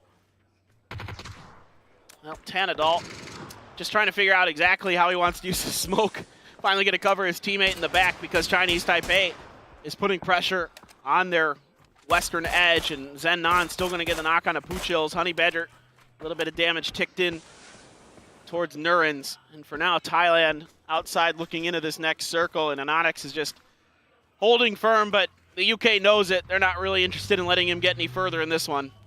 Yuki running in on this one. Anonix with a prone spray has a lot of control, gets a ton of damage in, but none of the knocks. Almost got both of them there. And instead it's going to be United Kingdom getting the flush, or not the flush, excuse me, the knock there on Endurance, and 4 teams remain. Thailand in a lot of trouble over here on the fringes. Blue Zone nade finally going to finish Nurens there. UK confirms the kill. And Chinese Taipei during all this is watching it, trying to find an angle onto Tanadol.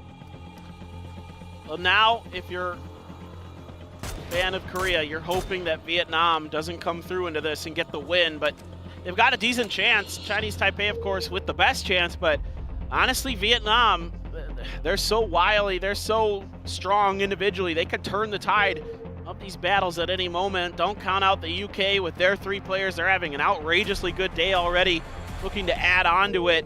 Already up to 108 points and could shoot up to, who knows, maybe even surpassing Vietnam if things shake their way. Let's not forget that the 2 players up right now for Vietnam are their top gunners here at this tournament. Duckjuice and Niemas have gotten a ton of damage done. Niemas leading overall with about 400 average damage per game. Duckjuice right behind him, nearing 300. So it's a force to be reckoned with. That's just bonkers. I mean, 400 damage per game in a tournament like this with this caliber of player. I mean, Niemas is certainly a superstar, no doubt about it. Coming into today, almost had 30 kills. Just unbelievable stuff.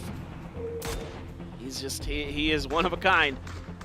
Up on the north, Circle says, ooh, down towards the UK to the southeast. So sure, they've got position, but again, regardless of where you are in this circle, there isn't a whole lot to work with. It is very, very sparse. Not even a lot of soft cover like the fields of Aragel. There's a few bushes here and there, but it isn't, you know, just full of grass and fields. It's snow and it's rocks and a few very, very gently rolling hills. Yeah, you can see through right clearly, and United Kingdom, they're gonna try and reinforce Fex a little bit over here on this southern side, but it's a dangerous position. They really need knocks onto Vietnam to give themselves some more breathing room, because look at how flat it is, this section of the map. And lurking behind all this action between the UK and Team Vietnam is Chinese Taipei, all the way in the north, 4 men strong. And finally, the UK, looks like they're going to try and make a move, reinforce this position, make a bit of a bunker. The only team in the circle, they actually get a knock here on a Himas. Ponksker there from long distance. He's got a Groza in the back of it, but headshots, a lot of damage done. Forces a player out of that vehicle quick. Leo, very weak as well. Points wanted, and they want to take Vietnam out. They know they need to clear this edge. That Molly may have hit Himas. No, it doesn't look like it. Nade out here as well, but it bounces back into Leo from Duck Juice. What a throw from him, but he's on the edge of the blue. There's a Molly in front of him. There's the blue behind him. Has to sneak around the edge, trying to push up and over. Wants to flush as well, but it's going to be Zennon from afar who takes him down. Yeah, Vietnam just stuck between a rock and a hard place. There was not enough time to get the res there onto Himas, and Chinese Taipei did not miss their opportunity. They closed in, and now it's a 3v3 with one player down here for Chinese Taipei. They're going to try and get him back up, but the United Kingdom, they've been looking so strong today. The reigning champs of PUBG Nations Cup, they want to try and run it back here. This is their opportunity. Already 9 kills. Yeah, what an outrageous day it would be if we come into that final game and the UK is in hunt for another title. They're making the most of their opportunities here today. Honey Badger going to flank out wide for the UK, create some problematic angles for the consolidated forces of Chinese Taipei. Going to put some shots down, but any extra knock onto the UK would really make this so much easier for Chinese Taipei. 3v4, difficult but doable, but a 2v4, that's a lot harder. Yeah, the UK being as fanned out as they are, any knock would take away some very important angles, and Circle just going to stand her up right here. Chinese Taipei, they're consolidating their forces. They're just completely working together here on the north side, trying to clear out some angles there with the smoke, but Fex gets the opening salvo. It's a headshot on a Pongsker. It's now a 3v3. Now, Fex is sitting on 3 frags as well, so anywhere that Chinese Taipei goes as a unit, it's going to be dangerous. They're not able to really cover the same space because of the angles that the UK has, but again, one knock will turn the tide of this very, very quickly here for Chinese Taipei, but Fex doesn't want to allow it. The timing, he knows that the res is going to be coming through quickly, wants to see if he can punish it. First one's a bit too far, but T-Bone gets the knock onto Leo. Fex is going to load up for another Pongsker, trying to figure out where the heck he can go in this Zima, trying to do something, but he's taken out by Honey Badger. The flank angle so strong, out in the open, that's another. And now it is one player left, Zennon, trying to do what he can, but a ton of damage done, and the UK has found their second win of the day. 13 kills in total as United Kingdom is popping off, putting themselves back into contention in this thing. And now with 4 maps in the bag here on the final day of PNC 2023, all eyes on these top teams. United Kingdom looking so strong. Will they finally be able to catch up to South Korea? I don't know. I don't know. Anything's possible right now. With 2 games left, with 2 Erangels to play, the UK has made a statement here today that they weren't going to go quietly, that they were going to try to defend their crown tooth and nail. Certainly the lads looking to get it done, and Chinese Taipei, some frustration for sure. Leo takes the headset off, a little bit unhappy with how that one shook out at the end. They just could not find the angles, find the shots onto the UK. The UK smothered them and made every bullet count there at the end. I mean, the angles there for the UK were just fantastic. Chinese Taipei might have had the numbers advantage, but UK with a beautiful arc The crossfire set up from all those angles. They were able to avoid the knocks themselves, and that means that they could just lay waste to Chinese Taipei's position. It felt like there was nowhere to run, whether you be in Azima, whether you be on foot. No cover from all three angles the UK were able to establish as, I mean, just the veterancy of this team, making the Seoul read to know that they can come in with that wide arc, abuse their positional advantage in the circle, and win despite being outnumbered. And they lost Vard so early in that game. I mean, and they were able to come through with that win regardless. That's just how good this team is top to bottom, how strong they are individually, even with, Vard, who's historically been arguably the best player from their region. Maybe you could say Fex too. I guess maybe some people will probably say Fex, but I'll say Vard, at least at PNCs, has been really, really good. Last year's MVP. But, Honey Badger doing a really good job coming in here this year for this UK squad, really putting up some tremendous numbers for them. Big part of the reason that they are in this now. Yeah, United Kingdom just absolutely popping off today. If I'm not mistaken, they had, a 17-kill game earlier in the day, picking up a win, and now 13 kills in this one. If they can keep this momentum going heading into Erangel, we have 2 maps left to be played. Korea has a substantial lead, but it's not insurmountable. The United Kingdom, they're a team hot enough to do it. Yeah, like you said, a rock in a hard place, quite literally there for Duck Juice. Yeah. Tried to do what he could. Hell of a grenade that he threw out at the beginning there, and this is just, it's so flat, it's so open, it's not easy, but it's definitely not difficult there for the UK. The angles were just absolutely perfect. It felt like Chinese Taipei, anywhere they would try to go, they didn't have enough smokes to make anything happen. They couldn't cut off the angles enough, and the Kingdom just made them pay for it. 23 points in total with those 13 kills and the win. Vietnam also closing the distance a little bit here on Korea, but I gotta say, Korea picking up 7 points. It might not look like a lot on paper, but at this stage, they don't really need a lot. They just gotta be consistent. They gotta keep adding in piece by piece, and who knows, with 2 more Erangels left to be played, they keep adding in a couple more 7-point games. It's gonna be hard to catch them. Yeah, you're absolutely right. That's all it's going to take for them. Frankly, 2 more 5-point games is most likely good enough. Like, that's all they really need. Yeah, unless Vietnam or the UK win both lobbies with big numbers, but that's a very difficult task. Argentina was able to do it on day 1, winning the first 2 Erangels of PNC 2023, but whether these other teams are going to be able to do it again here on day 3, as everyone is gunning for the best possible placement. I mean, you look at the standings overall, as I'm sure we're going to get a shot at that leaderboard in a moment. Yes, Korea is quite far ahead in position 1, but everything else from second all the way down into 12, it's very close. And the man of the match going to be Fex, 822 total damage, 5 kills, 7 knocks. And I feel like paper thin, some MVPs really coming up big. You look at stats like this one, and it feels like every man of the match are just maxing out their stats. They're getting the most damage, the most kills, the most knocks. Yeah, they're stepping up big for their teams and their regions. Yeah, it's the legendary players of PUBG Esports showing you why we consider them as such. And now it's Fex.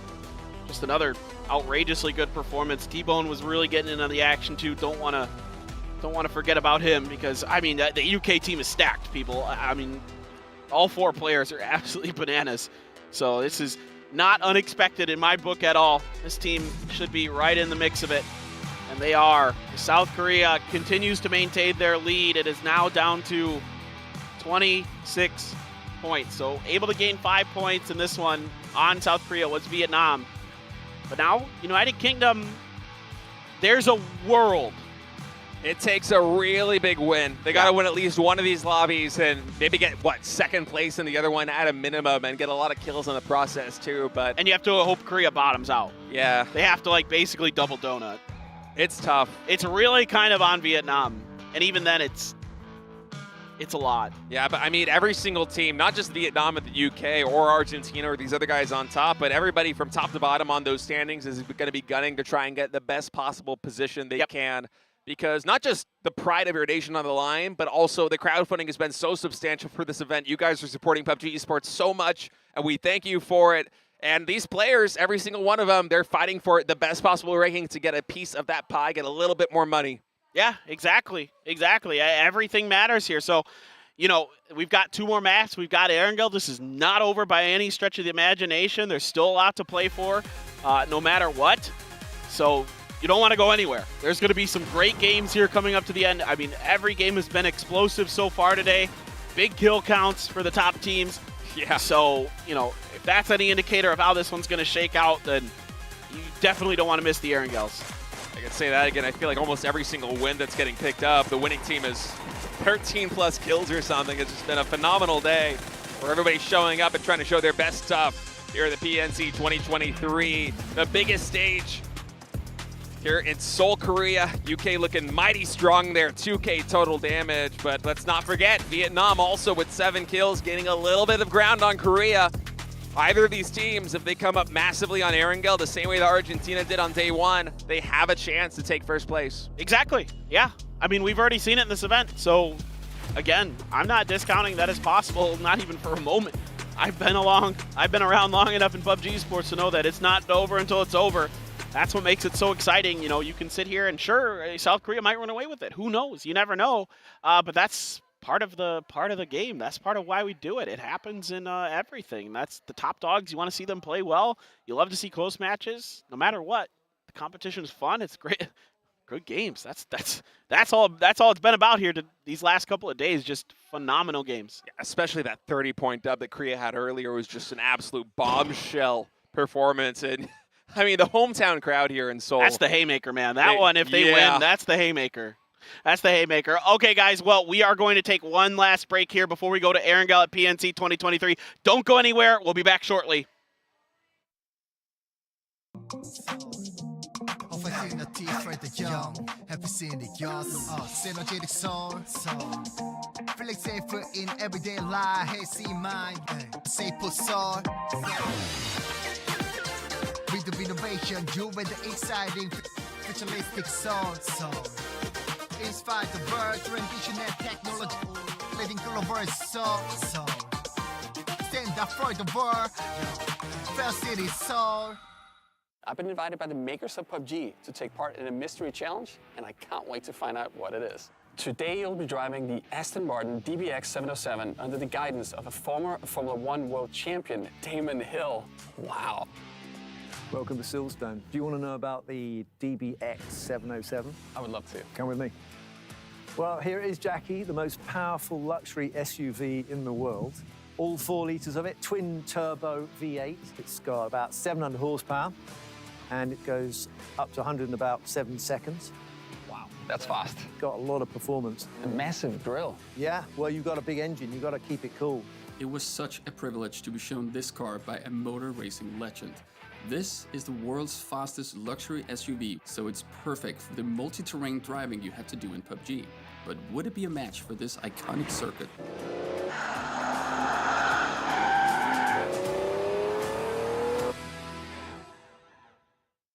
Show some respect. Are you challenging me? A tough nut to crack. Now, shall we fight? My turn. All right, here we go. Trust my shield. Fire away! Gotta try harder, huh?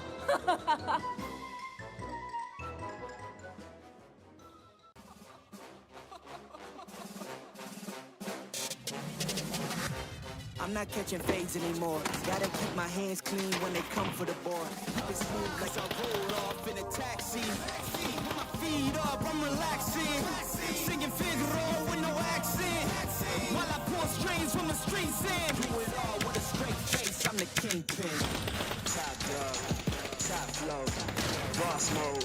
I'm the kingpin. Showstopper, top dog, Godfather. I'm the kingpin. Showstopper, top dog, Godfather. I'm the kingpin.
one just short of the doorway. And actually, Brazil coming in, but Seoul is waiting with open arms. So Haven gonna try and salvage this situation here with a frag grenade, expecting Seoul to peek out outside.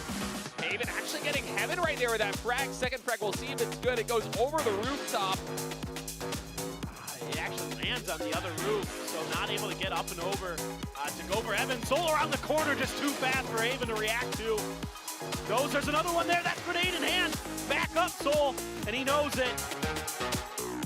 Really happy with their start. Oh, what the, okay, well, Vietnam is gonna get right up close and personal. They can barely see each other inside of this. Highzacky's got one.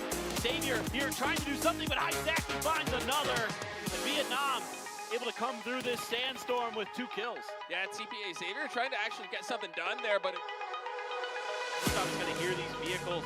Is there gonna be a grenade flying in? No, he doesn't have any, so he's just gonna go up and over. Such a brutal angle there. 2 for Gustav. Can he find more? Torres, no, can't get the spray under control. Man, China, they're just playing so aggressively today. I love this action for them. They get the opening knock. Molotov's coming in. That's Lagerster getting that shit destroyed. And oh my goodness, Canada, try as you might. Give somebody crash. See if we got the crash right now. We're going to try and get at least 1 flush. Get some more points. Actually, doesn't go for the flush. He wants more. Okay, there we go. Oh my goodness, H-Win! Unbelievable! Oh my word! And H-Win knows it. That's one of his teammates there that he's taking down.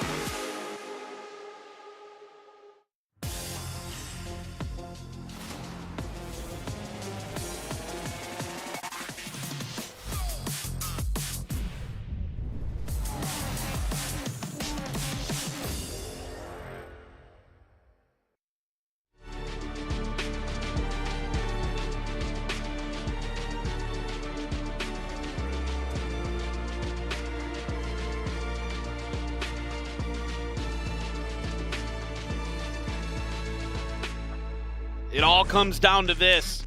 2 more games to go to find out who will be our champions for PNC 2023. And we want to give a huge shout out, a huge thank you to the official co-streamers of PNC 2023. So many great players and streamers and creators and personalities out there that support us. We love you. We thank you so, so much. If you're watching the English stream here, hugs and kisses all around. We love you guys. We're big fans. Yeah, it's really a big PUBG family here, from partnered streamers to community members around the world, and it takes a team to appreciate the greatness of the legends that we have on stage here at the PNC 2023. I mean, we're witnessing heroes of not just their countries, but PUBG Esports that have made their names into legends, and the fans love it. The guy, we love he's it. here. He's here. I was wondering where he was. This guy's a legend in Korea. He shows up to a lot of the events here, and he's dressed up like the PUBG guy. He's got the face mask on, the level 3 helmet. He's got a chicken too. That's right. That man. Speaking of legends, that guy's one of them. I saw him going home on a bike once after one of these events. was it one of the foldable mountain bikes that you got on the candy? Yeah. That's where Solomon learned it from. All right, we're going into it. Erangel, 2 more games to go. Let's see what this one's going to bring us as we come into our penultimate game. It starts now.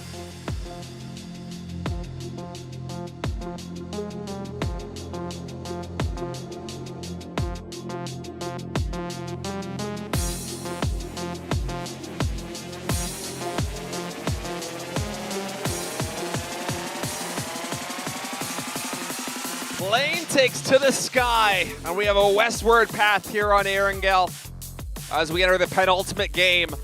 Korea right now with a 26-point lead on Team Vietnam, a 31-point lead on United Kingdom, and Argentina not far behind them. Should Korea pick up a win or even a significant number of points here, they might be able to lock down their first ever PNC championship on their home territory in Seoul, Korea, just as they're captained by Seoul on their squad. But for everybody else here in the lobby, for Team Vietnam, for Team UK, Argentina, Denmark, Thailand, USA, and Germany, there's a lot on the line right here. Not just that first place chance if you get hot here on Erangel, but every placement matters. Everyone wants to bring home that glory. Everyone wants a bigger piece of that prize money pie. And United Kingdom, the team we got on screen right now, have been on fire today. A 13-kill win a 17 kill win, if I'm not mistaken. Just absolutely phenomenal stuff. We'll see if they can continue that momentum. Yeah, but the problem here is that because of this bad plane path, it looks like the UK and India had similar ideas about how they wanted to drop here.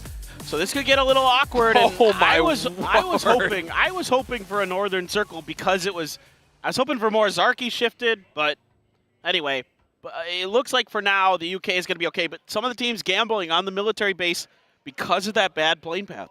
Yeah, a lot more than usual. Usually it's just one or two teams that are landing on Military Island, but instead, United Kingdom and India especially going to have a long route back in. And you can see Brazil right now if you're watching the map feed. They might have landed on the north part of Sosnowiec Island, but they're already heading to the bridge. They already want to start that rotation because of how dangerous it is, how treacherous that terrain can be, how many different positions that teams can entrench themselves in, trying to catch you, making that rotation on the outside. Yeah, and if the UK had any ideas about going to their normal drop spot of Milta, it's going to be cut off by Brazil, so they're going to have to maybe change gears here, maybe try to go to Novo or something instead. I'm watching the UK very closely on the map feed because that is a pretty important part of this right now as they're in third place. Vietnam, around the farm, has their sort of normal drop spot to themselves. Korea had fanned out early. They sent 2 DIs. They left 2 out in those compounds just north of the river. So for now, Korea, yes, they could potentially be in a good spot. They've got priority on some of those compounds around the center of the map, or of the circle, I should say. But we'll see. Sometimes that could be a little bit of a double-edged sword. When you're able to get that center early, sometimes it does cause problems. Sometimes teams crash you because they don't have a lot of other choices in places to go. Yeah, we'll see exactly how Korea decides to play it. Thinking back to Tego and Vikendi, Korea, even when they found out quite early, they were not afraid to just kind of try to consolidate and not stick around for too much ground. Is actually, hold that thought as Brexco. An early sightline here on Schofield. Now, he does have a 6X Mini 14, so if he gets a long enough angle, which it seems like he might, with a lot of the players on Turkey loading up into this US, he is going to pop off. Now, it's hard with the cover from the trees. And actually, wow, Cohen Marco, I can't believe he made that shot. Driving away and also shooting uphill. Fantastic stuff. But, Korea, as we've seen from them in the past, 2 maps after they got that 30-point win, yeah, they like to fan out early, but then they like to consolidate. And they like to play very defensively in the mid-game just because they know that they don't need to put up really big numbers to add on to their lead. They just need to get a handful of points. It's why their loot wasn't the best on Vikendi. And now I'm curious to see whether they're going to do the same thing here with Seoul and Loki joining forces with everybody as the first circle closes in. Yeah, absolutely. They're going to opt to go for the Crossroads compound just to the south of Severny there. So I imagine we're going to be seeing the full forces of Korea arrive here rather shortly. I see some of them loading up in vehicles out of Yaz. So I think that's a great position to consolidate, to fortify.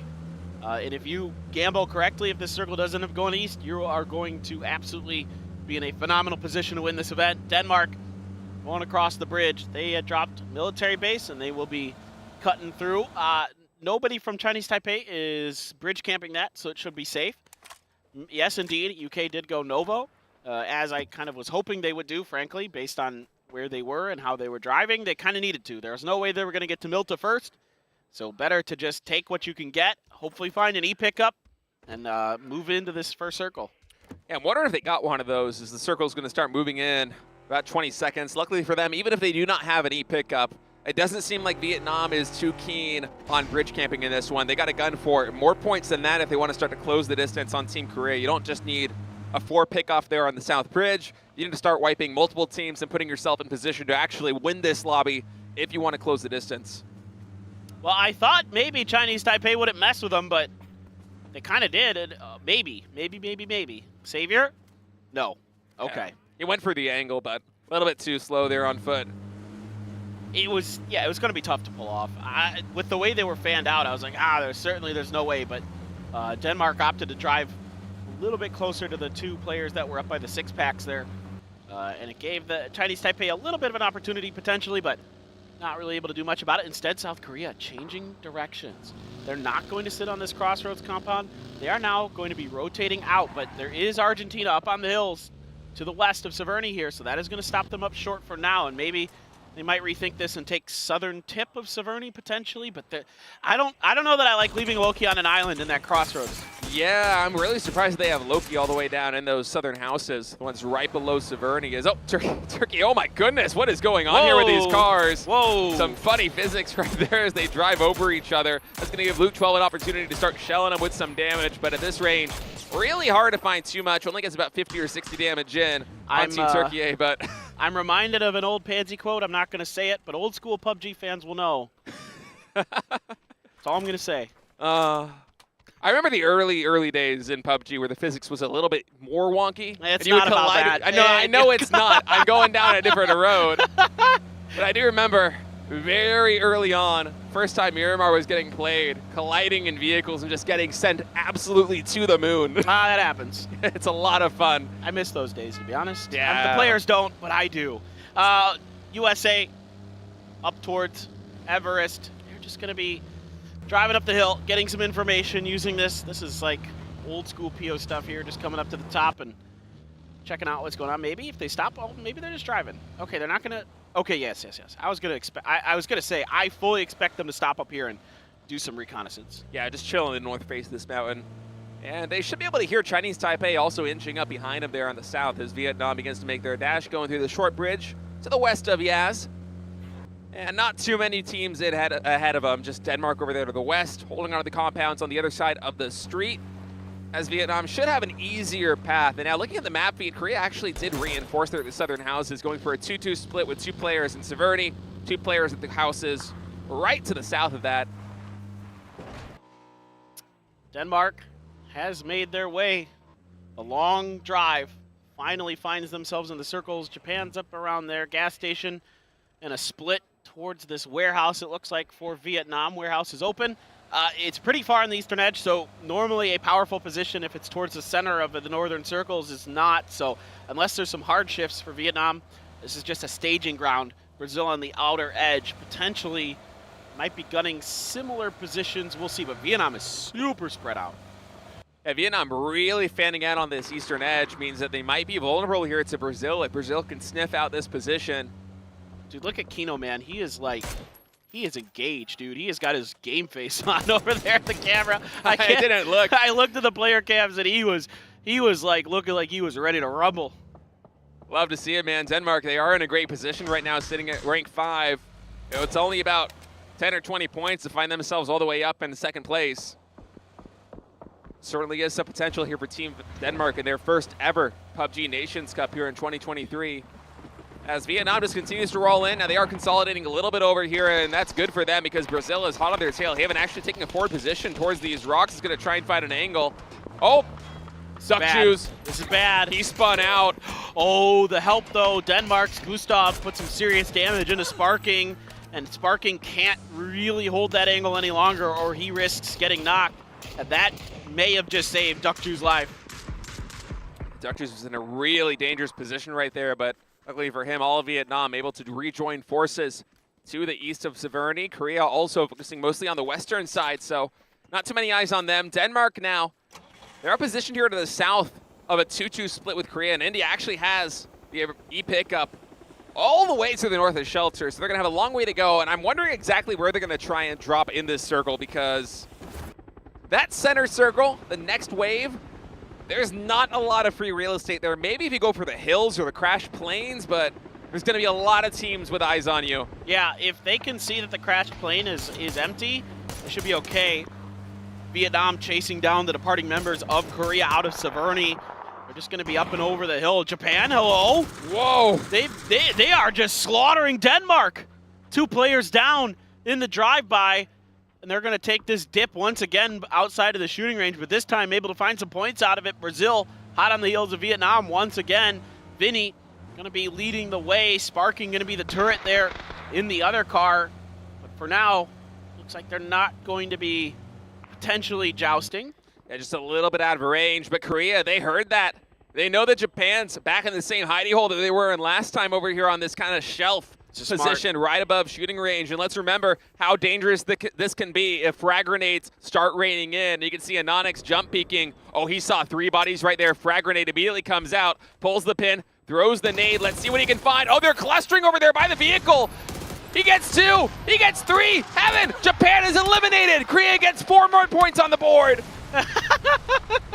Unbelievable. Japan just laughs. They can't do anything but. And Onyx is going to pay the price, though. Just a little bit too far out there. But those 4 points for Korea are absolutely all that they really need, potentially.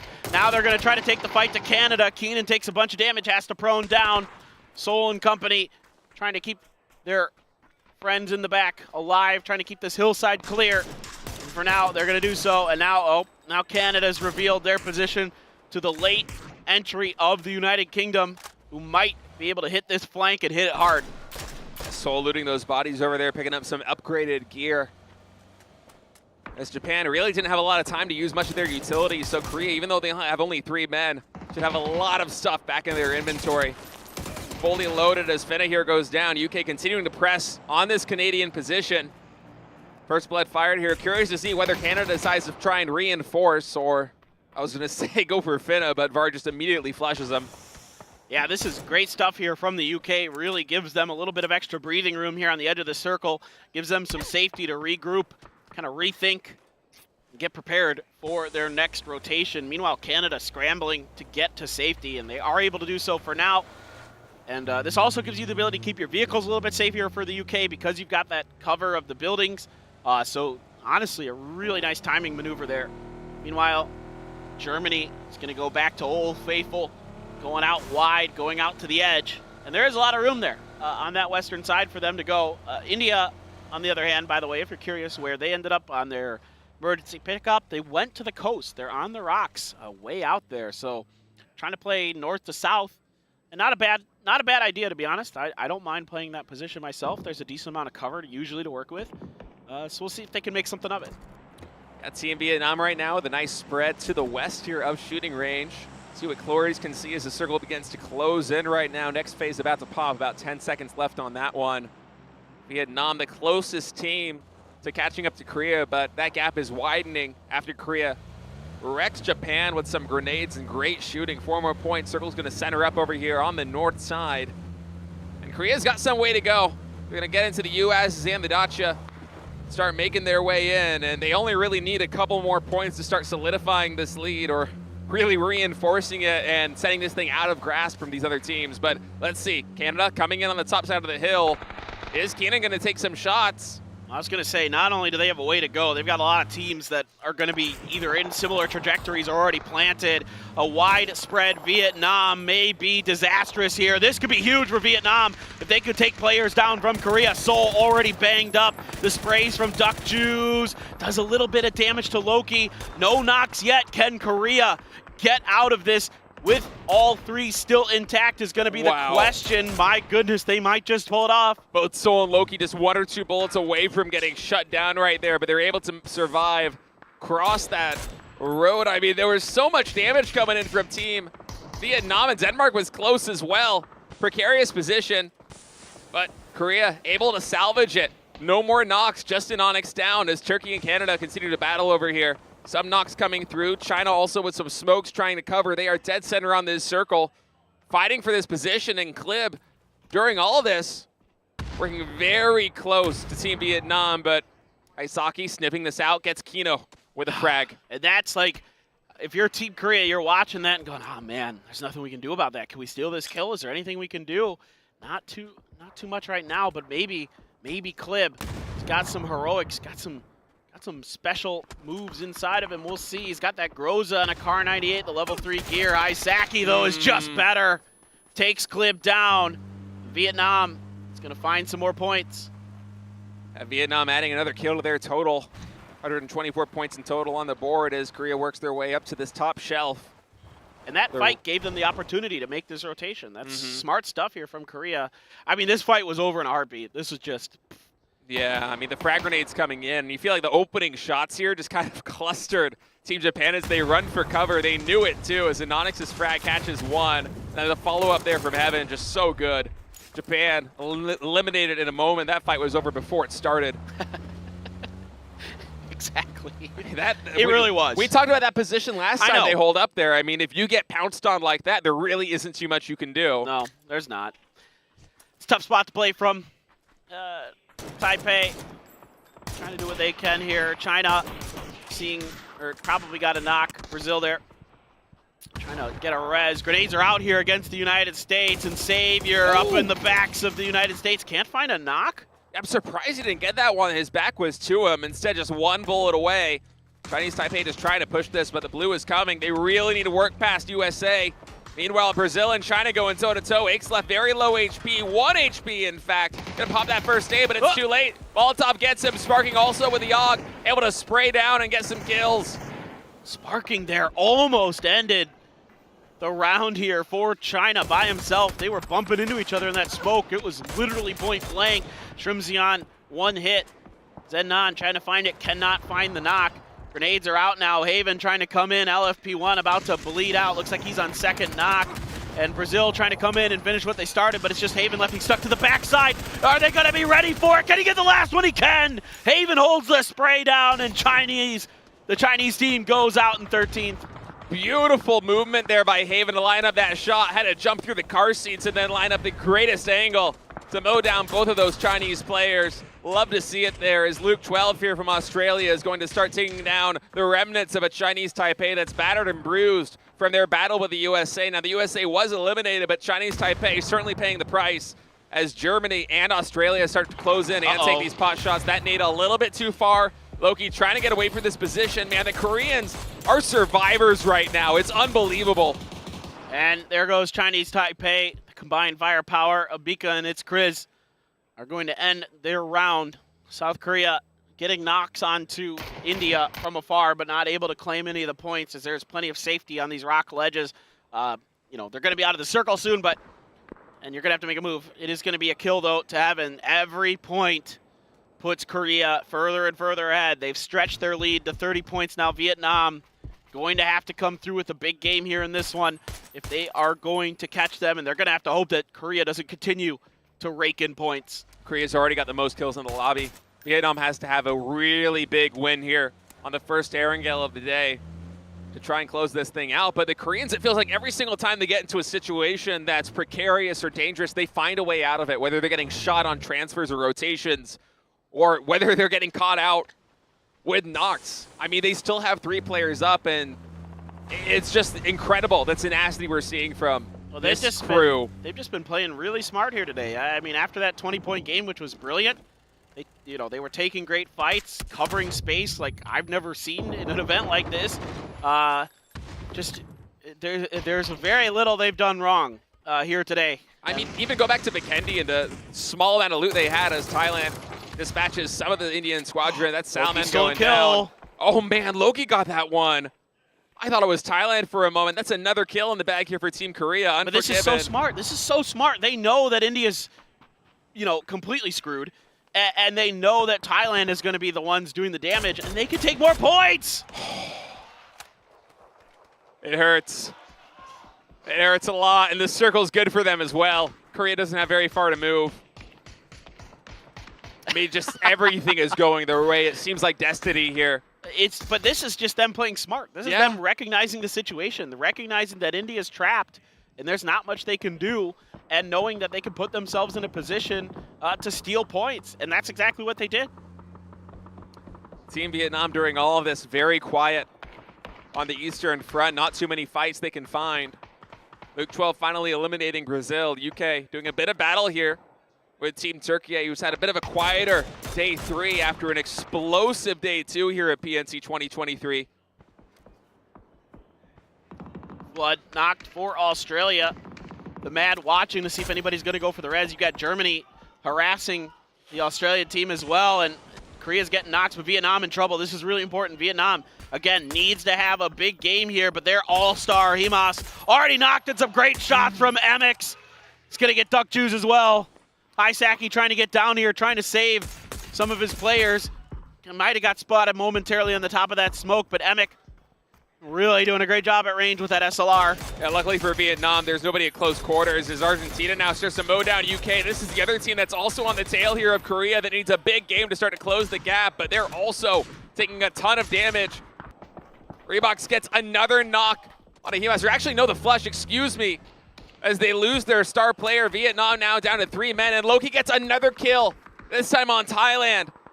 I mean, with these DMRs, she's just getting point after point after point for Team Korea. 8 kills in total on the game. It's brutal. And they're scavenging these. Yeah. No, I mean, they're just harassing from range right now, and they're just so accurate. They're so confident. They're so dialed in. They're hit, you know, it's like everything looks like beach balls to them. DraftKing, he can get one more hit. There it is. Found the angle onto Clories. He has a frag.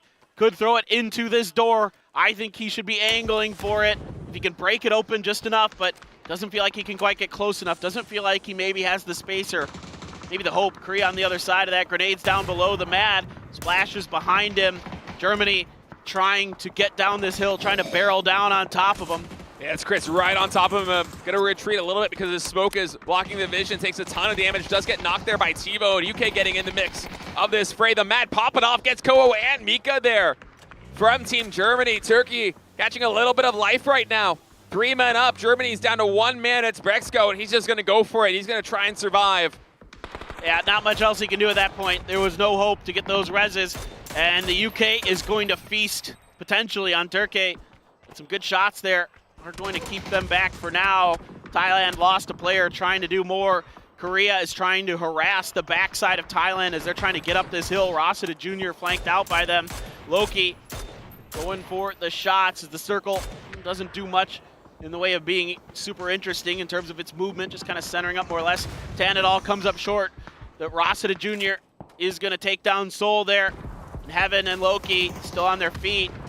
Oh, and Team Vietnam taking a ton of damage. That nade from MX is right on the money. Dukju's the only player up here for Team Vietnam. He's gonna have to do some reses here in this shed, and Team Vietnam desperately needing a big game here today. The time is ticking. Yeah. The next blue is not far out, and Argentina isn't gonna let him get away with it easily. Loki is absolutely tearing teams apart by himself right now. Just nuts with that Mini 14. I mean, that Mini 14 is just getting so much damage. He's stealing kills, he's getting knocks, he's getting flushes. Whether it be India or Thailand, just at massive range. Just look at how many frags he's got. Yeah, they haven't been using them because they're so far away from everybody. They're just taking pot shots in Heaven now, going for some kills. Flores during all this gets a headshot on Fex. If Loki gets one grenade inside of this shack, this is disaster for Thailand. It goes too far. It bounces over. I don't think he quite has figured out that they're inside of it. He should with the next one. They're going to shut the door. He's got to find the window. He just misjudged it, expecting them to be behind. Not able to get the damage he wanted. By process of elimination, should have a pretty good idea. They're both in the shed now, though. And yeah, he's just prone waiting for it, man. He's waiting. No more frags. Even Smoke going to get closer up. Shouldn't go in there, though. No. All right, Vietnam starting to fight back here against Argentina. They've been up against the ropes for what feels like the past couple of minutes, but these frags are pretty good. A lot of damage coming in. Honey Badger also getting mixed up with Germany, able to eliminate them from the lobby. Brexco finally dragged down as Clories pushes up. Ellie on very low HP, finds the feet. Does Clories. That's one more knock. 2 players now up. How in the world? world? Argentina. Yeah, I don't know how they turn this around. How? How did they get out of there? I thought they were dead to rights. I thought there was no way in heck. I mean, this grenade from Clories, oh, it bounced out. It didn't go in. If that goes in, the other one doesn't do it either. I mean, it bounced to the outside, and Vietnam has been eliminated. Last 4 teams, 2 players up for Korea. Loki's been getting so much done. 2 for the United Kingdom, 3 for Argentina, 3 for Thailand. Vard taking a ton of damage right there. UK had the last chance to start to close the distance, but they need a win here on the second to last map of PNC 2023. And Korea's not even playing this safe. They're going for kills. Yeah, they're closing in on this. They hear the action between the United Kingdom and Argentina. Loki and Heaven, they're running, they're getting ready to cross the road. They're moving with some swiftness here. They want to catch these kills. They want to clear the UK and secure the victory in the bag. And here comes Heaven, he gets MX. Oh my goodness, 2 more kills. Loki and Heaven combined to wipe Argentina. Now they're going to take the fight to the UK. This is an absolutely stellar game for South Korea. Playing this so smart, picking on the backsides of teams, but now they're out in the open. Tanadol hits a headshot. He's got the knock to follow. Heaven has been taken down. Loki, the lone survivor, the lone player here for South Korea. We're going to see if he can sneak out any more points. He is an expert at this. Again, so many times across the unbelievable career that Loki has had. The guy that you quietly could make an argument for being one of the best to ever play this game. Certainly one of the best support players of that sort of type of role to ever play this game. Loki is definitely up there with the multiple titles he's had internationally, looking to find his first PNC. Loki just surrounded by the bodies of his enemies, and you're absolutely right, Paper Thin. This guy, a legend in his own right, a critical part of the success for Team Korea, not just in this game, not just today, but across his entire career. 10 kills in total. Now Loki biding his time, waiting for the UK and Thailand to meet in the middle and start fighting so he can scavenge like a vulture from the sidelines. With all those corpses at his feet, able to restock a lot on meds, 6 first aid kits to be found as he slowly works his way in the circle. Thanadol though, he finds him, he's up against the blue. Loki's gonna have to move a little bit faster than that. Trying to dodge and weave to get to this tree. He's down below the side of the hill. There's a res coming through. Thanadol, I don't think can quite see the foot. Loki's gonna get the heal off. He's got a blue zone bag, so he's able to survive a little bit longer. Thanadol keeping his eyes firmly on him, and that's gonna be it. Loki does steal a kill before he goes down though. Oh my goodness. Loki just getting every possible value. Gets Honey Badger before he goes down in the last frame of his life, as Korea solidifying their position in rank 1. And for UK to keep their dreams alive, Bard needs to win a 1v3 heroics, but Rossiter Jr. is at his back, Paper Thin. Yeah, I mean, it's gonna have to be a win, but I don't think there's much you can do. Yeah, indeed, it's gonna be a win for Team Thailand. 5 kills, but still keeping themselves at the top of the leaderboard. Like we've been talking about all day, every point matters, and now they are up into 4th place. A phenomenal performance here from Thailand throughout this event. Steady as she goes, some wins, they've been safe, they've been cautious, but those kind of maneuvers have been what have been profiting points for them. Quietly one of the best teams in the world here competing at PNC, but for Team United Kingdom, you can see a little bit of frustration right there with the way this one went.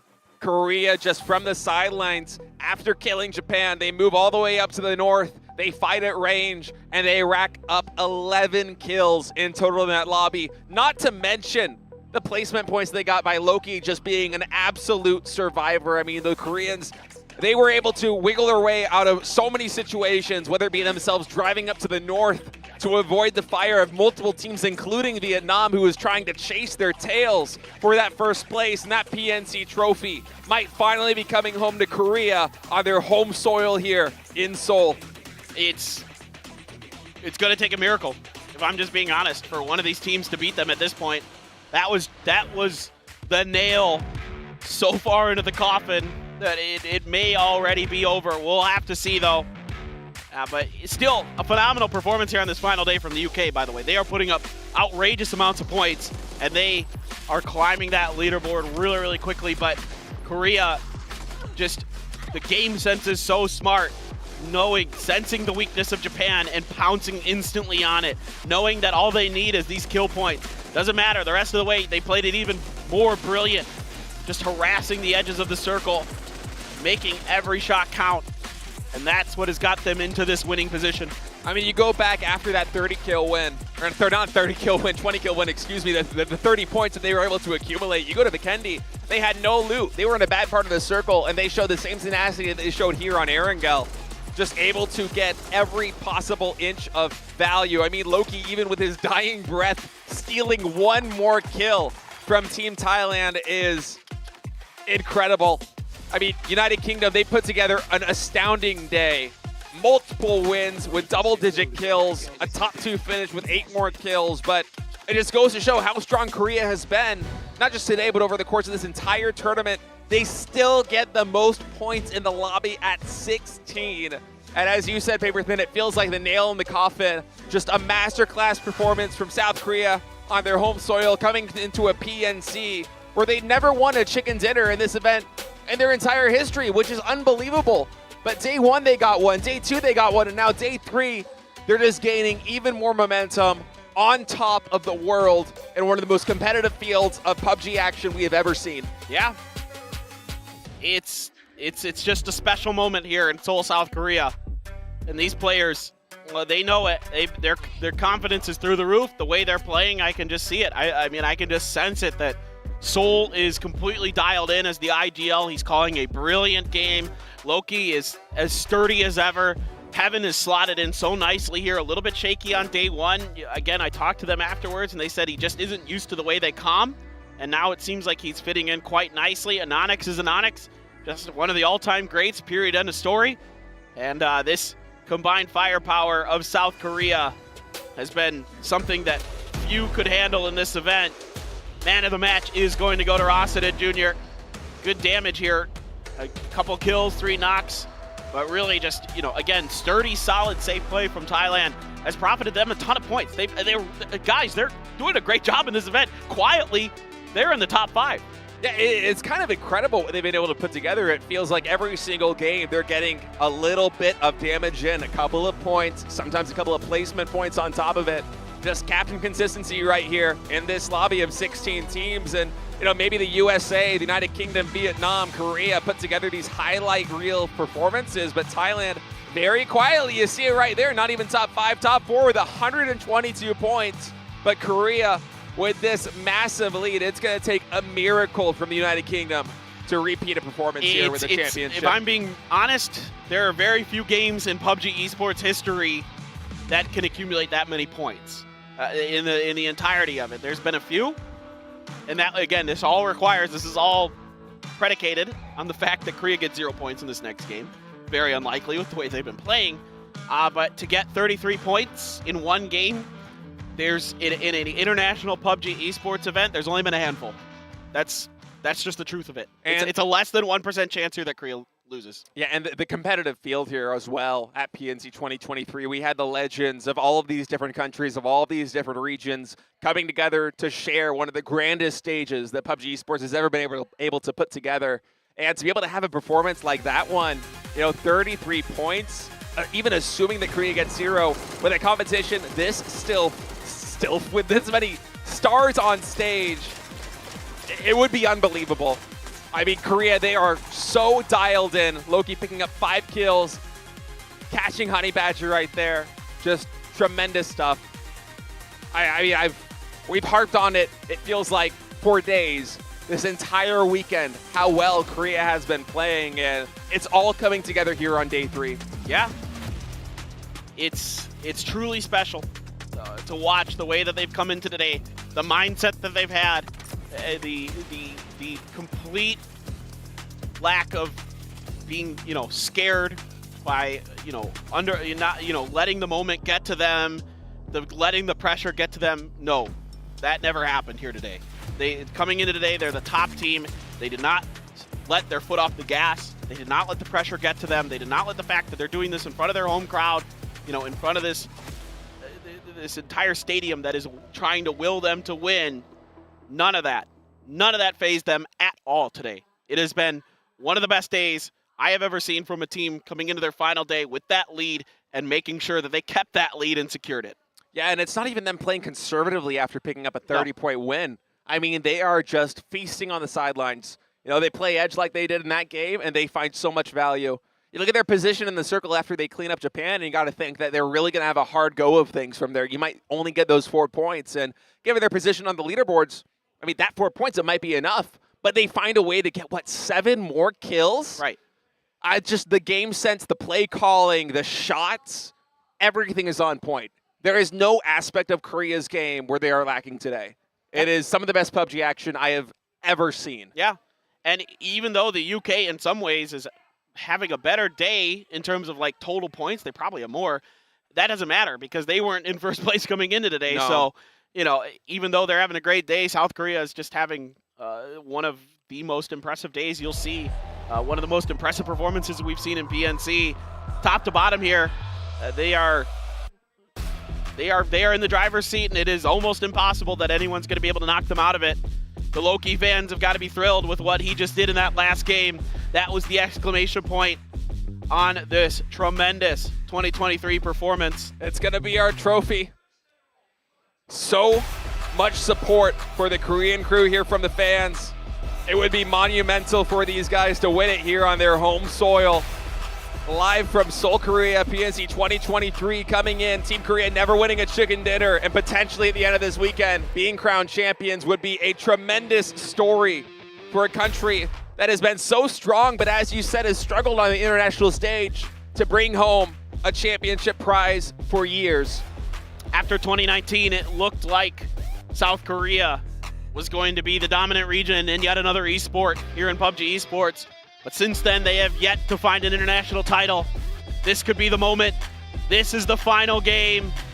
We are going to go into it. We are going to see if South Korea can hang on and claim the 2023 PNC trophy. We're going into it. It's Erangel.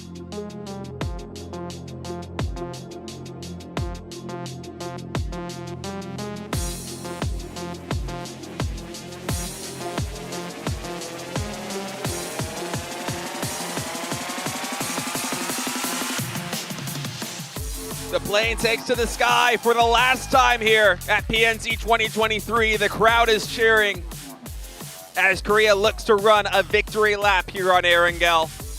Plane path coming in straight south to north, bisecting the map into fair play. All eyes. It's fair. It's a fair plane path. Yeah, everything's in play, but all eyes are going to be on Korea because I don't think they're going to shy away from anything in this match. I think they're just going to continue to keep this momentum going, keep playing with the confidence that they got, and really put on a show for their home fans. And I was curious if there was a world where the UK hot dropped them to maybe try to just end this, because you literally can't give Korea any points. Right. Literally 1 point, and like the percentages go even further down the toilet. Like, you know, if Korea gets any points in this game, it's basically over. Like, literally, even it probably is kind of already over, but yeah. But truly, every point they get just makes it more and more so. So, you know, I was curious. I was looking at the plane path to see if anyone, particularly the UK again, because they're the closest, was going to try to hot drop them, just try to see if they could shut them out early and see if they could go on, you know, one of the most insane runs we'll ever see if they were able to do it. But not going to be the case. They're going to let Korea have their drop spot of Yasnaya to themselves. I think it's the smarter play overall. I mean, keep in mind, it's not just about first place. It's also about every single position after that as the circle comes in all the way to the west here on Erangel. What is this we're seeing with a pump? I mean, he probably has no armor, right? So reload, maybe find a shot. He takes a tire. No, go for the tire, Sparking. You only got 4 more bullets. Close in on him. Oh, no. Oh, no. He got some. Oh, he got some. That's a lot of fun. A nice pickup there for Team Brazil. And these points matter. They're only 3 points behind Australia now for 9th place. And you know, going back to the UK, just kind of giving Korea their drop, I think that's a smart decision because say you do hot drop Korea, say you wipe them, but you lose 1 man. Suddenly you're kind of in a tough spot because Vietnam's right on your heels. They're 3 points behind you overall in the standings right now coming into this. Thailand, Argentina, they've been able to show that they can put up really big numbers. I think if you're the UK, you let Korea have this win, and that's not being an uncompetitive thing. You still try to get as many points on the board so that you lock down rank 2. Sure. And you come home with a silver trophy because Korea, I mean, the day they put together, it's been phenomenal. But for the UK, they don't have a lot of breathing room right now in 2nd place. Yeah. And think about this. I mean, you know, the UK winners of 2022, and if they can get 2nd place in 2023, I mean, firmly establishing themselves as the best region in PNC history, no doubt about it. Waikakamukau has a machine gun. Didn't need a lot of bullets because Puchils didn't have much else. And Thailand here, another team that's in contention for a potential 2nd place spot. Who knows? Having a loss like that this early is devastating. Yeah, losing one of their best players this early is very painful. By the way, the UK started today with 59 points. Was it really that low? Yeah, they put up 63 points so far today. Holy crap. That says a lot. But Korea has put up almost 60. So it's like these two teams have literally just been farming these lobbies. It does feel that way. You think back on the wins that Korea's had, and even the lobbies that they don't win, like the last one, still racking up the most points. And then the UK, they had 2 dubs. I think it was 13 and 17 points apiece as Savior with some nice stealthy movement. The PP Bison. Shrimsy, PP Bison, that thing can load up a lot of guns, a lot of bullets early on. Yeah, it's a gun that shoots guns. Oh man, that'd be strong. We Borderlands now. All right, Beamy, gonna be coming in and finishing off. It's Chris. A lot of players getting bled out early here on the last map of the day, last map of PNC 2023. You got a Panzerfaust. Ooh. So like that's great. Like what he's doing there is just in case somebody like drives at this, they can, you know, not only are they going to put it in this car, but keeping it on the ground while they're looting. Yeah, just pick it up and you can grab it and ruin somebody's day if they're trying to ruin yours. Oh, the United Kingdom looks like their MO here to try to farm some points is going to be to gatekeep these teams coming across the bridge. Right now, Translucent, Salmar. Oh, do they catch wind of this? Salaman seems like he might have an idea. It's either him or Translucent, I think, that spotted this one out as India was moving with 3 or 4 players to try and get onto the bridge. They see Vard. So UK not going to be successful with this bridge camp, at least against India. But I like this plan. I mean, on the military island, you have Denmark, you have Germany, you have Brazil, you have India. 1 or 2 of those teams are probably going to try and take this eastern bridge. And if you're able to farm 1 or 2 teams, get a couple more points, you're really solidifying your position there in rank 2. And also, going from this bridge into the circle on the eastern side, it's not a very far way to go. It's barely past farm. So I like this move. Very smart by Team UK, although they do get found out. Why not? Just try to get points any way you can right now. You want to lock down that silver medal. Yeah. I'm all about this. I love what the UK did here. Totally fine with it. And now they're just going to be able to go into that circle. Everybody's kind of centering up so far. So there's a lot of teams stuck on Sosnovka Island still. You got Brazil, India, Denmark, and Germany. So a lot of space left open in this current circle. Everybody else trying to get center as much as they can from their drop spots, except Korea and Australia and Argentina. But Argentina was in Severny. It makes sense. They're taking time. Korea really going to loot up and make sure they got everything they want, everything they need. Yeah, it's not going to be a repeat of Vikendi this time. They're going to have a full loadout with all the time in the world to loot. Yes, Naya, and then coming into the circle as well, as you said, everybody very centered up around Pochinki. Korea's going to have so much area to play with on that northeastern side, so that should they decide to stick around there. Vietnam in need of points as well. Could still end up with yet another second place finish at PNC if they can have a run in this final game. Certainly the history of Vietnam, just absolutely incredible at this event, and they continue to show us that, you know, I talked about UK maybe being, you know, considered the best. Well, Vietnam absolutely going to be up there as well. That region, time and time again, top 5 finishes every single event so far, and all they need is probably a few points. And honestly, I don't think there's many worlds where they don't end up in the top 5 again. Yeah, they fielded a variety of rosters to make that happen too. Just feels like everybody from this country steps up on the biggest stage when they need to. As Argentina squaring away here with Waikiki a little bit there. Reinforcements probably going to come in, but actually Waikiki going to do his best to escape while he still has his tires intact here on this UAZ, working his way up the hill. Make sure he builds a little bit of momentum before that. As Flood, Mini 14 going to try and cause some covering fire to give his teammate a break in Australia. Mostly able to get away, but yeah, I think Dacia's there. It's slow, man. They don't have too much torque firing up. It's hard to get them up these hills. There's no car in the game that gets up that hill. Like, maybe the motorcycle, but mountain bike for sure. Not a car, but it's not still, it could get you up there, maybe. Absolutely. Think so? Yeah, I've ridden on that thing a lot, man. That's my go-to on Spend a lot of time on it. All Panzerfaust and a mountain bike. There you go. There you go. I believe you. Some shots in the back. A lot of damage done. Waikiki out. Seat swapping to try to get a knock potentially, but Rybok's going to be able to escape and get this heel off for Argentina, who's on the south side of the mountain now. Australia on the north. So they have split out. Australia has, again, all the room in the world to maneuver. This first circle, very forgiving as far as PUBG circles go. Yeah, especially here on Erangel, just so much area to play around with. It's one of the reasons why I was so surprised so many players actually got picked off this early, because really every single area on the map was kind of playable to loot early without having to lollygag too much coming in, right? I mean, think about how long Korea spent over there in Yasnaya, and they still have a very easy entrance into this one. And for teams like this on the military island, it's a little bit more complicated with Germany right now trying to gatekeep. Going to be doing a little bit of bridge camping with Denmark, trying to work their way from the military base onto this. Now Gustav going to be the first one across. They're going to let him pass to try and bait Kino and Beamy in. Are they not buying Again, it? I mean, Germany's had a slide today. Came in today at 5th. Now they're down to 8th.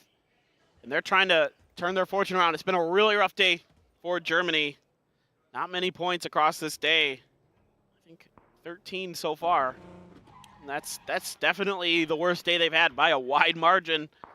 So we're looking to see if Germany can have a strong finish. But Gustav, he's wise to whatever's going on here. Kino takes some damage on the backside. Kowo cooks a grenade, gets shot between the slats of the stairs. And he was not able to find the mark. And Gustav going to see if he can get the flush there. Will he be able to find that frag? That's a very tough angle, especially with those stairs in the mix. My goodness, what a throw. I mean, Koa was wise to it, and he backed off, but that was one of the best throws that I've seen in terms of a frag being calculated right there. Yeah, if Kowo hadn't moved, he was dead. He was absolutely dead to rights. The battle rage is on here on the outside. Klib now has a pretty decent angle. That grenade just went in between those rails. Another grenade is out. That one's too far under. That one's not going to be nearly as close as Klib would like. Now that one's right on the money. Yeah, finally. Third time is the charm there for Klib. Is able to get it. Koa with a spray there on Gustav, not able to find a lot of damage. And the return fire there from Gustav is massive. Koa actually is going to push this position. He's charging forward, but 1 or 2 bullets away. And once again, the nades come through.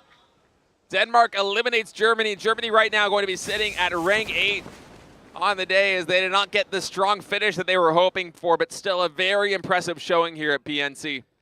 And for Denmark, at one point today, think about it, State, they were in 2nd. And now they're all the way down in 6th. But again, anything's possible here in this last game. So much to play for. Every team is going to be going for these points. LFP1 was in a parachute and almost got knocked. Instead, he's, oh my God, that's so dangerous. Yeah, I was expecting some fall damage there on LFP1, but said he's going to be safe. Sparking going to try and provide some covering fire to buy him time to get into a little nook. And yeah, that's a nice little area to be in. I don't even know if T-Bone can find a sightline on him during all of that. Kane taking a headshot of damage. I'm not sure exactly from who. Okay, it's Hamas who is just on point. Him and Clory's getting a ton of damage in.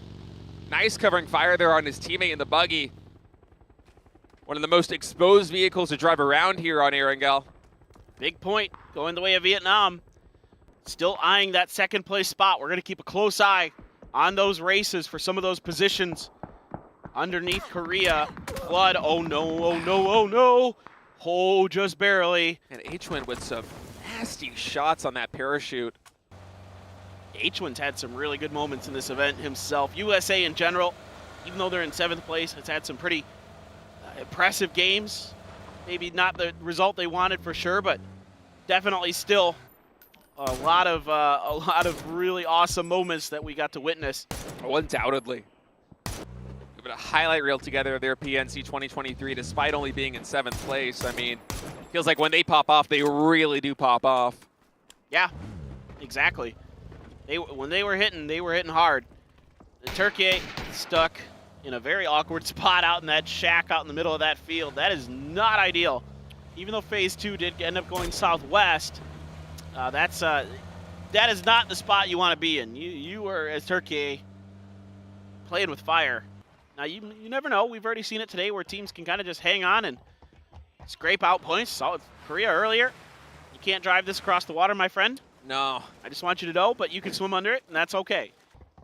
And it's usually relatively safe to actually swim under this bridge. A lot of people don't really think about it, even though India's in no real danger, I don't think. I don't think Gustav's seen him from the lighthouse. So this is fine.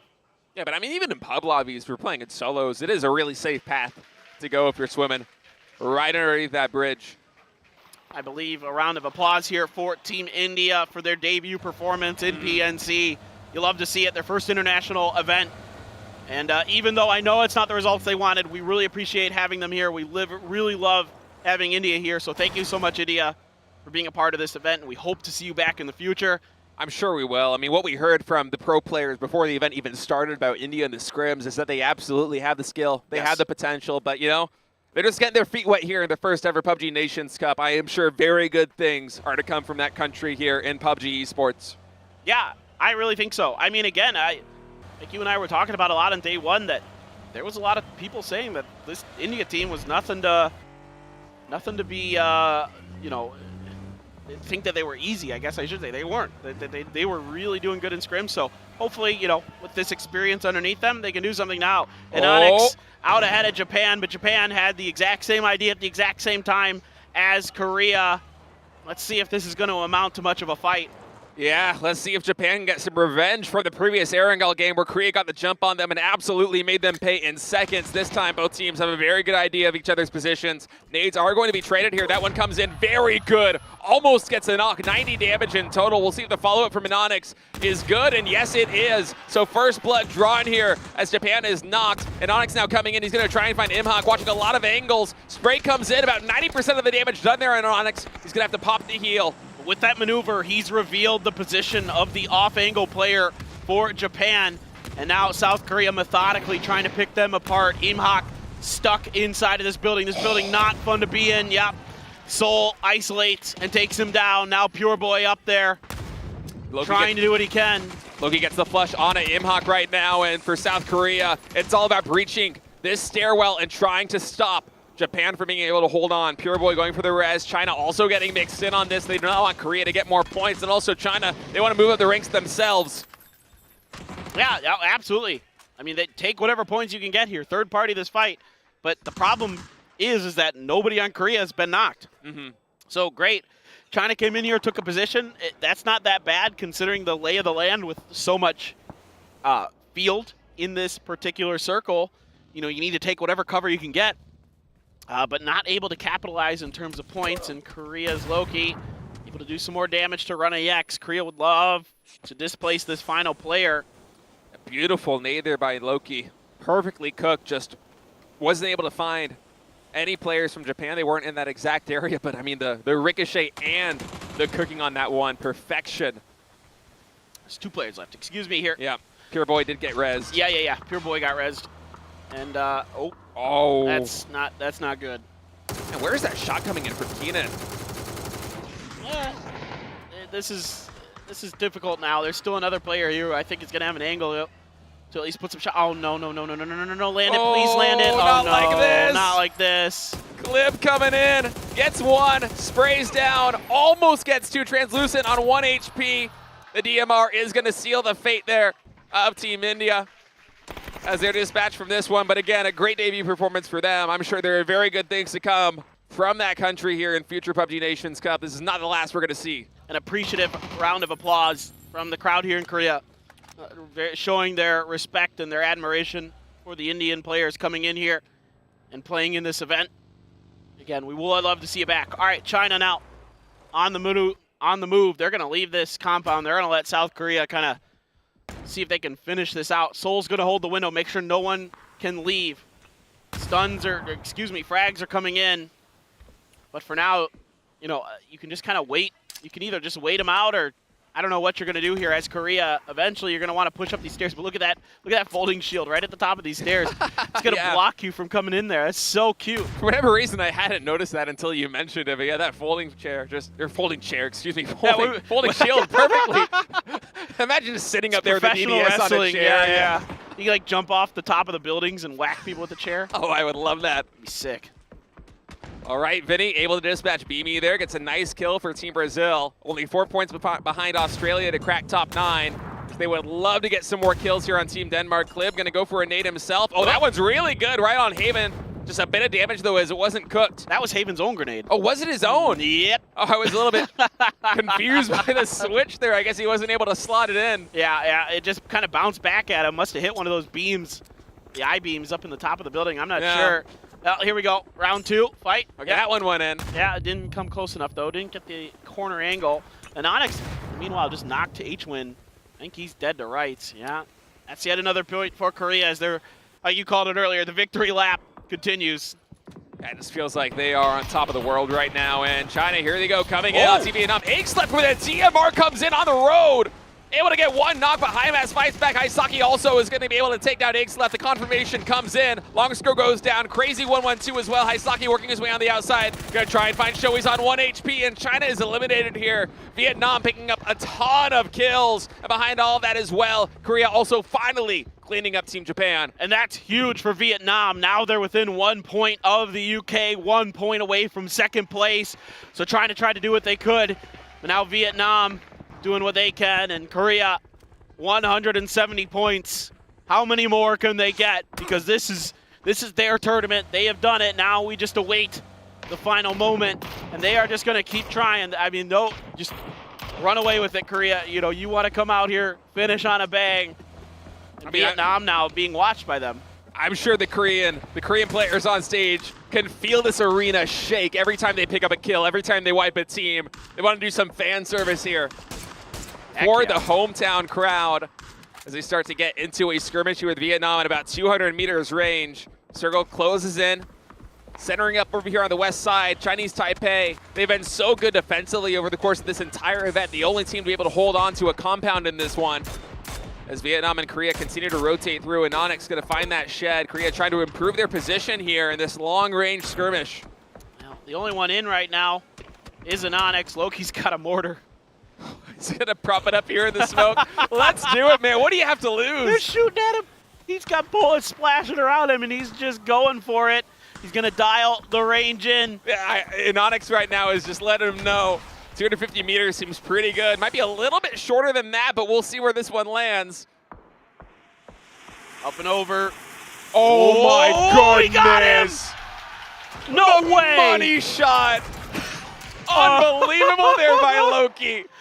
He's going for the front players now. He's not going for the flush. He's going for the ones that are coming at him. Almost got Haisaki with that one. Oh, he hit him. He hit him with the second one. How are they doing this? South Korea just on cloud 9 right now. Loki looking to find more damage, gonna pop a tire. Oh, grenade. That went really far. Yeah, that's about max range, about as far as it can go. Loki's gonna see if he can fight back. Now Korea wants to prevent Vietnam from getting any further up the leaderboard. Trying to finish the job. These grenades, though, really, really good. Ooh. Almost getting the knock onto Loki. Another one that should be good. Yeah, he's got him. Loki has been knocked. The vehicle explodes away. Seoul trying to cover the angle. He's got Haisaki down. A 1-for-1 so far, but Seoul takes a bunch of damage from Chloris. Has to prone down in the field. Yeah, we'll see if Highmask can find him here where the frag grenade doesn't have an exact read on where Seoul is. First aid is going to pop. That one goes a little bit wide. Second frag should be coming in. Also wide. Just kind of sandwiching Seoul here. He takes a bit of damage. Ooh, they're all close, but no cigar. Trying to get a res. Oh, finally, they track him down. Vietnam here, despite getting mortared at the beginning of this fight, is somehow, some way, with this slight hill advantage they have, and Onyx can't do anything, get shot in the back by Nurens, having the last player alive for Korea.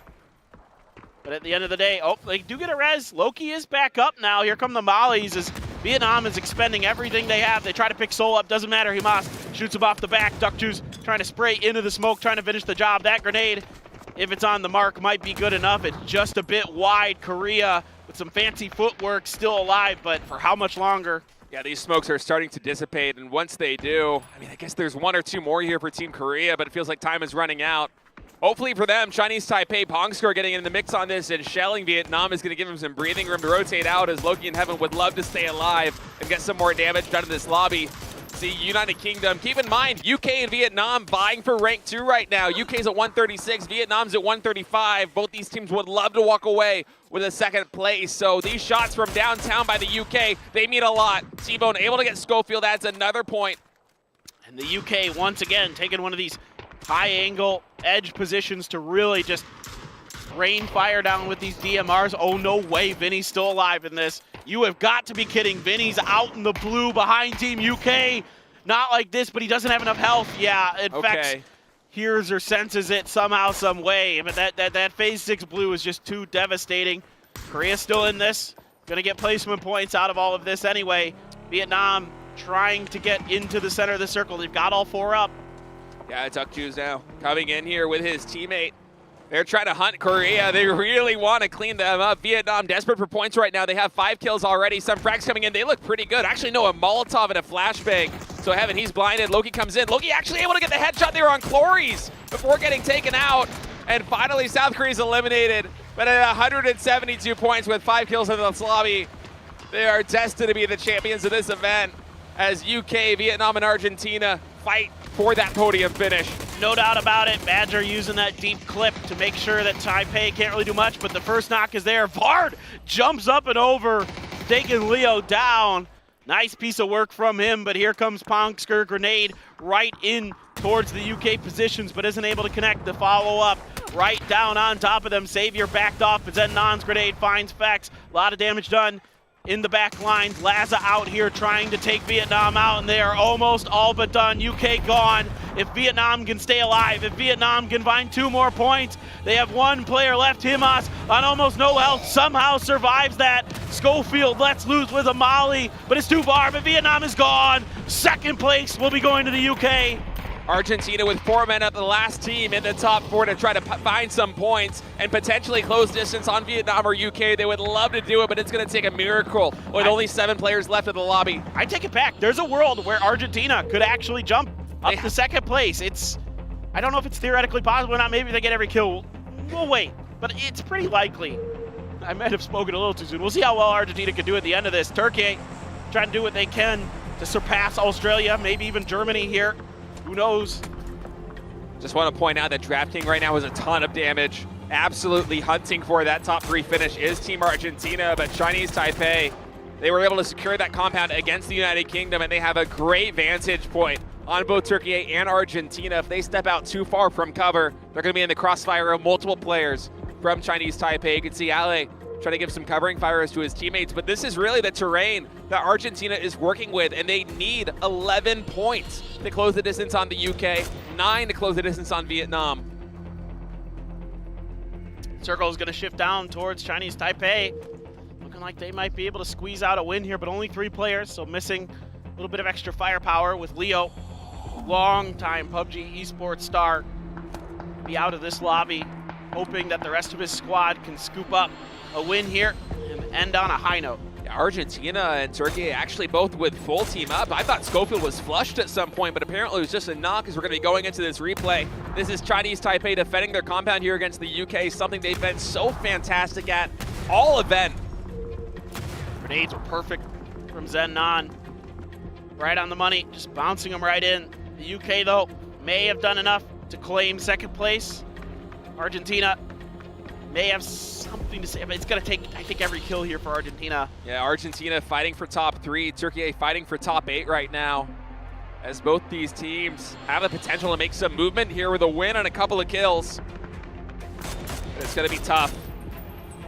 MX making a rotation in, has some good guns, but at this range, it's tough to make something happen against a position like Zenon's. Chinese Taipei, as long as they have this compound in the circle, are going to have a really good high ground advantage. And Savior, it allows them to do this. They have the vision, they have the information. Ooh. Savior working the flank, able to find a little bit of damage with the spray, but does show his hand. He's got some grenades in the bag.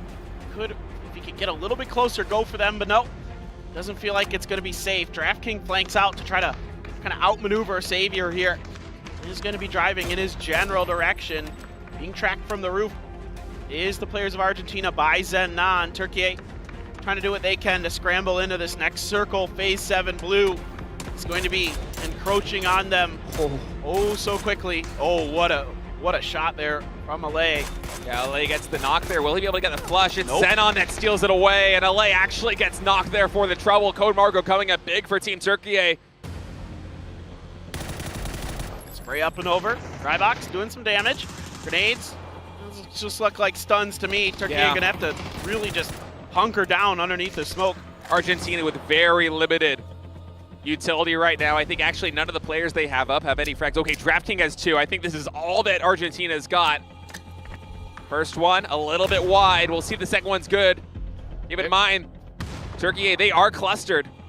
Yeah, they're just trying to hold down the angles on the edge, trying to just spray them down when they come through, and it's Emic's job to make sure that Chinese Taipei can't get involved in this fight as best as he can. DraftKings, that's a, what in the world is that spray? Unbelievable. 4x from that range, absolutely disgusting. Can he find more? Almost gets the one onto the mat as well. Those are just stuns. Just trying to keep them pinned. Just trying to find that last angle on top of the mat. See if he can finish what he started. Argentina, they desperately want to win here. He's going to get the confirmation kill there on a Schofield. He goes down. Turkey running out of room. Only a couple of seconds left here in this phase. But keep in mind, Chinese Taipei, they're working closer in from the sidelines. DraftKings a ton of damage already. 5 kills, 700 damage in the bag. Would love to add to that lead and try and close the distance on Vietnam and the UK. Amix with a Groza, able to get Savior. That's a big win. He's out of bullets though. He's got to switch over to the mini. He has no more 7.6 in the bag. He's got plenty of 5.5. Now he's just going to spray it down, trying to see if he can really increase their chances of potentially winning this game. He's going to see Pongsker, I believe, might have just saw a shoulder or an elbow there. I believe those are going to be smokes coming out. Code Marco's got Rybox. That forces MX to try to come back, see if he can help out. My word, DraftKings, what a tournament he's had. Argentina still with 3 players up. They're going to be going for the res behind this hay bale. Oh, the Mad with a knock there onto Ali, and the pressure is on DraftKings. Holding down the fort here for Team Argentina. Is able to take down 2. And Argentina is climbing the ladder. Chinese Taipei, they're going to try and take advantage of this opportunity, though. Argentina has so many players down. All right, here we go. They're coming on in. Zennon knows they've got 2 players knocked. Somehow Emic is going to get 1, but Zennon's got another. Can he find the final player? Emic, he's trying to do what he can. He's the last one alive. So little health, and he's done. He's out. Chinese Taipei is going to find the final game here at PNC 2023. A strong finish for them, no doubt about it. But on stage, they have done it. The hometown heroes in front of the home crowd are now the Kings of Korea, your 2023 PNC champions, Team South Korea. Man, just an unbelievable performance from start to finish here for this squad. And on day 3, they absolutely showed up. And you can see big smiles on their faces. The crowd as well. Everybody is loving this moment. Coming into PNC 2023, no chicken dinners, but here they're walking away as champions. And they're gonna head up to the trophy and lift it in front of this crowd in Seoul, South Korea. Let's give it up for them once again. Your 2023 PNC champions, Team South Korea!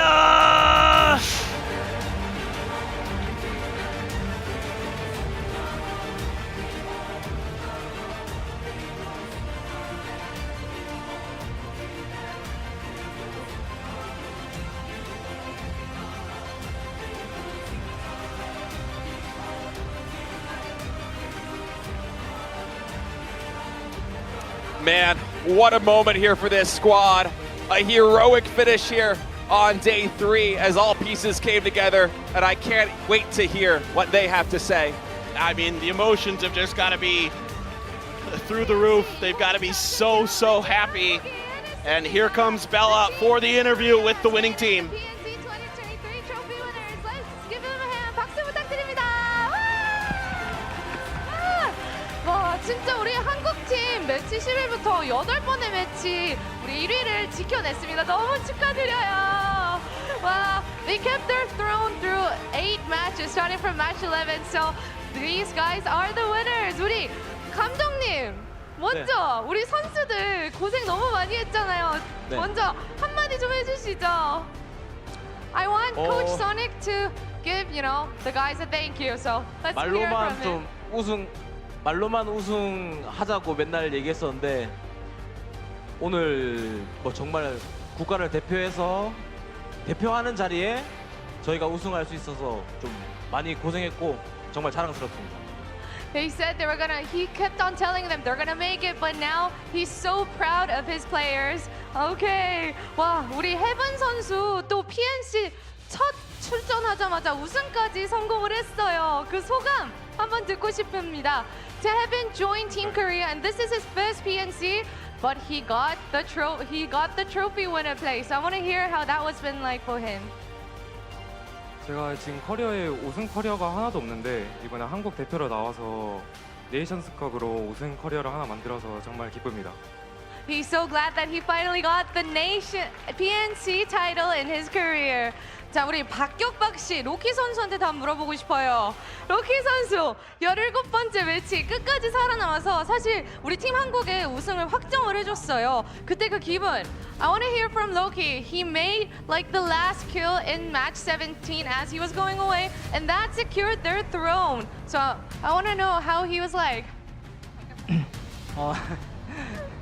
일단 기분이 너무 좋고요. 제 20대를 펍지에 다 갈아놓고 있는데 제가 펍지를 하게 되는 가장 원동력이 되는 순간이었던 것 같고 가장 재밌어서 오래 하게 되는 것 같아요. 제가 언제까지나 할지 모르겠지만 이 순간을 꽤 오랫동안 기억할 것 같습니다. 감사합니다. He's poured his 20s into PUBG, and this was the moment that drove him like through his career. He doesn't know how long he'll play, but you know he's gonna keep this forever in his heart. 우리 서울 선수, 그럼 MOM만 먼저 이노닉스 선수부터 잠깐 물어봐야 될까요? 네, 죄송합니다. 우리 이노닉스 선수 세 번째 PNC 홈그라운드에서 우승을 얻어냈어요. 감회가 엄청 새로울 것 같은데 소감 들어보고 싶습니다. This is Inonix's third PNC, but this is his first win at his home ground. So I want to know how that's like for him. 생각보다 19년도에 네이션스컵 했을 때 와셨던 분들이 올해에도 또 와주신 분들이 꽤 계시더라고요. 그 분들에게 그때 아쉽게 놓쳤던 우리나라 우승을 이제 다시 찾아오게 돼서 정말 너무 기쁘고요. 그리고 또 굉장히 영광스럽고 이 트로피에서 눈이 안 떨어지는 것 같습니다. He recognizes his fans from the 2019 PNC, and he's so glad that he can finally give his fans the moment that that they're proud of. He's so honored, and he can't take his eyes off the trophy. 우리 서울 선수 MOM 3번. 와, 진짜 대단해요. 저 계속 와 이러면서 봤어요. 팀 한국의 승리를 뭔가 견인했다고도 할 수 있는데 우리 폼이 엄청나잖아요. 올해 남은 목표 개인적인 거 있을까요? Seoul has made like the third man of the match, so like because his form is so strong, I'm wondering what are your next goals for the remaining of the year? 일단 이들이 뒤에 있었기 때문에 제가 좀 빛난 것 같고요. 그리고 저의 목표는 PGC 우승을 향해 달려가려고 합니다. He thinks that he was able to make this happen because of his teammates, and his next goal is the winners of PGC 2023. So watch out, right? 와, 정말 너무 축하드립니다, 여러분. 와, 대한민국! 감사합니다.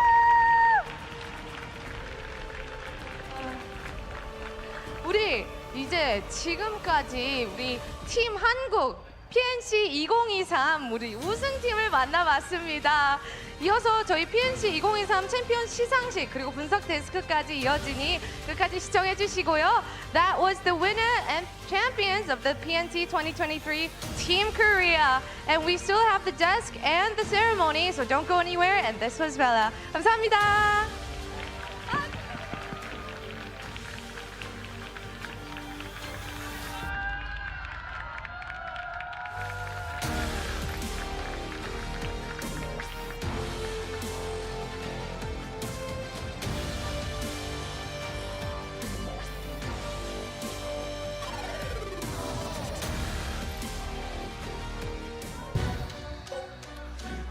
Well, there we go. We got to hear from your champions of PNC 2023, Team South Korea. You can see how much it means to them. Players like Loki and Anonix, who have been in every PNC so far.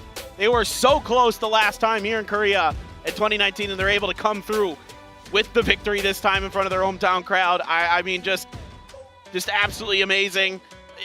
What a performance here from Heaven. The stoic player that he is just comes in and he's just ready to rock and roll, slotted in so nicely. And then the player who's playing in the city that is his namesake, Seoul, with the man of the matches every time for Korea on their chicken dinners. Tremendous performance. I mean, Seoul even coming into today was averaging over 400 damage a game, which is just phenomenal. And you could really feel this team start to click at the very beginning of day 3. They pick up the biggest win of the entire event, And even after that, they don't slow down. They just keep hammering away, and they finish this thing with a 32-point lead to secure first place. I mean, the Night Kingdom, the reigning champions, coming in here and getting the silver medal. It's an honor to have them here. It's an honor to see them play at this level of PUBG, considering, again, coming into today, they were in the middle of the pack at the end of day 2. Day 3 absolutely popping off, but tremendous performance from them. Vietnam and Argentina as well, rounding out the top 4. Just, you cannot count these guys out. What a treat it was to see Argentina perform in this event. DraftKings in particular, absolutely just bonkers throughout this entire event. You know, have them kind of make this dark horse run. Just phenomenal stuff, top to bottom. Thailand as well, having a much improved performance versus last year for them. So that's very exciting to see. Denmark comes in their first time around, flirts with the top position coming into the final day, came a bit shorter than they like. And of course, the man who was named after this city where he's claimed a trophy, now he also claims an MVP. He is your top damage dealer in the event, your top kill leader in the event, the top knockouts in the event. Seoul leading in almost every possible stat. I mean, that's about as well-rounded as it gets. He was the complete package here. And he said in the interview before we even kicked off PNC that he wants to live up to his namesake. He wants to deliver a performance worthy of his fans, worthy of this city, worthy of this country. And boy, did he do that. This is one for the record books. Seoul, undisputed MVP. Just a tremendous performance, leading his team to glory.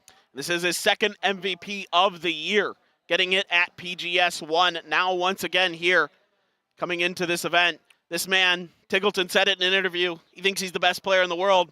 Certainly making a strong case for it right now. Of course, we still have PGC coming up. That's a big event. You know, that's going to really kind of determine how we kind of think about this year as a whole. You start to think about, you know, Danawa here without Salute, with Heaven in the roster, able to come through the big performance. Are they going to be able to ride that momentum into PGC at the end of the year? We have a lot of qualifiers coming up for PGC still. Not a lot of teams have actually fully qualified with the PGC points all the way to the event. So still a ton of events coming up to get to that grand stage, the final stage in Thailand. Really excited for that, of course, but what a tremendous event. What a final day. I mean, absolutely nuts. Yeah, Korea ran away with it a little bit there at the end, but look, that's what you want to see. That's what you want to do. You know, you want to see those teams come away with those dominant victories like that, guys. We've got some events coming up in Korea, by the way. We've got the Smash Cup. We got PWS Phase 2. You can see the dates down there below for some local events here. So we got to give a shout out. We're in Korea. You got to want to watch some Korea events, right? Yeah, PWS, always a blast, man. That's right. Remember going back into the very early days, watching guys like Loki and Soul pop off way before this PNC. And I mean, if you're around, if you're up, make sure you tune in. It's an excellent show to watch. And really, what an honor to cast with you, Paper Thin. I mean, one of the legendary members of PUBG Esports and one of the most prestigious events in esports around the world. I mean, it's just an absolute pleasure. Yeah. And really, to watch the Korean team rise to the occasion here on their home soil and deliver a performance like this one. Let's not forget how close it was at the start of today. We had, what, 7 or 8 teams within, I want to say, like a dozen points of each other, more or less, all vying for contention. And even though the UK absolutely popped off, Korea just delivering, you know, a chef's kiss performance, highest win game of the night. What, 30 points 30 in total? And then on top of that, even when they dealt what feels like a bad hand on Vikendi in early game, on Erangel, they just find every single point when it matters. It felt like there was no stopping them. It's like they could see through the Matrix. Yeah, absolutely. It did feel like that today. It felt like they were really just totally dialed in, had a great read on the game. Again, I mean, for Seoul as a player, he's not just a tremendous fragger, he's an IGL as well. You know, Heaven's had such a standout year this year throughout this entirety. You know, PGS 1, everybody all of a sudden knew this guy's name. He's kind of had a, you know, he's kind of bounced around some middling teams here in Korea. Now is a superstar standout for this region. But all eyes are going to be on that Danawa team coming into PGC. Certainly, UK, man, I loved what they did today. Vietnam once again. So now they've gotten 2nd, 3rd, and 4th at PNCs. Vietnam every time is the next time going to be the first place? Are they going to finally Maybe, be able to get the yeah. 1, 2, 3, 4 going? I think maybe that's that's probable. Guys, thank you so much to everybody. We love you so much. You guys have been amazing. We can't thank you enough for tuning in. Thank you to all the staff, the players, everybody who makes an event like this possible. Thank you to Crafton. For State, I'm Paper Thin, guys. Stick around for the award ceremony. It's going to be a blast to watch. PNC 2023 3일 동안 정말 멋진 대결이 펼쳐졌습니다. 다시 한번 최선을 다해준 선수분들께 깊은 감사의 말씀 드리겠습니다. 그리고 오늘 이 자리에 수많은 한국 팬분들이 기다려왔던 우승 트로피 대한민국이 드디어 들어올리게 됐습니다. 그 상을 축하해준 자리 시상식이 기다리고 있습니다. 자, 먼저 시상을 도와주실 분을 모셔보도록 하겠습니다. 펍지 스튜디오 총괄 프로듀서 장태성님의 뜨거운 박수 모시겠습니다.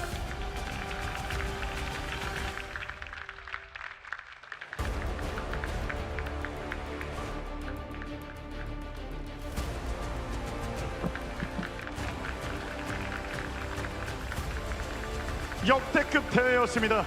매 경기마다 순위 싸움이 정말 치열했습니다.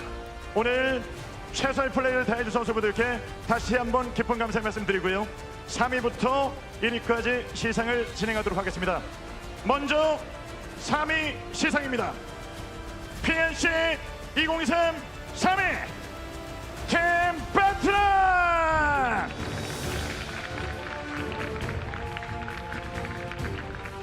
엄청난 공격성 히마세, 하이사키, 클로리스, 톱 이 선수들이 3위를 차지하게 됐습니다. 자, 이 3위를 차지한 팀들에게는 상금과 채소렉트를 증정해 드리도록 하겠습니다. 다시 한번 멋진 경기를 보여준 베테랑 선수들에게 뜨거운 박수 축하해 주십시오. 그리고 같이 기념 촬영을 진행하도록 하겠습니다. 자, 앞에 봐주시고요. 활짝 웃어주시고 베테랑 선수들 다음 대회에서 더 멋진 모습으로 팬분들에게 감동을 선사해 주길 바라겠습니다. 다시 한번 최선을 다해준 베테랑 선수들에게 뜨거운 박수를 보내주십시오. 네. 자, 그리고 선수분들 자리해 주시길 부탁드리겠습니다. 네. 그리고 장태정님 함께 저랑 이쪽으로 이동을 하도록 하겠습니다. 자, 그리고 이제 2위부터는 장태성님께 직접 시상을 진행해 주시겠습니다. 다음은 2위 시상입니다. PNC 2023 2위 지난 시즌 우승팀 이번 시즌 2위 영구!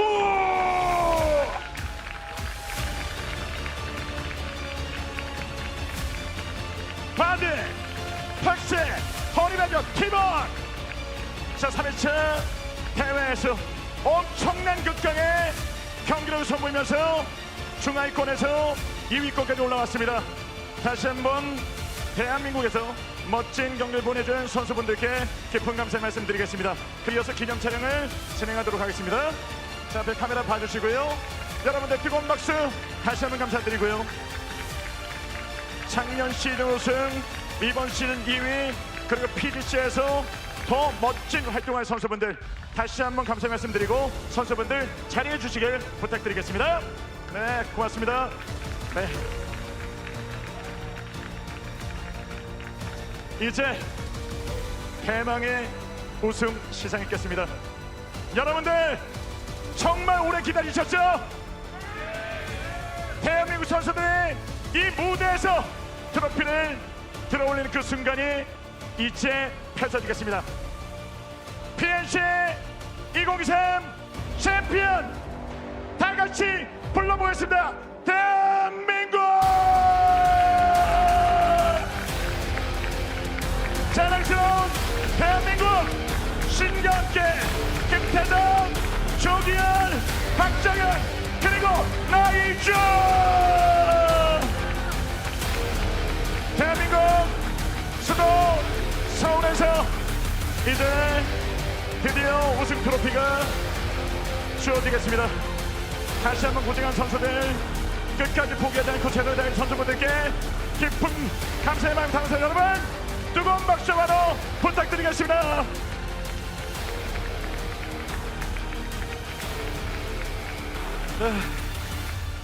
오, 서울. 자, 자, 그리고 이어서 영원히 추억에 남을 기념 촬영을 진행하도록 하겠습니다. 자, 앞에 카메라 봐주시고요. 활짝 웃어주시기 부탁드리고요. 여러분은 뜨거운 박수로 축하해 주십시오.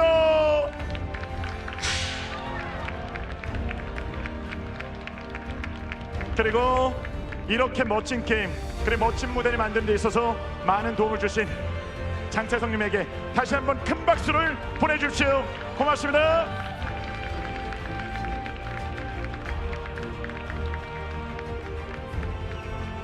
자, 이제 새로운 출발이 남아 있습니다.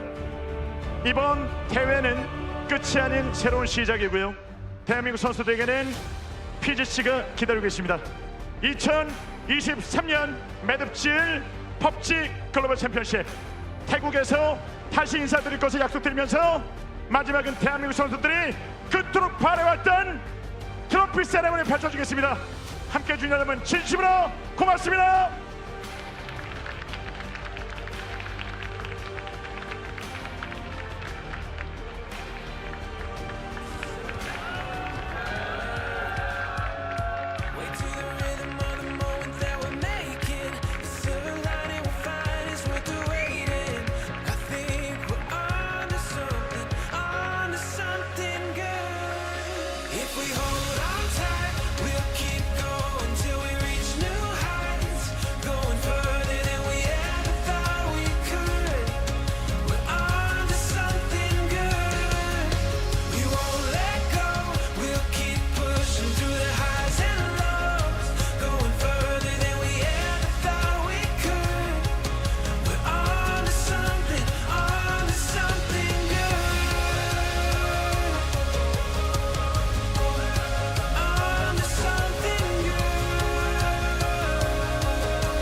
어제, 오늘, 내일 경기 Bouncing in and he's got it done. So much danger, BD. Oh, the car. We are ready for the very first game of the day.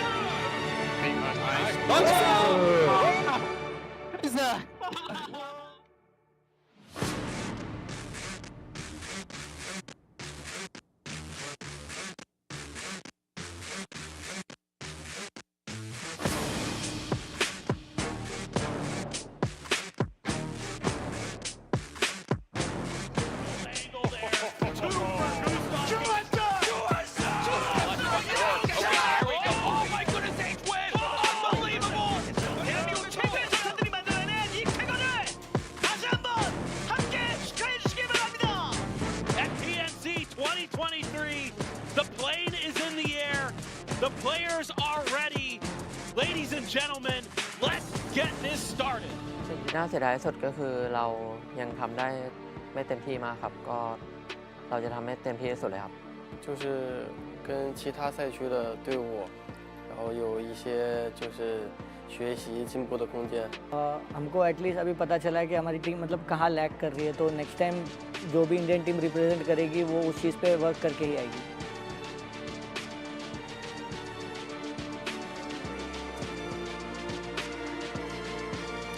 It's just fun to be able to compete against your teammates for sure. You know, you get to play with them all year long, and then the one event you finally get to compete against them, and just knowing that they're playing at the highest level and that you get to play against the highest level competition is definitely a fun thing. Obviously, I'm always excited to come back to Korea. It's one of my favorite countries to be in, especially because the people here are so passionate about esports. Been recognized a couple times in the street. This feels a bit weird. Really excited to be here for Nations Cup, obviously. I love representing Australia.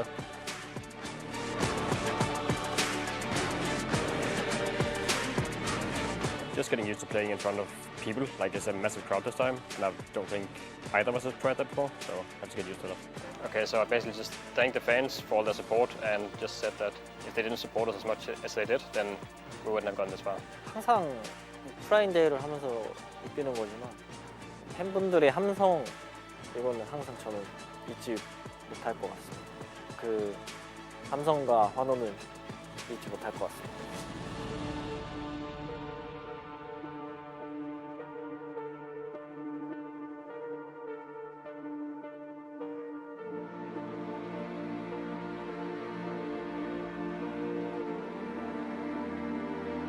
Fighting.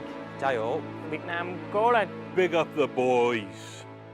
Bei uns zählt nicht jeder einzelne Spieler, sondern die Mannschaft.